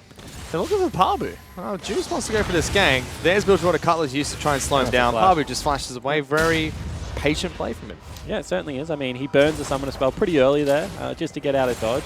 No one else is available on the map right now, so you could see that FBI and Ryoma were both in base. That's why they had to make a cross-map play as opposed to try and defend that turret, because there was just no one alive to do it. And you can see that it's a 6,000 gold lead now at 16 minutes, and pretty methodically, Abyss Esports have built themselves a great lead. Yep. This is the Abyss. This is the style of Abyss that we want to see every week from them, because this is when they're on form. Everyone's playing really well, including Rosie, who I had some harsh words about at the start of this this series. As for Sin, for a team that wants to be contesting for top 3, they can't drop games like this. No, they certainly can't. The game obviously not over yet, and they still have a good scaling composition. But I'm sure they feel like they've been a little bit quote-unquote cheesed. That, you know, support Galio, they didn't really see that one coming. And they've got back-to-back Victor games somehow out of Luch. But really, they just lost this through a dodgy gank out of Juves early, and FBI and Rogue not really respecting the fact that their top lane was losing that much, and that the duo would be rotating around the map. And I really think the early pick of Galio has thrown Sin off guard. You know, they threw picked up him through a Renekton. loop. Threw me through a loop. You don't see top laners picked up first rotation for this reason, because suddenly a cannon gets thrown into the mix and you're done, effectively. We'll have to see how this game progresses. I actually thought it was going to be Kennen support. I'm not going to lie, I thought it was going to be top lane Galio, Kennen support. But hats off to Pabu, who has certainly made this 80 Kennen look good on the patch. Kennen support is a lot of fun. It's horrible, but it's a lot of fun. It's played in European LCS. I would argue that Kennen support is better than 80 Kennen top lane. Especially to Braum. I mean, what's Braum going to do against you? We're looking to try and lock down FBI. Cast separates him. Captive Audience doesn't tag him in time. Rogue jumps out. Raid actually shot the Captive Audience in the wrong way. And Pabu now getting collapsed on. Dockler looking for the 1v1. And Pabu not going to get that second stun just yet. And Ryoma is trying to chase him down. Lightning Rush is on a long cooldown. There's the dice from Dockler. Locks him down. Easy pick. They attack the teleport. They've got 2 of their own. They have a flanking ward if they want to pick up a big fight. You can see that it's actually being pinged out right now, but they're not going to go for it. Big cooldowns used out of Dockler in the form of the flash. So instead, just looks like Sin trying to corral them out of their own jungle. They don't really get an advantage there. They kill Pabu, sure, but they also give up a top lane turret, and Juves gets chunked out. So now even if they want to play for the flank, they certainly cannot fish. No, they can't. And Abyss look pretty controlled around Summoner's Rift. They had a couple of flanking wars. They pulled the trigger onto neither of them. I think that would have been the big heads-up play from Sin to try and pull them back into the game. Make a risk, try and see if you can get anything off of it. I mean, the risky play was already there, that they were going for a flank onto the split-pushing Kennen. You can see that Dockler was spotted out by some wards as he was trying to get some deep vision himself. Ooh. Big play mid lane. Ryoma flashing away early. Rosie's going to try and charge on in, but it's hard to catch a Kassadin at the moment. Yeah, it certainly is. I mean, Ryoma goes in aggressive and has to burn the flash. You can see that Luch just dropped all these spells on his head. Didn't really do all that much damage, but was worried about the lockdown of Rosie and the ability for the chain CC to certainly come through. So I like to respect flash. Ryoma is going back to base. He was. Now stopped it. Rosie is inspiring me to practice Galio support for uni games. This could backfire. It could backfire. That is a very astute, I guess, conclusion to draw right there out of Ducky. Certainly could backfire. However, at the same time, is looking good at the moment. 0-0-4. 80% kill contribution for his team and looking pretty good. But I just don't know what the next move for either team is. You can see that Abyss are still trying to isolate this Kennen in the split push. Still hasn't got the Frozen Mallet, but is doing a good job of chasing Dockler out. Yeah, he wants to kill Dockler. Here, Pabu popped the ultimate, getting a lot of stuns. That's so annoying. I mean, it's really annoying that because of how long the top lane is. It doesn't really give them all that much. Just chunks out Dockler, who will recall, probably go back for that wave. I mean, 80 Kennen doesn't build cooldown reductions, so that's a long cooldown on his ultimate. Yep. Actually, now going back and picks up a Zeal, so not going straight towards the Frozen Mallet Fish. Curious. Just wanted to sit on the arm guard, Jorum's Fist. Hurricane no longer procs the W, no longer charges up the same way it no longer charges up Caitlyn's headshots. Yep. FBI, they're going for an engaged bottom lane. They throw out Braum. Teleport's being channeled by both top laners to get down here. They're looking to lock down Rosie to kick things off. Everyone's flashing towards this point. Instead, they turn towards Pabu, who has no ultimate. Galio with a big knock-up and big body bot to follow by Seb. They kill Pabu, they lose their support, but Galio falls next. Now, 3-on-4 coming out from the Abyss liner. Double kill picked up by Raid. Sinner now on their retreat. Raid will lock down Ryoma. Very, very quick. Cassidy trying to get out of this one. Seb, body bop doesn't connect. Good flash from FBI. And Ryoma still waiting to turn this one around. Just in case. Luch flashing forward. Good damage on FBI. Ooh, Gets FBI's a big dead. chunk of movement speed. And Raid pops the last bullet into him. Yeah, and all of a sudden they turn around a team fight. Luch was very late, but when he arrives, sure, he makes a fantastic entrance, able to get a lot of damage out. 2-0-2 on the Victor now. And you can see that that grand entrance just slowed everything that Sin was looking for. I think it was a 3 or a 4-man knock-up in the end, Fish. And it just meant Pabu stayed alive for that little bit longer. And now Abyss, 8,000 gold in the lead, and the scaling is just not kicking in yet for this in-gaming lineup. And if you think about it, if Pabu had ultimate there, that would have been a clean ace almost. Yep. But doesn't work out. Let's take another look at it. So flash burn early by Raiden. You can see that Rosie is just sitting there tanking up so much. Pabu teleports in. They turn their attention towards him. It's only a one-man ultimate, but bang. 4 members knocked up. Seb's back in there with a big body bop, and that delays so much time.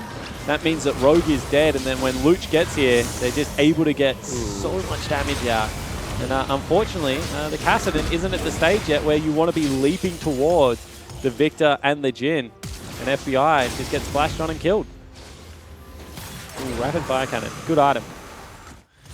And almost felt very greedy from Doppler as well, going in very low for that engage with his ultimate. Yeah, they probably should have taken the 2-for-1 and just backed away. Tried to run immediately. Instead, Doppler, you're right, he stuck around and he certainly got made pay for it.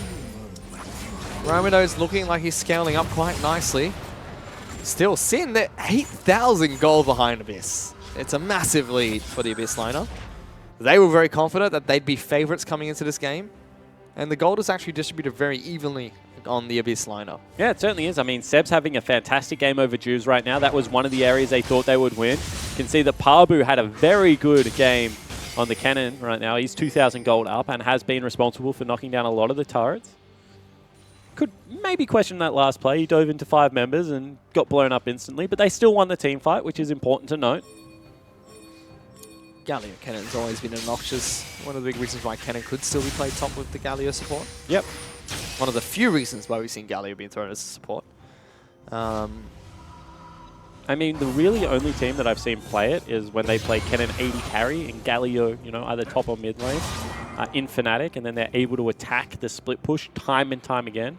So they would ult onto Kennen in this situation and, you know, try and chunk out the Renekton. Certainly haven't seen that all too much. In fact, if anything, we've seen the opposite of the Kassadin collapsing onto the Kennen and trying to blow him up. So we have Lich being picked up by Aroma. Curious to see when this Kassadin can start to split push against the Kennen. I mean, I think he can now. You'd have to think that'd be the one way for Sin to get back into this game. Group up as 4, have Kassadin kill Kennen. And get Dockler into the other lane with FBI, Rogue, and Jews running around Summer's Rift. Gone pretty gready boots, is something I want to point out. I'm going to argue if he had Merc Treads, he probably could chase him down right now. The stun duration is not long at all if you're a Kassadin with Merc Treads. There's still a lot of magic damage that comes out of Kennen. As we mentioned, the AD build certainly got a little bit nerfed with all the changes that came across. He's gone with a Phantom Dancer. I like that because I think he is going to end up against Ryoma in a couple of minutes. And Baron is certainly the target right now. Oh, they lock down Juice. He's able to get out. Sin still have the opportunity to attack the split push with their double teleport. And they've already done that once this game. As Abyss, they're very confident setting up for this Baron. Jhin, 3 crit items picked up. Yeah, he's massive at this stage of the game, Raid. He's got double stacking items, 3-0-3. Still down 40 CS. They flash on top of Jude. And that's the jungler dead instantly by Abyss. They can pull the trigger on Baron. Yeah, exactly right. That should be Baron. They're up 8,000 gold. You know, without Juice available on Summoner's Rift, they are going to be able to grab that objective. You can see that they still want to fight here. Yep. no big summon cooldowns really used apart from Gragas It's ulti. only 3 people. Look at Dockless teleport. It's going to get cancelled by the cannon. And Rogue jumps into the fight. He gets pulled out by FBI, but he's taking a lot of damage. And Pabu in the back lines. Good flank from this cannon. Luch gets the first kill. 1 by 1, the Sin Gaming members fall. They go straight back towards Baron. I mean, what a play out of the Abyss Esports lineup. They're able to cancel Dockless TP. He can't get into the fight at all, and then all of a sudden they're able to just head towards that team fight. Rosie gets another big Galio ultimate, and they even stop the mid lane split pushing coming out of Ryoma. Now it is a huge gold lead. 11,000 gold for Abyss, and they have quietly just completely taken over the whole map. I mean, pressure point after pressure point has fallen, and Sin look like they do not know what has hit them. I don't see a feasible way for him coming back anymore. It's 11,000 gold down against Baron. This is that fight again. Dockless teleport cancelled, and then big flanks. Yeah, exactly right. So the big thing here is that Rogue goes for the cheeky tag onto Luch, doesn't get him, and then Luch puts out so much damage. Rosie flies in with another big knock-up. It was already a 4v5. Dockless poor teleport and the ability to collapse very quickly swung that incredibly hard into Abyss's favor. And you can see Jubes, he's hands off keyboard at the moment, kind of just looking at the monitor thinking, what the heck are we supposed to do to fight our way back into this one? Dockler has not got a split push build, he's got a team fight build. It is the Frozen Mallet pickup now, finally coming out of Pabu. So he's going to be incredibly obnoxious to deal with in a split push, and they've got open areas of the base to be able to attack with this Baron buff. Now the question is, can Abyss execute the end game here? They fumbled once against the Chiefs. Let's see if they're going to be able to pull it off they'll here. ever this far ahead. Sin, though, looking for a forced fight. They jump straight on top of Luch, who gets a massive gravity field. Dropping the base as well. Double kill picked up. Rage chasing on forward too. Only FBI left alive. And 1 auto attack for Rage. That's half your health gone. Curtain call to finish things off in style. And that's game over, ladies and gentlemen. Abyss Esports absolutely smashed Sin Gaming. They're able to take it out. Only 3 kills given across and a turret, but everything else going in their favor. They put their foot down. Sin went for the final team fight, but it did not work. And that's a statement if I've ever seen one by Abyss. Bouncing back to in game number 2, and they will be able to take us to game number 3 against Sin. This is turning out to be a great series. I mean, it certainly is, and that man on your screen, Seb, actually had a cracker of a game. Was able to get very good Gragas casts, protected his team when he needed to. I really still am confused by that draft. They threw so many curveballs, and it looked like they were shifting power everywhere, but the AD Cannon applied enough early game strength from the AD Cannon, and, you know, I guess that was enough. It's back to the drawing board for Sin again. You kind of mentioned it, you know, they probably didn't expect this coming out. Their draft definitely looked like they didn't really expect what was about to be thrown at them, and they didn't execute against it. They tried to get early against top lane against Pabu. He played that fantastically. Yeah, he certainly did. I mean, he turned around for that kill, and then everything went wrong when Seb was able to land that big cask in the mid lane. I mean, I think that Sin should have just sat back and looked to scale. They were getting pressured out around the map, but they were trying to be aggressive when they didn't necessarily have to be, throwing Braum into team fights, and Seb like really capitalized on that Gragas pick, and then they just had an annoying Kennen in the side lane that could never be dealt with. And Docker just seemed like he was having a difficult time. He stood his own, fair play to him. Didn't look like he was out of place in that game, but man, Pabu just looked so strong with Seb in that match, and Luch also stepping up on the Victor. Much better performance from him. I mean, he already had a good game 1 despite the defeat. Had a fantastic game 2. Yeah, I mean, maybe you have to take a look at the Victor now. They've been banning away 2 mid laners every single game against him in the Orianna as well, but I think that, you know, this is one of those series that I honestly don't know what the adaptation is, because that was such a weird draft. And it's all tied up, but to take us to game number 3, let's send it back to the analyst desk. Thank you very much, Fish and Spawn. Best fighting back in this, our series of the week. Yeah. And silencing a lot of their critics, I take it. Yeah, much better out of them. I thought that was really, really good, actually. I think yeah, it's kind of just a switch, really, wasn't it? Yeah, like they had a kind of an unusual comp that they ran, but looked like they had it practiced. Looked really good from ahead. That Jhin Galio combo was actually quite good in lane, I thought. I didn't expect that. And then in the team fights, there was a lot of times where I thought, this cannon shouldn't be that far up, and then Galio comes out of nowhere, damage reduction, plus the CC, and turns into a huge win. Yeah, we were sort of saying how we didn't really understand their composition, but the fact that they came out ahead in lanes meant that they could execute their composition that much. Yeah. So we really got to see what it really did. Well, you and the casters as well were confused and or skeptical about Abyss's draft, but they led from start to finish. And Carbon, it was a much nicer game from their top laner Pabu. Yes, I will say that like he had a decent matchup. Kennen into Renekton, he definitely wins early. But I think that being gifted a kill here, I mean, they super commit to this, but just do not have the damage. And then Juves just dies on the back end of it. That is the absolute worst case scenario. Kennen was already kind of... I mean, 10 CS something. Yeah, like he's already punishing him in lane. He's already flinging the bloody shurikens. And just getting that extra... He gets a blue buff, he gets extra gold, he gets XP, he gets to base, come back, and Dockle just had a really tough time after that. It actually snowballed to where around level 6, 7, 8 that you could see the map pressure that he was putting out. He had his pink at the enemy tri-bush, and they had a pink on the ramp as well. They pretty much had the entire top side of Sins Gaming's jungle ward lit up. So Juice was seen everywhere, pretty much. I know you had an interesting stat from last week about Kennen. Do you want to share it with us, or is it too deep? No, it's not that deep. But it's more that I don't like remember the numbers like exactly. And so I wouldn't usually give us the broad. But basically, like, I think it was about a week ago or 2 weeks ago or so. I was looking at there's like a stat Twitter account that I was looking at that just like gives out stats, and one of them was that like Kennen has the lowest win rate out of any competitive pick at the time. Kennen was very meta at the time, and it was something like say like 18 matches of Kennen had been played, and only 8 of those games were victories, and like it was like something like 6 of those games were played by Reckless. And so like Kennen had just a Reckless and Parbu. Just had an abhorrent take out those 6, it's thing. just So when they picked Kennen, I thought this game is over. Like they're just like Kennen is just going to be useless. This Renekton's going to be huge.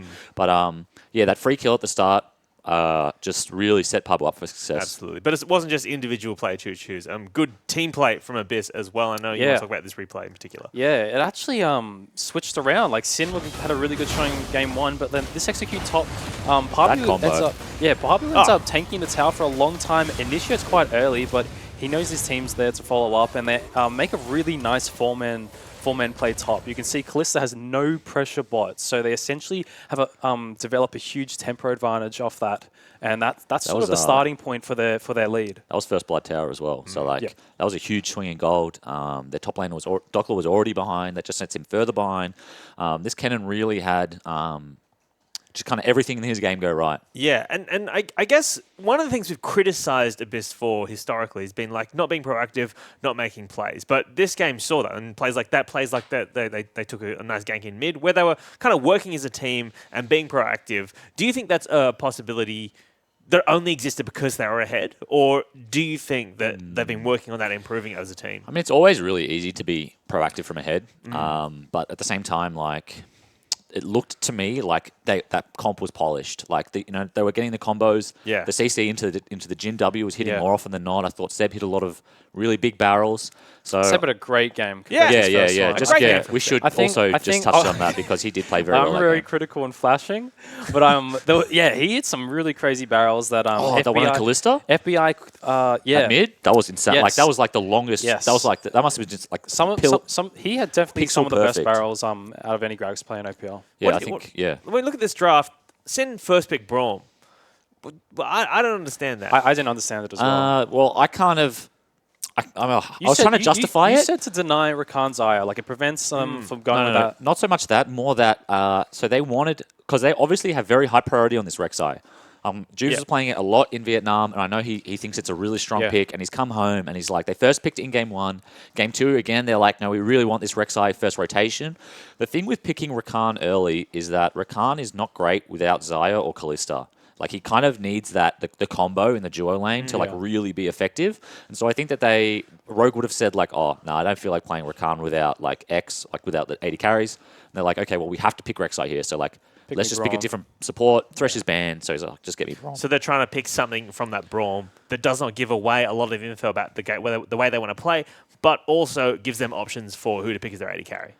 It's more the latter. It's more that, if they can't take Rakan Kalista or Xayah Rakan in like one rotation in a block like that, then they don't really want to. That's what it looked like to me. It actually really, I think the Braum pick actually ended up serving them really well because you could see the combo with Galio and Jin, the CC lockdown into the fourth shot. If Braum Shield wasn't there, if that wasn't a Braum, they would have been damage. So many kills. I think the Braum definitely ended up serving them well. I think the other kind of big thing is the Galio support. So we've seen it flexed mid, top.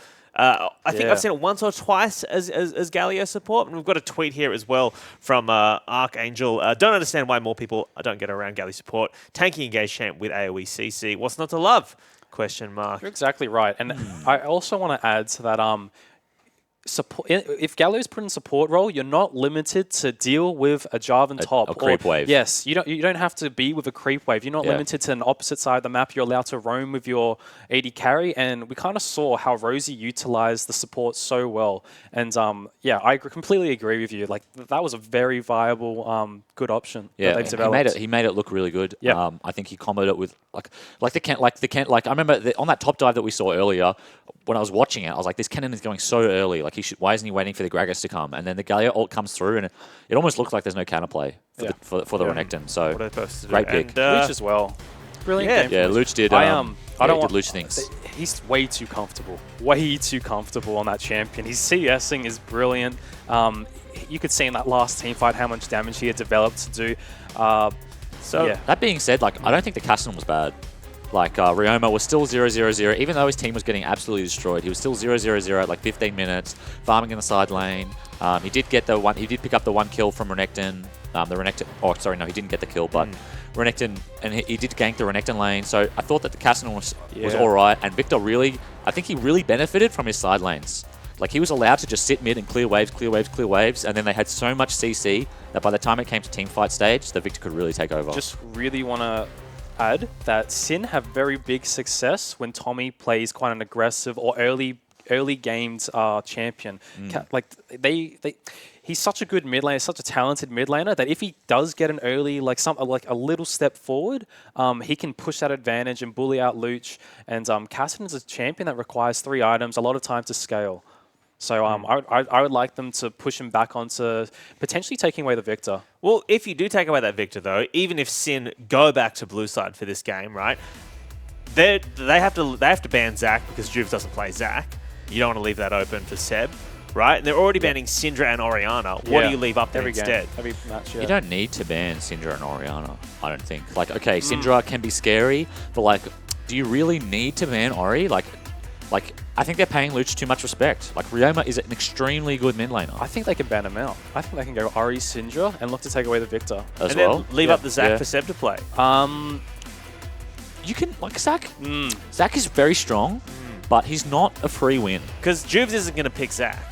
But why not? He's played it before. He's played it before. He didn't do well. That's why they banned it on blue side now. So I don't think he wants to play it. Yeah, okay. Yeah, I'll pay that. You ban Zac, Galio. No, you can't do that. We're trying to draft for them. I'm just trying to say that it's a difficult. It is difficult draft. It is hard. I want to talk about definitely this though. Thinking about it right now, and I think Tommy. I know Roma like as a friend, as a mate, and I know he would want to be playing that Victor right now after versing it two games in a row. I think this matchup has been very one-sided so far. I think Juves has actually played pretty poorly in both these games, despite his team winning the first game so handily. I think Seb is playing much better right now. Juves needs to step up. 2.6k damage. That's nothing. We were criticizing only today. For having, but that is even lower than what that was. Yeah. I mean, I think Juves in both those games. In this game, he gifted a free kill at top. Then again, he gifted another kill at Baron, where he just walked in and got flashed on, and they just instantly took the Baron. So I think Juves really needs to step it up for the next game if Sin want to win.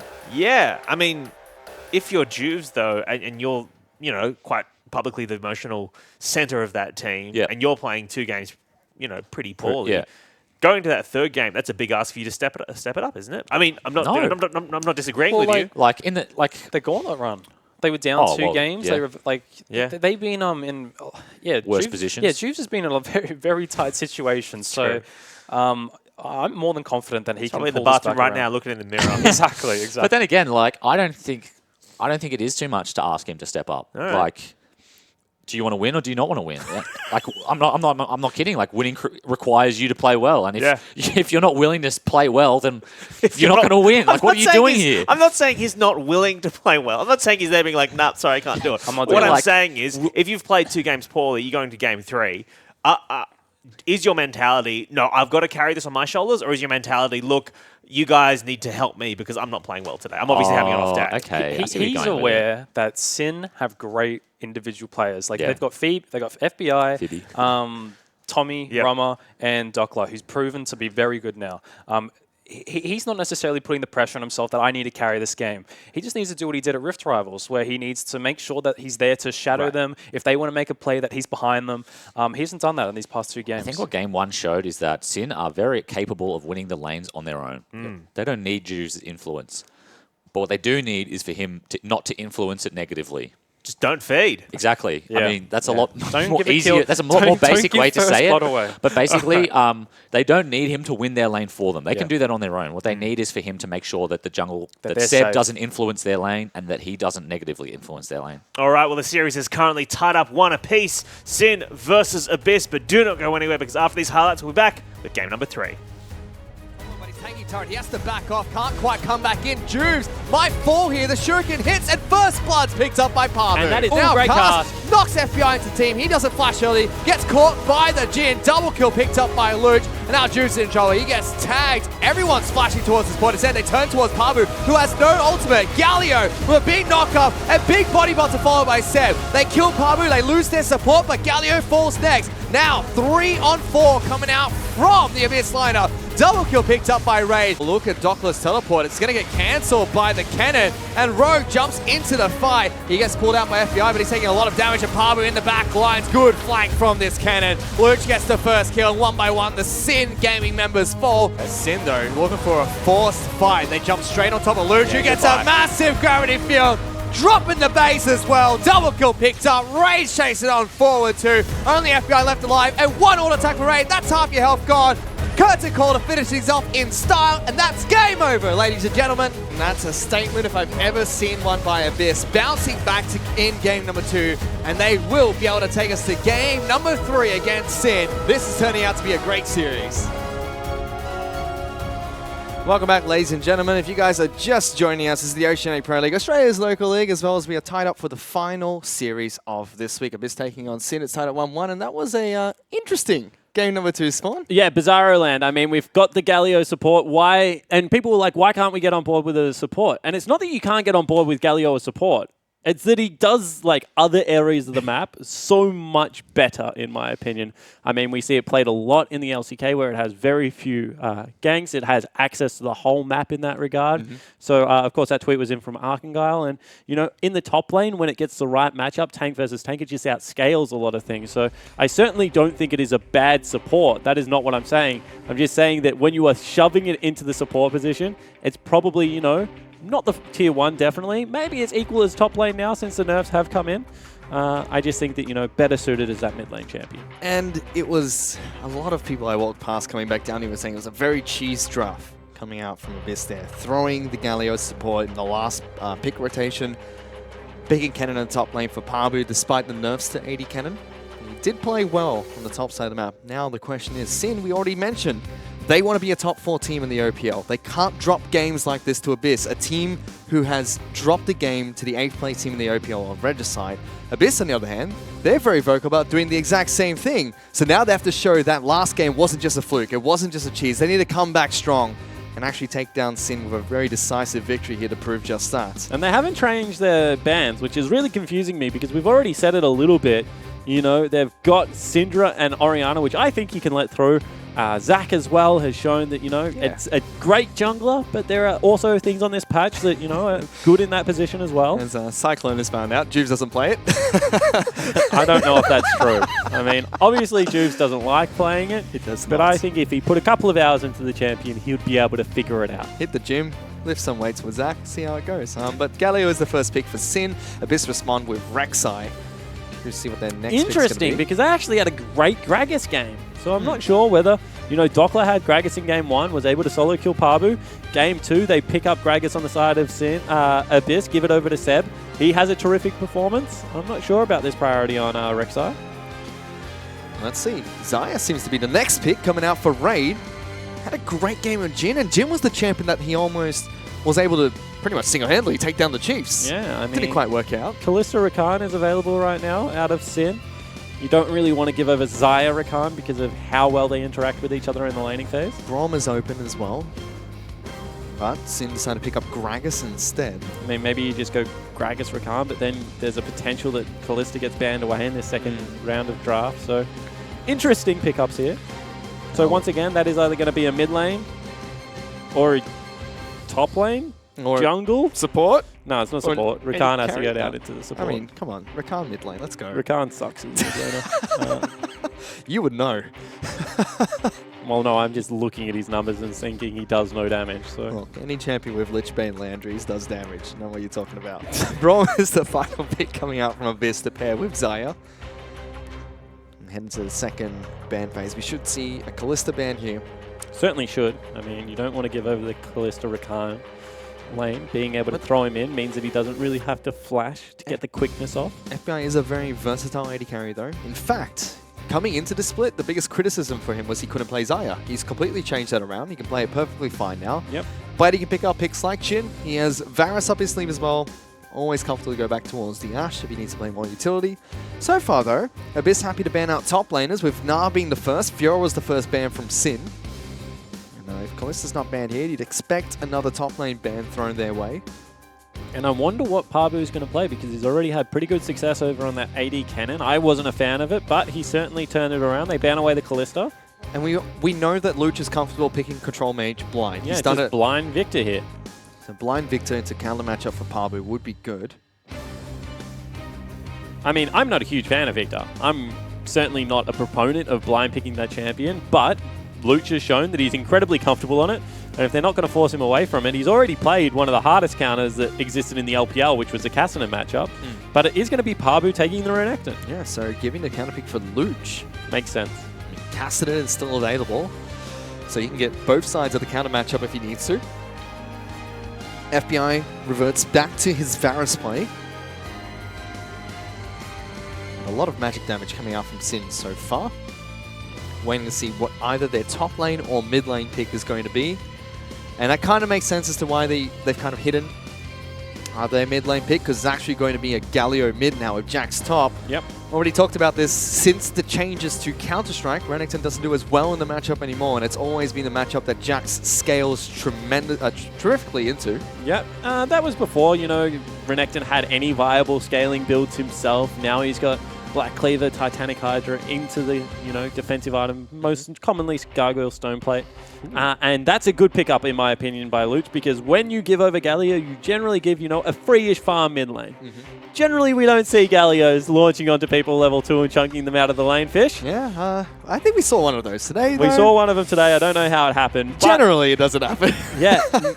I'm going to, you know, Abyss fans out there, they hate me because I can their draft game too. They're going to win. I'm going to really approve of their draft this game, and we'll see what happens on Summoner's Rift. But I think they've got pressure in the lanes that they need to. They've got 3 brawlers up front with Renekton, Rek'Sai, and Vladimir, who deal a decent amount of damage but are very tanky in their own right, with Xayah hyper carry in the bottom lane.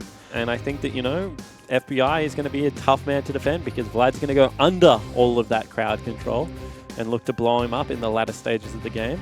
And I'm really excited to see Dockler on this Jax. We haven't seen him be a big split put Thresh. We have seen him on champions like Jace and like Renekton, but he's grouped up more often than not for Sin, adding utility to their bottom lane and mid lane focus. But now he's got a pure split pusher. It's time to really flex those muscles that we saw Flares had when he joined Sin. Docker's got a chance to prove himself. Yeah, exactly right. And this is exciting, because I think that Juve should gank for his lane here. I think they should try and set him up for success. And you're exactly right. I mean, when you have a look at the 4-man units, there's not a ton of damage that comes out of Sin Gaming. I mean, Varus scales pretty well into late game.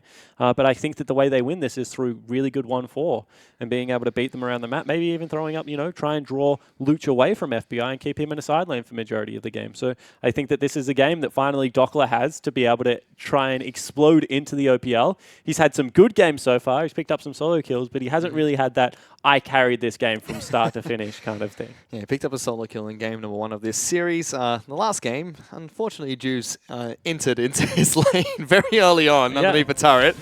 Didn't help him out in a counter matchup. We'll have to see how he performs heading into game number 3. Sin Gaming taking on Abyss.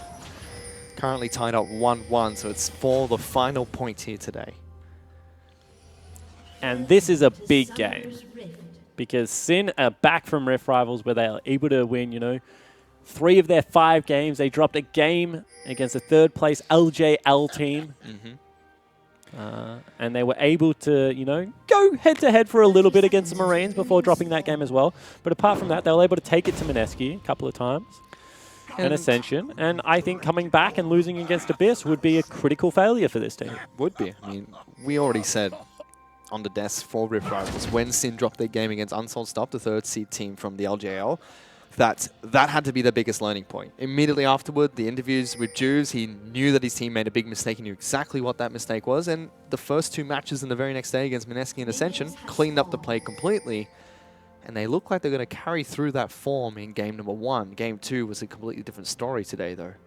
All right, I'm going to ask the question. I mean, one of the pro players, let me know, why is everyone playing stupid suit Galio?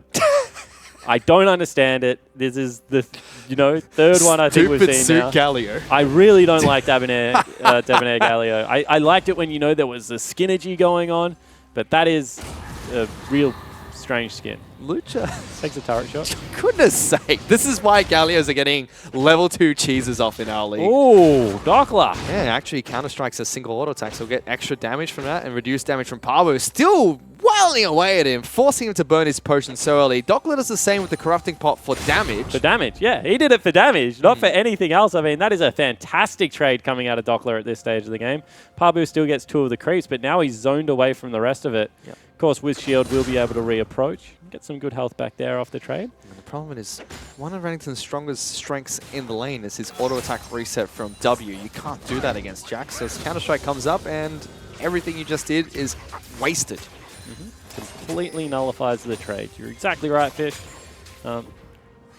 I will be interested to see, you know, if a gank can influence this game lane a little bit more into Renekton's favor, because he's taken the experienced Quint and he's looking for the cheese. Seb's actually going for that gank. Will he flash? That's a flash from Pabu and an instant flash away by Dockler. Very disciplined. Yeah, it certainly is. Pabu had the W on as well, so the flash needed to be perfect. It looked like Seb burrowed into the wall, however, which slows your travel speed into that. But you can see that now Pabu has the creeps on his side and will go for a bit of a trade.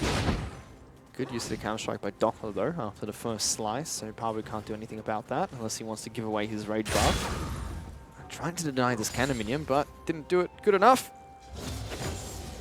Yep, Cannon still goes across. They're both level 3 now. Oh, good trade. But Pabu does have a good advantage here, though, because Dockler, he's run out of Corrupting Pots. He's up against a Doran Shield, but now... And now he doesn't have Counter-Strike, and all of a sudden you can see that the Rek'Sai is beelining back to that top lane. That's brutal. Pabu's like, it's down. Yeah, Dockler had a few early good trades, now that was bad. But at the same time, this is going to hit the turret. You can see that Dockler actually wants a recall off the back of it, Fish. So really not liking the way that this lane is going after what was a fantastic level 1 trade. Pabu probably needs to be a little bit careful. Yep. And we'll see whether he's able to continue any form of aggression or whether now Pabu just takes the free back as this wave hits the turret. Potentially. I like the discipline as well as safe play from Dockler. Nothing too risky, nothing too greedy. Make sure he stays in this one. Mid lane's going to be a farm fest between Luch as well as Ryoma. Luch is winning. Stupid suit Galio. Whenever I see a Debonair skin, I just think of Razzleplasm. Really? I just think, yep, that's how Razzleplasm looks, no matter what champion it is. It could be Lucian, could be Ezreal, could be Galio. I said, that's a Razzleplasm. They all dress that way, you reckon? Oh boy, it's just Raz's dress style. He is a very flamboyant man when he steps onto the analyst desk. You were correct. Well, Juice is looking to see if he can have some impact in the bottom lane. He's just standing in the middle of the river. Raid and Rosie have once again fallen behind 10 CS yes. at 4 minutes. When you only have 20 CS, Fish, falling behind 10 is a pretty big deal. And somehow they've managed to do it in, I think, 3 games in a row. FBI and Rogue have really stepped up to be contenders for a great bottom lane. Juice is standing still, so Seb might think he can get under this wall. That is incredibly smart. See whether he goes for it. No, they call it off, and now he'll run into the Juves. Oh, body buffs him. We'll get the body buff off eventually. Good damage. Imagine if he had Thunderlords.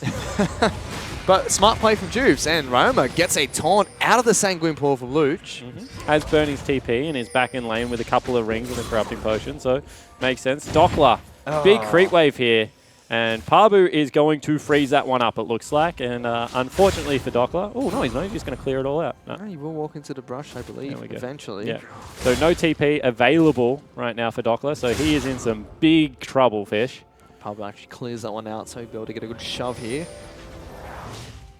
Wanted to cancel that, didn't get to do so. It is a cannon wave, so if Dockler's fast enough, he'll be able to salvage some of this minion wave at least. Yep, this is also a cannon wave that they're being completely zoned away from bottom lane. 22 CS. It's a level advantage as well for FBI, and this could be first brick. Mate, this is every advantage. I have no idea how Raid and Rosie have fallen behind this far. I mean, sure, ranged versus melee support matchup, but FBI and Rogue are just looking intimidating. This is a 6-minute first brick. I mean, Ejim spoke. Oh, and look at this. FBI says, Jubes, get out of there. Takes all the gold for himself. First brick falls to Cinder now. 1,000 gold up. Ejim was very vocal after Origin about how he, thought that FBI was a great AD carry, and him and Rogue synergized incredibly well, especially during that gauntlet run. We always look towards them, especially in their match against AVs, Blinky and Jake. This top lane Pabu takes half his health and damage from one combo. Yeah, don't think he cares all that much. He is starting to win out in this 1v1 pretty hard. Has sitting on an extra shop himself. Dockler recalls again. It's going to be a lane swap. Yeah, so Varus is moving top side of the map. Hysteric. Super Suit Galio's swap makes the mid lane classy again. Classy or classy? I think it's classy. Classy. Hysterics. I don't agree. That's all right. You're entitled to your opinion. And Luch is maybe dead here. He popped his ultimate. Doesn't have Sanguine Pool anymore. That's a knock-up. Juice doesn't get the body bot flash. And Luch will live to fight another day. Certainly does. And gets double summoner spells out if you do not mind, Fish. So Ignite done down, as well as a flash out of Juice. He's going to look to maybe take over a red buff here. Fire Drake is on the card. So lane swapping away from bottom lane. I mean, they're going to get a big early game advantage from it, but we'll be interested to see if they get any other form of advantage. Oh, you're so slow, Pabu. For a young mechanical top laner, didn't hit his buttons really good there. No, it certainly did not. I'm not sure about this. See whether they can get anything done here. Dockler. That is really curious from Dockler. I think that's a big misplay. Rymer's going to try and make the best out of it. Actually gets a big taunt. Will get one kill. Wants Raid next. Seb taking so many turret shots. They ramp up quite nicely. In the end, it's a 1-point trade. They save turret. I thought that was a bad play. Yeah, I thought it was a bad play as well, Fish. I was right there with you. I did not know why he went back in and then burn a flash afterwards when he was definitely dead. But baits them for long enough, it means that Ryoma is able to get down there. And Dockler, who we said needs to be able to split push his way to victory this game, on one of the few carries on this team, is very far behind. Now Luch is being 1v1 by Juice. Ooh, Juice. Wants to turn that around. Almost gets it. One more auto attack would have killed Juice. Yep. But still, turret falls in the top lane. So Sin able to get Here's the shark. Race Seeker comes through. Ultimate's out. Gets him. Good snipe from Seb. Yeah, without boots too, you can't dodge that one anymore. So Seb able to get it. Juice changes directions nicely, but Rek'Sai flies out from underneath the ground. The land shark is able to pick up a kill. And this has been a pretty composed, pretty slow early game. We'll see what the next major objective becomes, because 2 turrets down for Sin means it can potentially go towards a dragon as soon as Juice respawns. But I don't think that Dockler can go with Pabu anymore. They're roughly equal on items, but there's a big level advantage for Pabu. Yep. And it looks like he has an easier time shoving out these lanes and being able to actively roam around the map. Historically, this used to change when Jax got Sustain. Yep. From what used to be Gunblade or any equivalent build, but now it's mainly towards Trinity Force Titanic Hydra for more tanky-based stats. Get the Gunblade in there still. There's no better feeling than shooting people with blades. No, but he is building towards a Phage, it seems. Yep. So he will be behind at this lane for a little bit longer. Also didn't elect to pick up Boots 2, which is when you're struggling in the 1v1, you generally go towards Boots 2 very early. Tabby does great things, I mean, especially when you're fighting against a further Renekton who's going to look to get, you know, the empowered W's into you early and try and stack that up as quickly as possible. Good trade coming out of FBI. Not really all that worried about Luch, to be honest. He's playing really well on FBI. Him and Rogue having a great series. But I do like the Sin have opened up the map, so taking 2 turrets for none. That's given them a gold lead when they were falling behind. Yep. But also allows it so FBI can just sit here pretty with Luch, pull Rosie to the mid lane, and Jax can split push with Galio. I mean, yeah, this is actually a really nice play. They've been able to get into a 1-3-1 nice and early. Now collapsing on Pabu. Oh, he just flashes straight on top of FBI. Good call by Pabu, but big knockup coming out by Rogue, as well as the double charm. Cast from Juice doesn't separate the squad. In fact, knocks Abyss back to safety, and they get out of that scot-free. Yep. Little bit of dangerous pathing coming in from FBI. Collapse though, Seb trying to dive in behind a turret again. Big knockup by Rogue, playing this really well. Juve, so he runs into a Braum shield. Raid will rip back the feathers. And Galio wants in amongst it. Not going to flash for this. But Abyss picking their teamfight window is nice. He does, however, give Dockler time to continue farming. Yeah, exactly right. And all this time, that's the important thing, is Dockler is continue to build up this wave. Pabu went to a force in the mid lane. He will be able to grab that huge creep wave and probably put him back up about 15 CS. But at the same time, Jax has got a timer on this game and will continue to scale up. You can see that also 25 CS lead for the 80 carry means that FBI is certainly more powerful than Raid at this stage of the game. And we kind of saw that in that team fight as well, Fish. I mean, Dockler's gone back to base, picked up his Ninja Tabby as well as his Phage. He's actually ahead in gold against Pabu. Yep. So that's a massive deal because Pabu was certainly having the better end of that lane, but that's what 2 turrets does for you early. So it's small lead mid lane, about 300 gold. Jungle's where the big advantage is for Abyss of about 700 to 800 gold, but bottom lane, it's 1,400 in favor of FBI, who just got a fresh shot. Raid's still sitting with 900 gold in his inventory. Ooh, I mean, that hurts. That means he's pretty much 2,400 gold down at the moment. Hasn't been able to spend any of his, and it's going to be a fresh shop coming out of FBI, as you mentioned. That has to mean that they go towards Fire Drake. I mean, potentially don't want to group up against the Braum as well as, Rek'Sai, Vladimir. But they have a pretty, they've got the Galio that can come in as well. I just feel like this is too much of a tasty morsel to pass up at this stage of the game. Raid only has the core fields for Warhammer, so he's 300 gold away from his BF sword even.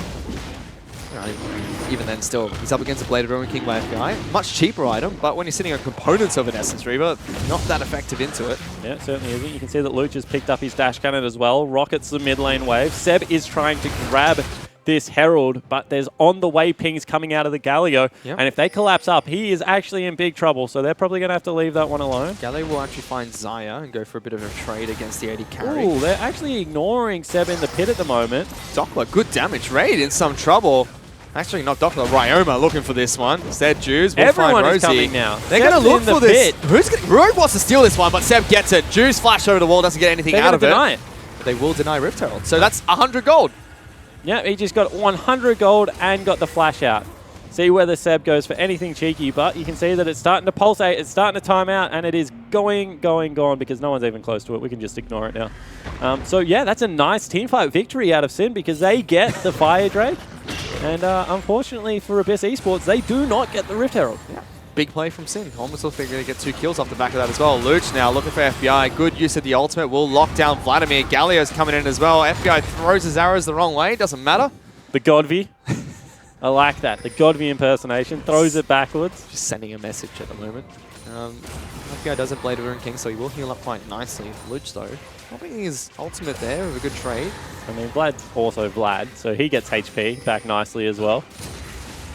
There you go. They race to full health, Fish.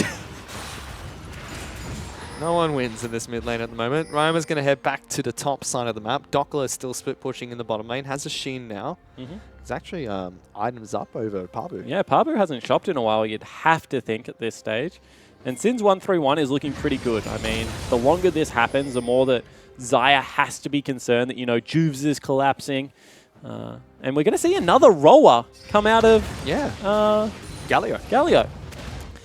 Big thing, though, is the gold is getting close to even again. 600 in favor of Sin only, but that's 2 turrets up. If Abyss can make a single play that goes in their favor, and being only 600 gold behind, it's not that difficult to do. Yep.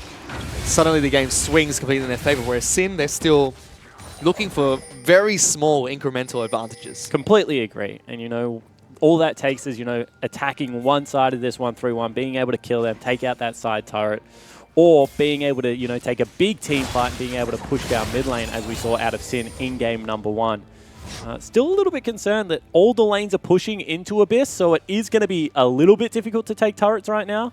And we'll see whether they actually can start swinging any of these into their favor, Fish. You can see mid lane sitting on half. And unfortunately for Pabu, he just lost a 1v1 versus Dockler heavily. He did. Let's see what they can do. I mean, FBI and Rogue are very comfortable to continue sitting in the mid lane. I would have loved to have seen what happened to Pabu there, because he has no health whatsoever. And Dockler is now hitting his turret. And you can see that Pabu is actually backing away. He's still got the experience lead, but just absolutely got smacked somehow. Luch using his Ash Cannon forward. Dockler, though, as you mentioned, still split pushing, doing absolutely fine. Has a single crafting potion left. With that Sheen, will do more damage. Pabu was sitting on a lot of gold. It's important to note. He's gone back from a phage and just picked up a completed Black Cleaver. So maybe a little bit of greed. Wanted to go back on the perfect shop. Did not want components. And Boots 2 is a massive deal in these 1v1 plays. You can see that Dockler gets a huge amount of damage done on that top lane turret, as well as being within 8 CS now. And they continue to chip away at mid. Yep. FBI still trying to take this turret down. Luch doing what he can to defend this, but crucially, it's brought Seb and Rosie over to the map, so it's isolated the split pushers. Zaya against Galio, which could be good for Raid. We'll be able to farm up nice and easy. The main difference is this Jax against Renekton matchup in the bottom lane. Slowly, though, Abyss are repelling this push further forward, making sure they can't get any damage onto this mid lane outer turret. Yeah, and we need to see what the next play is. 1:50 until Dragon. You would have to think that that becomes a big priority, especially if it's another Fire Drake. Didn't actually see what it was on the counter. And at the same time, I mean, the split push, even though Jax is still a little bit behind, as soon as he gets that Trinity Force Fish, he's going to start pushing up in that lane very aggressively. And he must be close. Raid's now joined the mid lane, which means they send Luch up towards top side of map. Raid still sitting on components of Essence Reaver. Because Raid was actually doing fine against Ryoma. Yeah. Was getting shoved in, but that was okay. And Luch certainly has better wave clear. Potentially they like to see if they could fight now. So Essence Reaver should be complete by Raid soon. He wanted to go back to base there. This is dangerous. Not having Vladimir here and a component Zaya. Difficult fight for Abyss, but they might try and take it still. FBI steps up. Maybe. That's ultimate use by FBI. Door gets thrown up before Juice can chunk out his ultimate. And they're looking to try and collapse here. Juice takes 4 turret shots. Not great. Yeah. That turret is going to fall, though, Juice didn't need to take that many turret shots, but the mission was pretty much done. Juice throws out the cast, knocks them backwards. Unless they get a one team fight here, there is no way that that turret lives. Ooh, Pabu jumping in, pops the Dominus. FBI will take a lot of damage. Nothing else came out, though. Yeah, Pabu was in there, got onto FBI, and you know, no follow-up out of Rosie or Raid to be able to get that fight going. I'm not quite sure what Pabu was threatening to do there, but Trinity Force is now complete by Dockler. I mean, Dockler's massive. The side waves have not been close to River in a very long time. And this mid lane turret is always being accessed by Sin Gaming, first and foremost. And the split push doesn't get better for their team. Luch eventually will be able to potentially chase down a member, especially given the fact that Ryoma is all armor. I would love to see the gold again, because that's the 3rd solo turret that FBI has picked up. He's 20 CS ahead of Raid as well. He's got 2 items to the 1. But off the back end of recall, they will be able to pick up a Dragonfish, so certainly Abyss trading okay in that situation. Dockler was spotted out. In saying that, if you don't get near turrets, then Mountain Drake really doesn't do all that much for you, and they haven't been near turrets lately. Baron's going to spawn in 40 seconds as well. So now Jackson will start to be contested between these two teams. Jax has jumped onto Rek'Sai, steals away the Scuttle Crab. I was expecting something a little bit more, you know, bops him in the head, but Scuttle Crab, good enough victory. Dockler against Luch. I feel like that's good for Jax at the moment. Is it? I reckon Luch is happy with that. Let's see what happens. I mean, he's getting jumped on. Jax is bopping his head in with his lamp, which will heal up, but still take some damage. Juice loves tanking these turret shots. Yeah, half of the damage that Juice has taken this game is actually against, you know, the structures. MVP turrets for Abyss at the moment. And you can see that FBI does not want to take a step backwards right now. Continuing to fire out. I just don't know where Sin really go. Are they just going to sit in 1-3-1 the whole game? Is there a way that somehow they can get the 3 to sit top lane and, you know, put Galio mid and see if he can help out Dockler in the split push. Sin would have to be happy. Oh, that's a big fight. Getting charmed here. Galio will jump in as well. Big damage to Abyss. And they just chain CC the front line as Rose is the first to fall. Pabu's trying to dice his way in. Good damage with the FBI. They kill a carry. And Pabu wants to get back into it. Good cast from Juice will separate the team. So it's a 1-for-1 trade, but Dockler stays bottom lane whilst Luch rotates over. No teleport means he had to move there first. So they lose out on the turret. Pabu still wants infish. And this is what I was going to say. Isn't this good for Sin? Because they just want to stay side lanes. As soon as you break up this team composition and remove Pabu or Luch, Abyss's team comp doesn't feel that effective anymore. Yeah, it certainly doesn't, at least not in the team fight and with Raid so far behind. I mean, if that had been a different Xayah ult, you know, ripping feathers through all that many people, maybe if you have your Zeal item already, then it starts to feel a little bit better. But you're exactly right. If they can keep Luch away, if they can keep him split pushing against Dockler, then you feel like half the job is already done. Now they must be sitting on a lot of gold. You can see going to be potentially Bork picked up by Dockler. Or maybe it's going to be the Gunblade.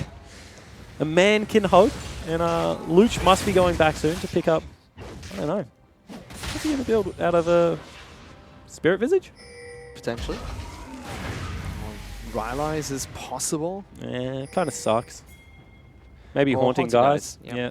Let's see what he does pick up later on. But, I mean, the Bork build from Dockler, it's not a strange one for Jax. Neither Gunblade nor Bork, but does mean he is going to be a split pusher. He does not want to jump into any of these team fights. If you pick up Titanic Hydra and the resistances afterwards, you're still a very tanky beast with your ultimate. And you have a large AoE stun. Well, that's a big thing about the Titanic Hydra build, is you're relying heavily on your ultimate to be able to mitigate some damage as well as the Counter-Strike. Of course, Counter-Strike gets rid of 25% of AoE damage as well, which a lot of people kind of overlook a little bit. So it keeps him alive in sticky situations. He's actually freezing up the lane a little bit at this stage of the game. I think he should be aggressively pushing out because of how much fire they can put on this mid lane turret while it's held there. Pabu is grouping up with his team, so he is denying farm from the Renekton. It was a Rylai's. Picked up by Luch. Luch is a big fan of Rylai's Crystal Scepter. I mean, it makes sense. They're going to be in protracted team fights. Maybe he's going to be split pushing more often than not. Good damage going down onto Pabu there. No ult fired out by FBI. FBI not afraid of no one at the moment. Certainly is not. You can see that they're controlling this again. They get back into their 1-3-1 and they're starting to set up the waves and they want to continue to push in. And the next time Luch leaves the lane that Dockler is in, that's going to be a base turret going down. And slow, steady, methodical League of Legends coming out of Sin this game. Could this be something they learnt from Rift Rivals? Because we saw Gigabyte Marines do this exact same play to Sin.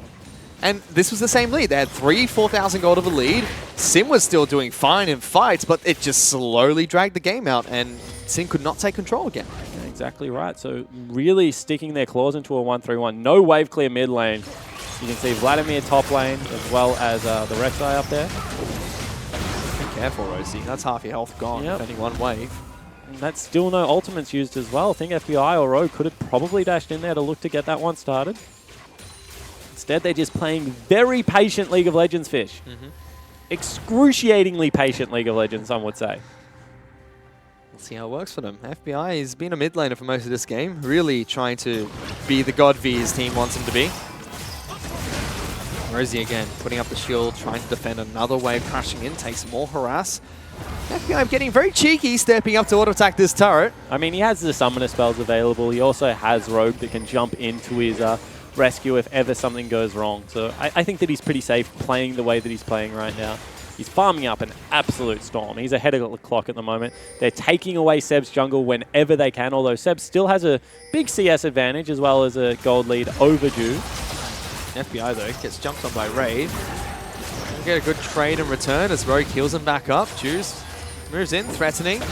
Here comes Vladimir. Will jump away. Thought that he might be in some trouble there. Instead, they jump onto Vladimir. Ryoma, what are you doing? Winter War getting good damage onto Raid and Luch. Gets stunned up.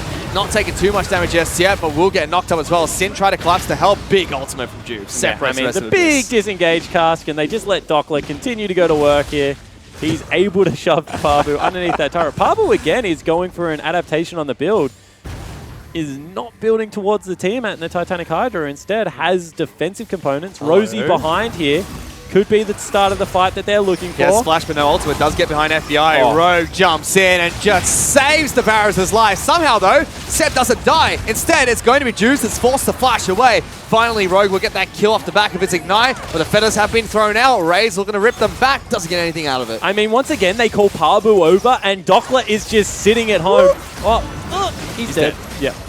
Rosie should die for that as well. FBI getting good kites out. Big taunt by Ryoma. That's going to be 2 kills there. Meanwhile, Doppler's had a field day with this turret and is now slapping away at this Renekton. Will flash out. Luch is trying to chase on further forward. Leap strikes to a mid and he's A-okay. I mean, fantastic flash away. He's already done his job. He draws 2 members down into that bottom lane. Going to be able to pick up potentially another Fire Drake for his team as well. And you mentioned it. I mean, this is just excruciating macro play. Abyss want to be able to, you know, take the fight that they're looking for, but they're just getting dragged all over the map every time they think they have a proactive play. Dockler takes something away from them. And now it means that they're not even really winning these teamfight exchanges, Fish. And FBI has just gone back and bought an outright Infinity Edge. And that's with 2 Infernal Dragons stacked up for Sin already. So Varus, Galio even, Gragas and Jax going to hit hard. Now they're trying to lock down Luch here. They have to use Sanguine Pool. Finally pops with just under 200 health remaining. Seb, though, flashes into a wall on top of that. Teleports are coming in from Parvu. Dockler doesn't care about anyone. He's still just walking down bottom lane. Dockler should have taken Exhaust this game. He is legitimately not using Teleport at all. If you're going to split push to this extent, just take the Exhaust, Fish, because he is at home right now. Too bad Revive's been taken out. Just Revive, Teleport, Jax. That's all you need. Get back into your lane quicker. You can see that Parvu still cannot go to the side lane to answer, is actually shoving out mid. He's gone for the Gargoyle Stone Plate nice and early before the second offensive item. Feels like he needs to have an impact in these team fights. Let's see if he can. Parvu, he's been playing the game all right, just been outscaled in Abyss. Gets to use their other avenues of attack. I mean, this is going to be the best 0-1-1 carry of all time. They're trying to force a fight here. Rosie taking so much damage for it again. Rogue in the back lines with a big taunt knockup. FBI gets that first kill, but Parvu will delete him from this team fight. A lot of damage from Sin is taken away when they lose the 80 carry. But look at Jaximus. I don't care about this team fight anymore. Jax is hitting a bloody inhibitor, and Abyss still want to go for this damn fight. Yeah, they certainly do. I mean, Jax just sits there and is going to continue to wail. Like, do you start up the Baron? What is the actual call here?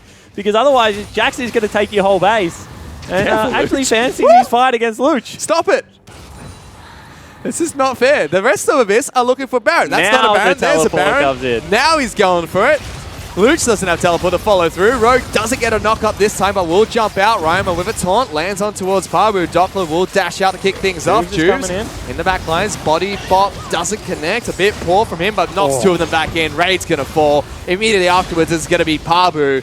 They could probably turn towards a Baron or a play after this. Yeah, they certainly could. I mean, oh, big ultimate. Yeah, but Luch, will he fall before it gets popped? No, we'll get the health back. Dockler jumps on in, trying to wail away, but will fall to Seb. The rest of Sin incredibly low. There's the Winner's Bite. One more attack. Just hit him and he'll get stunned. There you go, boys. But FBI, the 90 shiny armor for Sin, has returned to the fight. It's been so long that the 80 carry is revived. He's come back in. They're not done yet. Rosie, the door's meant to go that way, not to your right. Stefio will just kill you. Yeah, and in the end, I think that Sin win that exchange. They're able to pick up the inhibitor. They could potentially swing towards the Baron if they want. They don't want to. Everyone's just going back to base. And this game has devolved very rapidly. Abyss is starting to get frustrated with Dockler. And I don't really blame them, Fish, because he's a bloody annoying Jax. Does fall down finally. Best 0-2-2 Jax ever. And I'm actually pretty excited about Dockler this series so far. He had a good game 1.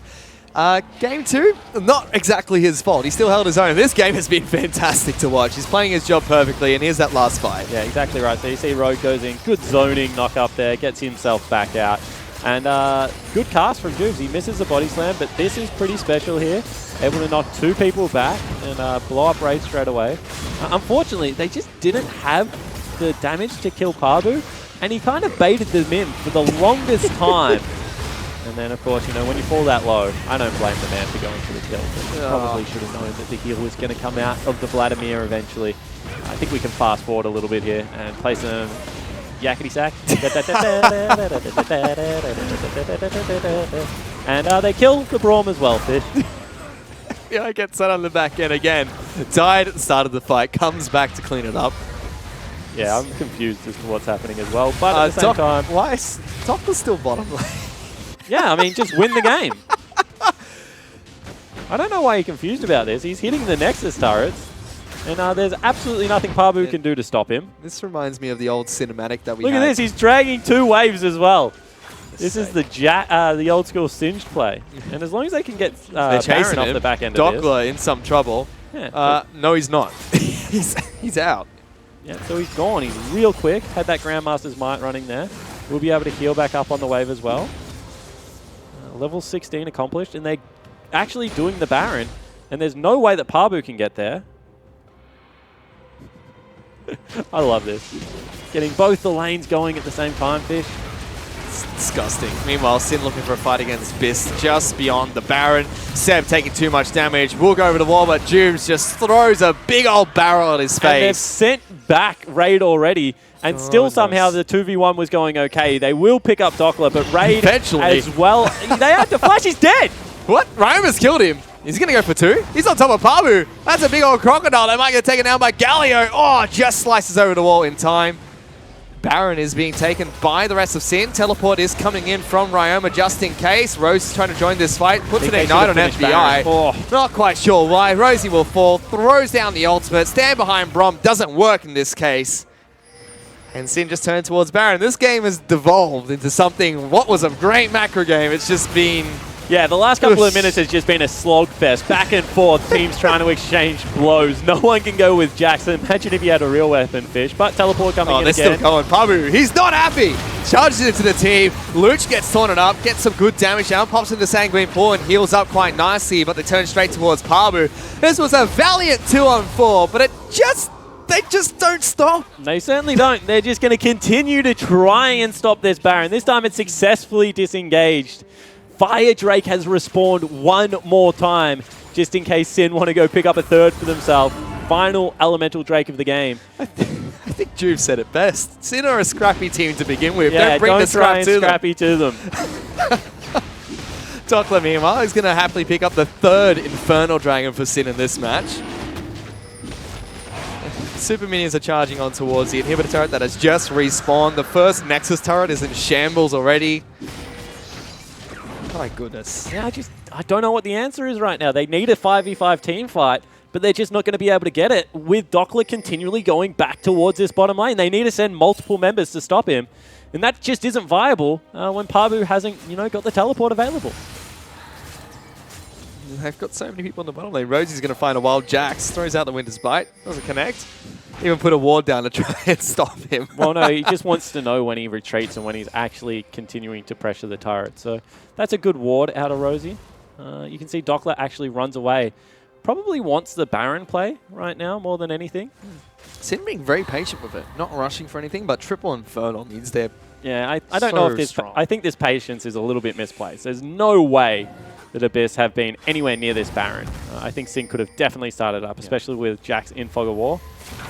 And now they're going to look to 2-man at Fish. Yeah, let's see if they can. They just use their scrying off. So 1 more left for Zaya, but not quite sure if he's doing it just yet. Already at half health. They'll peel off again.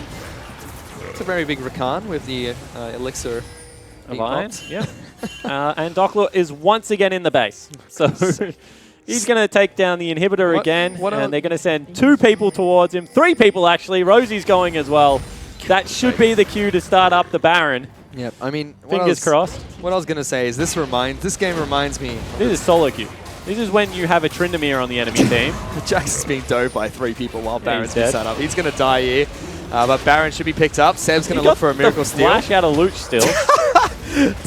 Seb's going to look for a steal here. Let's see if he can get it. It's level 14 to 14, so it's a 50-50 he can get in there, but they're throwing everything at him in the kitchen sink. He jumps in. Jews, he's able to outsmite Levi. You're not going to be able to outsmite him, Seb. He's going to fall after that as well. FBI goes on a killing spree. Yeah, and I just honestly, at the moment, that is a pure look of frustration out of the jungler of Abyss Esports, because he's like, I don't know how we stop the Jax. Now all of a sudden, Baron has gone across. Triple Infernal Drake. FBI has 4 items in 7, 2, and 3. Is really the unsung hero of this game. The 0-4-3 Jax that is just relentlessly split pushing. is the completely opposite of that. But at the same time, it looks like they're going to be able to just march this one in and win the game. Yeah, we released a cinematic starring Ari and Leona, who had like a big 5-on-5, and the main enemy was Darius. At the end of that, Darius falls and they look into the horizon of the opponent's Nexus. I think 1 week after we released it, someone dubbed it and just had the exact same video, but at the end, Jax is hitting the Nexus afterwards. Yeah, this is that game. It certainly is that game. Eventually, there's going to be a big 5-on-5 fight somewhere. 5-on-4 5-on-4. Yeah, there somewhere is in the no mid lane. way Jax is joining that fight at all. And we're going to have an 0-4-3 Jax finish the game and put Sin on his back. He's gone back into the bottom lane as well. Doesn't have Baron buff, so he's going to have to manually corral the creeps in fish. Pabu though, he's picked up his Spirit Visage, so he's quite a tanky. He's a massive tank. If he, gets into the back line, it's going to take a while to kill him. Although at the moment, FBI is actually quite heavily stacked in the damage front. He's got 5 items with his boots. So Dark Seal, nicely stacked for Ryoma. He's 3 RNAs. This game has shown me that Ryoma is not just a flashy mage play. He can pick up a tank and do absolutely fine as well. Yeah, it certainly can. See whether, they're able to close this game out cleanly, because that's what it will come down to. You can see Dockler still in the base. He's still fighting Pabu. He's still being an absolute nuisance, and they're going to try and push in and actually help him out now. They actually put on the ultimate for Pabu. Meanwhile, there's a fight going up here. Seb just gets popped. They lose the inhibitor, and Luch tries to get into the back lines. Pops the Sanguine Pull, but will fall to FBI. Double kill picked up by the Varus. Pabu trying to get into the back lines, dicing on top of them. But look at the Jax! Jax is hitting the bloody Nexus! This fight is irrelevant! It finished exactly how you and I predicted it, Spawn. Dockler doesn't even want to finish this it's game. It's a pentakill. He does not want to get it. It's going to be a pentakill. Raid, Wooly fall. He dies to Ryoma, stolen away by the scumbag mid laner. And Dockler, after everyone dies, will finally destroy the Nexus, just as we scripted it. And Tommy stole the pentakill. I cannot believe it. I mean, FBI was screaming at Dockler, stop hitting the damn Nexus. This is my pentakill. And then Ryoma swoops in, as Galio is what to do, and just takes it for himself. But what a game out of Sin. They were patient. They really dragged them apart there, Abyss, and there was just no answer for that Jax Split pushing himself to victory. Sin eventually pick up the 2-1, but I mean, games 1 and 3 really shows what they've been able to learn from Rift Rivals. Abyss, though, it was so close. A cheeky game too, but 1 and 3, lackluster performance of them almost. Yeah, it certainly were. I mean, especially game 3, they got stuck in a 1-3-1 for so long and had absolutely no answers towards it. There was no double TP to attack the Jax and, be able to TP to the team fight. They couldn't send a Vlad against him. They couldn't send the Renekton against him. In the end, there was just, they ran out of every answer. And they were sending 2-3 members back there. And that's how you lose games. Yep. I mean, that wasn't even necessarily clean macro in the end. We said it. Sin would go towards the Baron. They would fight. Then they would just keep fighting instead of turning onto the objective. But at the same time, there was no real danger of losing it because Dockler was just so farmed and could continue to push in. And I mean, it was a really big early turret take by FBI as well as Rogue and Choose. They showed their prowess in the bottom lane every single game. Despite the outcome, they came out ahead in the bottom lane. But for me, that game, Abyss, they were even in gold. Yep. 3 turrets down. And they were just giving up turrets for free. I feel like they could have done a lot more. But to, break that game down a little bit further and tell us if Abyss could have done a lot more, let's send it back to him, Michael Higgins, and the rest of the analyst desk. Thank you very much, Fish and Spawn. And Sin, able to play a patient game this time and take the series 2-1. And I mean, also your boy Juves didn't feed, which is nice.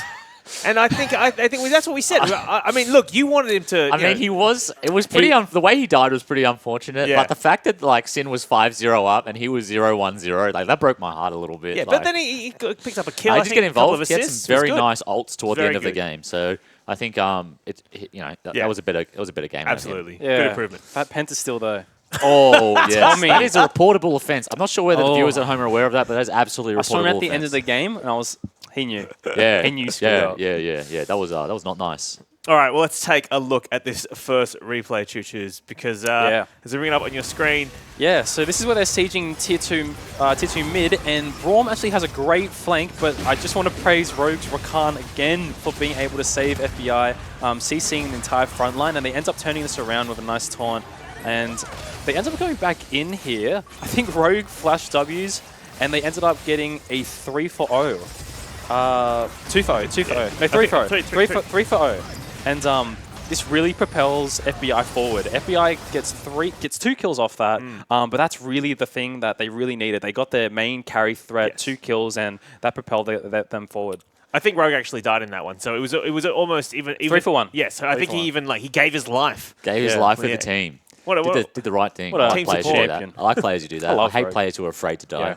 Piss me off. Well, you've been talking about Rogue all night. You're saying you're a fan of him. You watched him in Vietnam, and you think he's maybe a player to watch for the future. He definitely didn't really impress me in the past. When I was playing, I was like, okay, this guy's free money. He played Zyro, and I'd one-shot him as a mage. But now, like especially after the Gauntlet run last split and going into Vietnam and this split, he's just continually impressed me. I reckon he's like a playmaker. Like I really like players who are playmakers. I don't like Thresh, Rakan. Yeah, like people like you can have your flaws. Like you might get caught out of position. You might ward in bad spots or whatever. But like if you're a playmaker, I think that's like the most important attribute to have. And then the rest of the stuff can be like taught or like you can improve on. And so I think for him that's something he's really come into this split. I think he had another really good game there. Well, and just a good performance by Sin overall. Yeah, Rogue has been on Sin for a while, but standing by with Jake Spontavia right now is the heart and soul of that team. It's Juve, so let's throw it over to them now for the interview. Thanks so much, Hingers. I am standing next to the jungler that outsmarted Levi. How you going, Juves? Good victory there. Yeah, that was a good victory. I'm happy. I would have liked the 2-0 because I think we're playing really well at the moment. Evident in our 2 games. I think they were relatively clean. It was obviously a bit of a hiccup. I'll cop it on the chin for game 2. I'm not feeling too good, but I'm proud of the boys. They played really well. All right, now talk to me about Rift Rivals quickly before we dive into this game. How was it to take, Rogue, who's a pretty young guy, FBI, Ryoma, Dockler, rookie as well, and be able to captain a team internationally for host? What did that feel like? Well, it was like a dream come true, right? Every player that plays the game wants to play internationally. Like you watch Twitch streams and you're like, man, I wish I could play like at Worlds or like MSI. I guess this one's probably like a little step down from Worlds, but it's still, nonetheless, it's still an international tournament.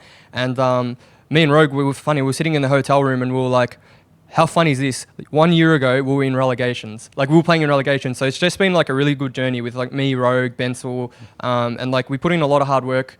And I guess it was really good that it paid off. All right, now talk to me about this series because, game 1 and 2, back and forth slugfest. But game 3, a little bit of a different game plan, a little bit of macro 1-3-1 going on there, a little bit of Gigabyte Marines fish said during the broadcast, trying to pull your opponents around the map. Well, I mean, like, I don't think we're like we've had the reputation in the past as like a one-trick team, like we have a certain play style, but I think it's like really evident today, and especially after Rift Rivals, we're a lot smarter about the game now, and we know like I guess we just learned a lot over there. It's like hard to put the value on something like that, but it's just huge. So I'm really happy with the result, and I can't wait for next week. All right, cool. And you guys said that you're playing well at the moment. Rift Rivals gave you that taste of international, and it's a mini Worlds, but not quite Worlds. You pick up the win this week, going into Super Week. Sin's always been good in that territory. Yes. Is this finally the season? Is this the season that Juice goes to Worlds? Look, I'm not going to say no. I'm not going to say yes. All I'm going to do is get on the back of my bot lane. Get on the back of my bot lane,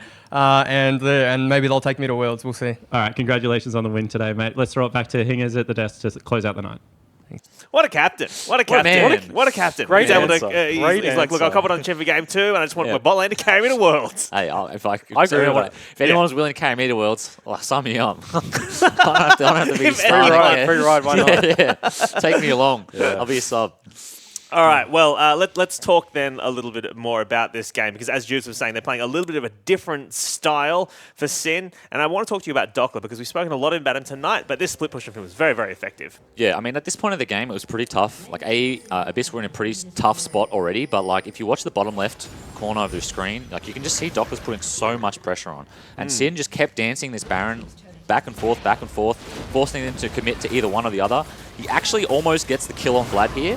He's very stiff not to get it, but Sin end up taking the Baron after killing like the enemy like 40 times trying to contest. This is kind of what fourth Baron attempt. Yeah.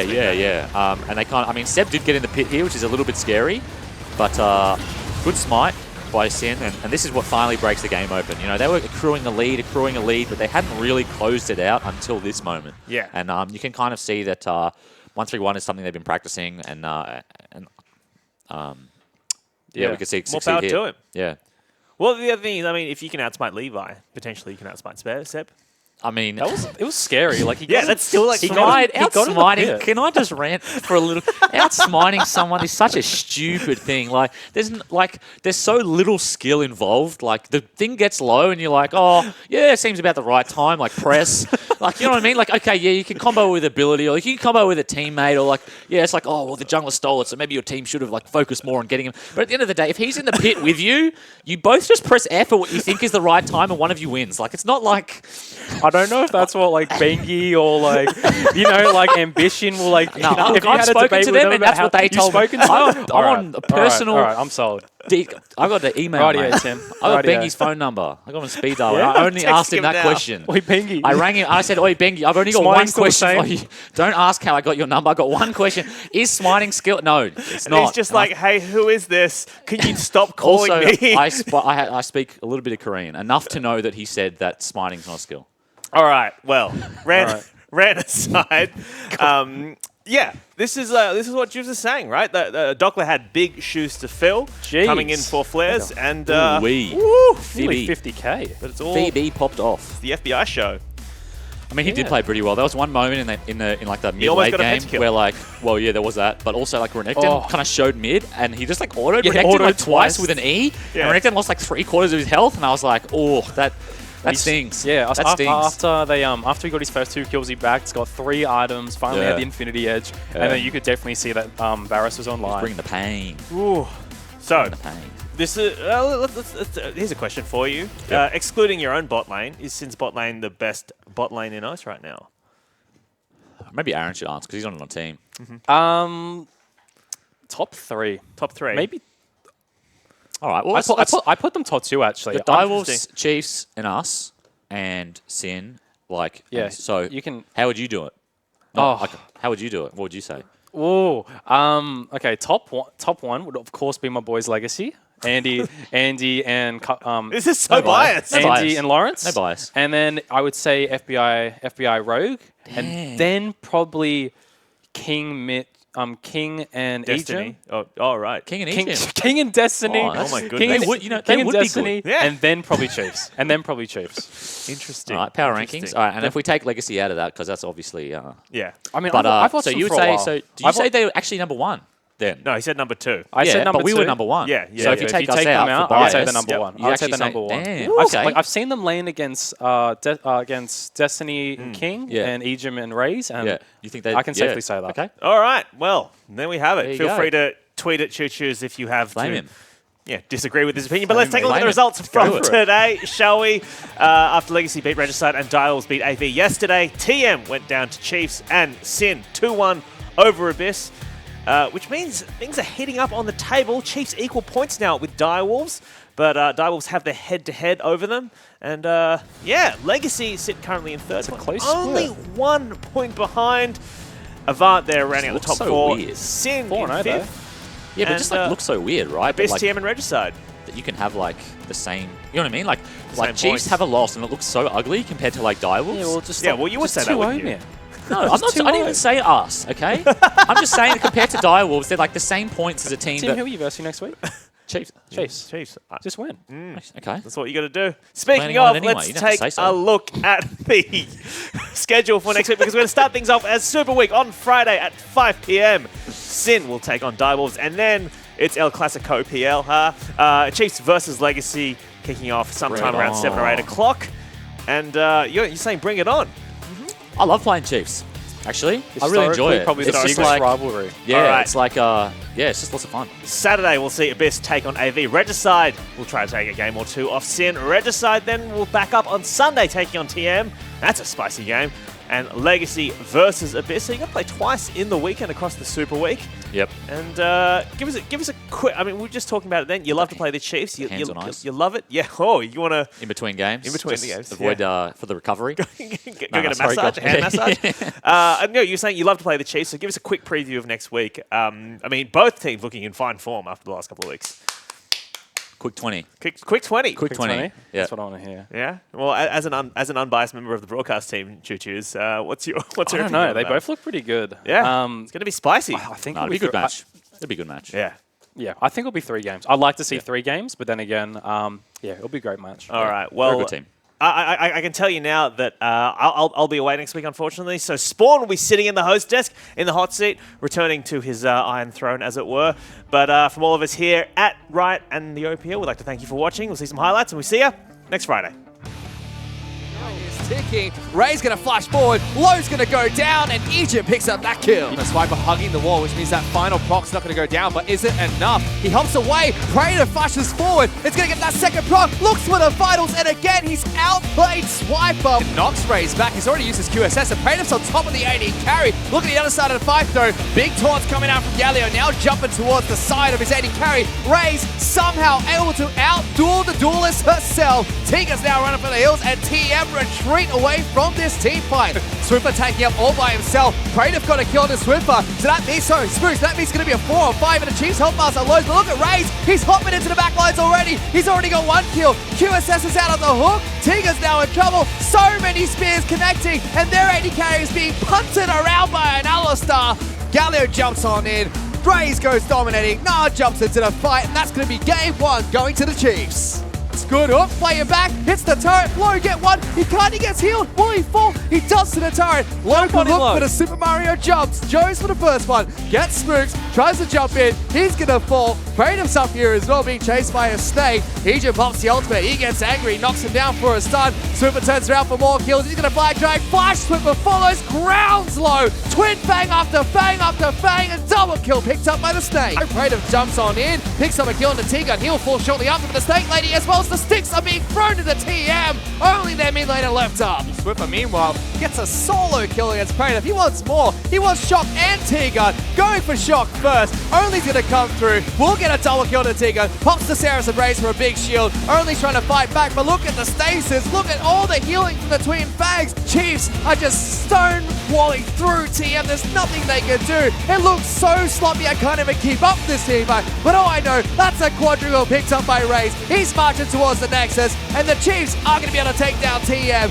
Flashes very early and pop the cleanse without a cocoon being thrown his way. First blood picked up by Seb. And pops the cleanse, jumps straight back on top of him. Tommy goes huge, gets a kill against Seb. My goodness, this man's a beast. That's a big engage. Rogue just jumps straight on in, and that's 2 people from Abyss just absolutely destroyed. They're still charging forward with Rifttail. This is going to be a big play coming out of Sid. FBI was the bait right there. Hook onto Harold. Doesn't matter. He's already done his job. They're charging towards the inhibitor. They literally just ran it down mid.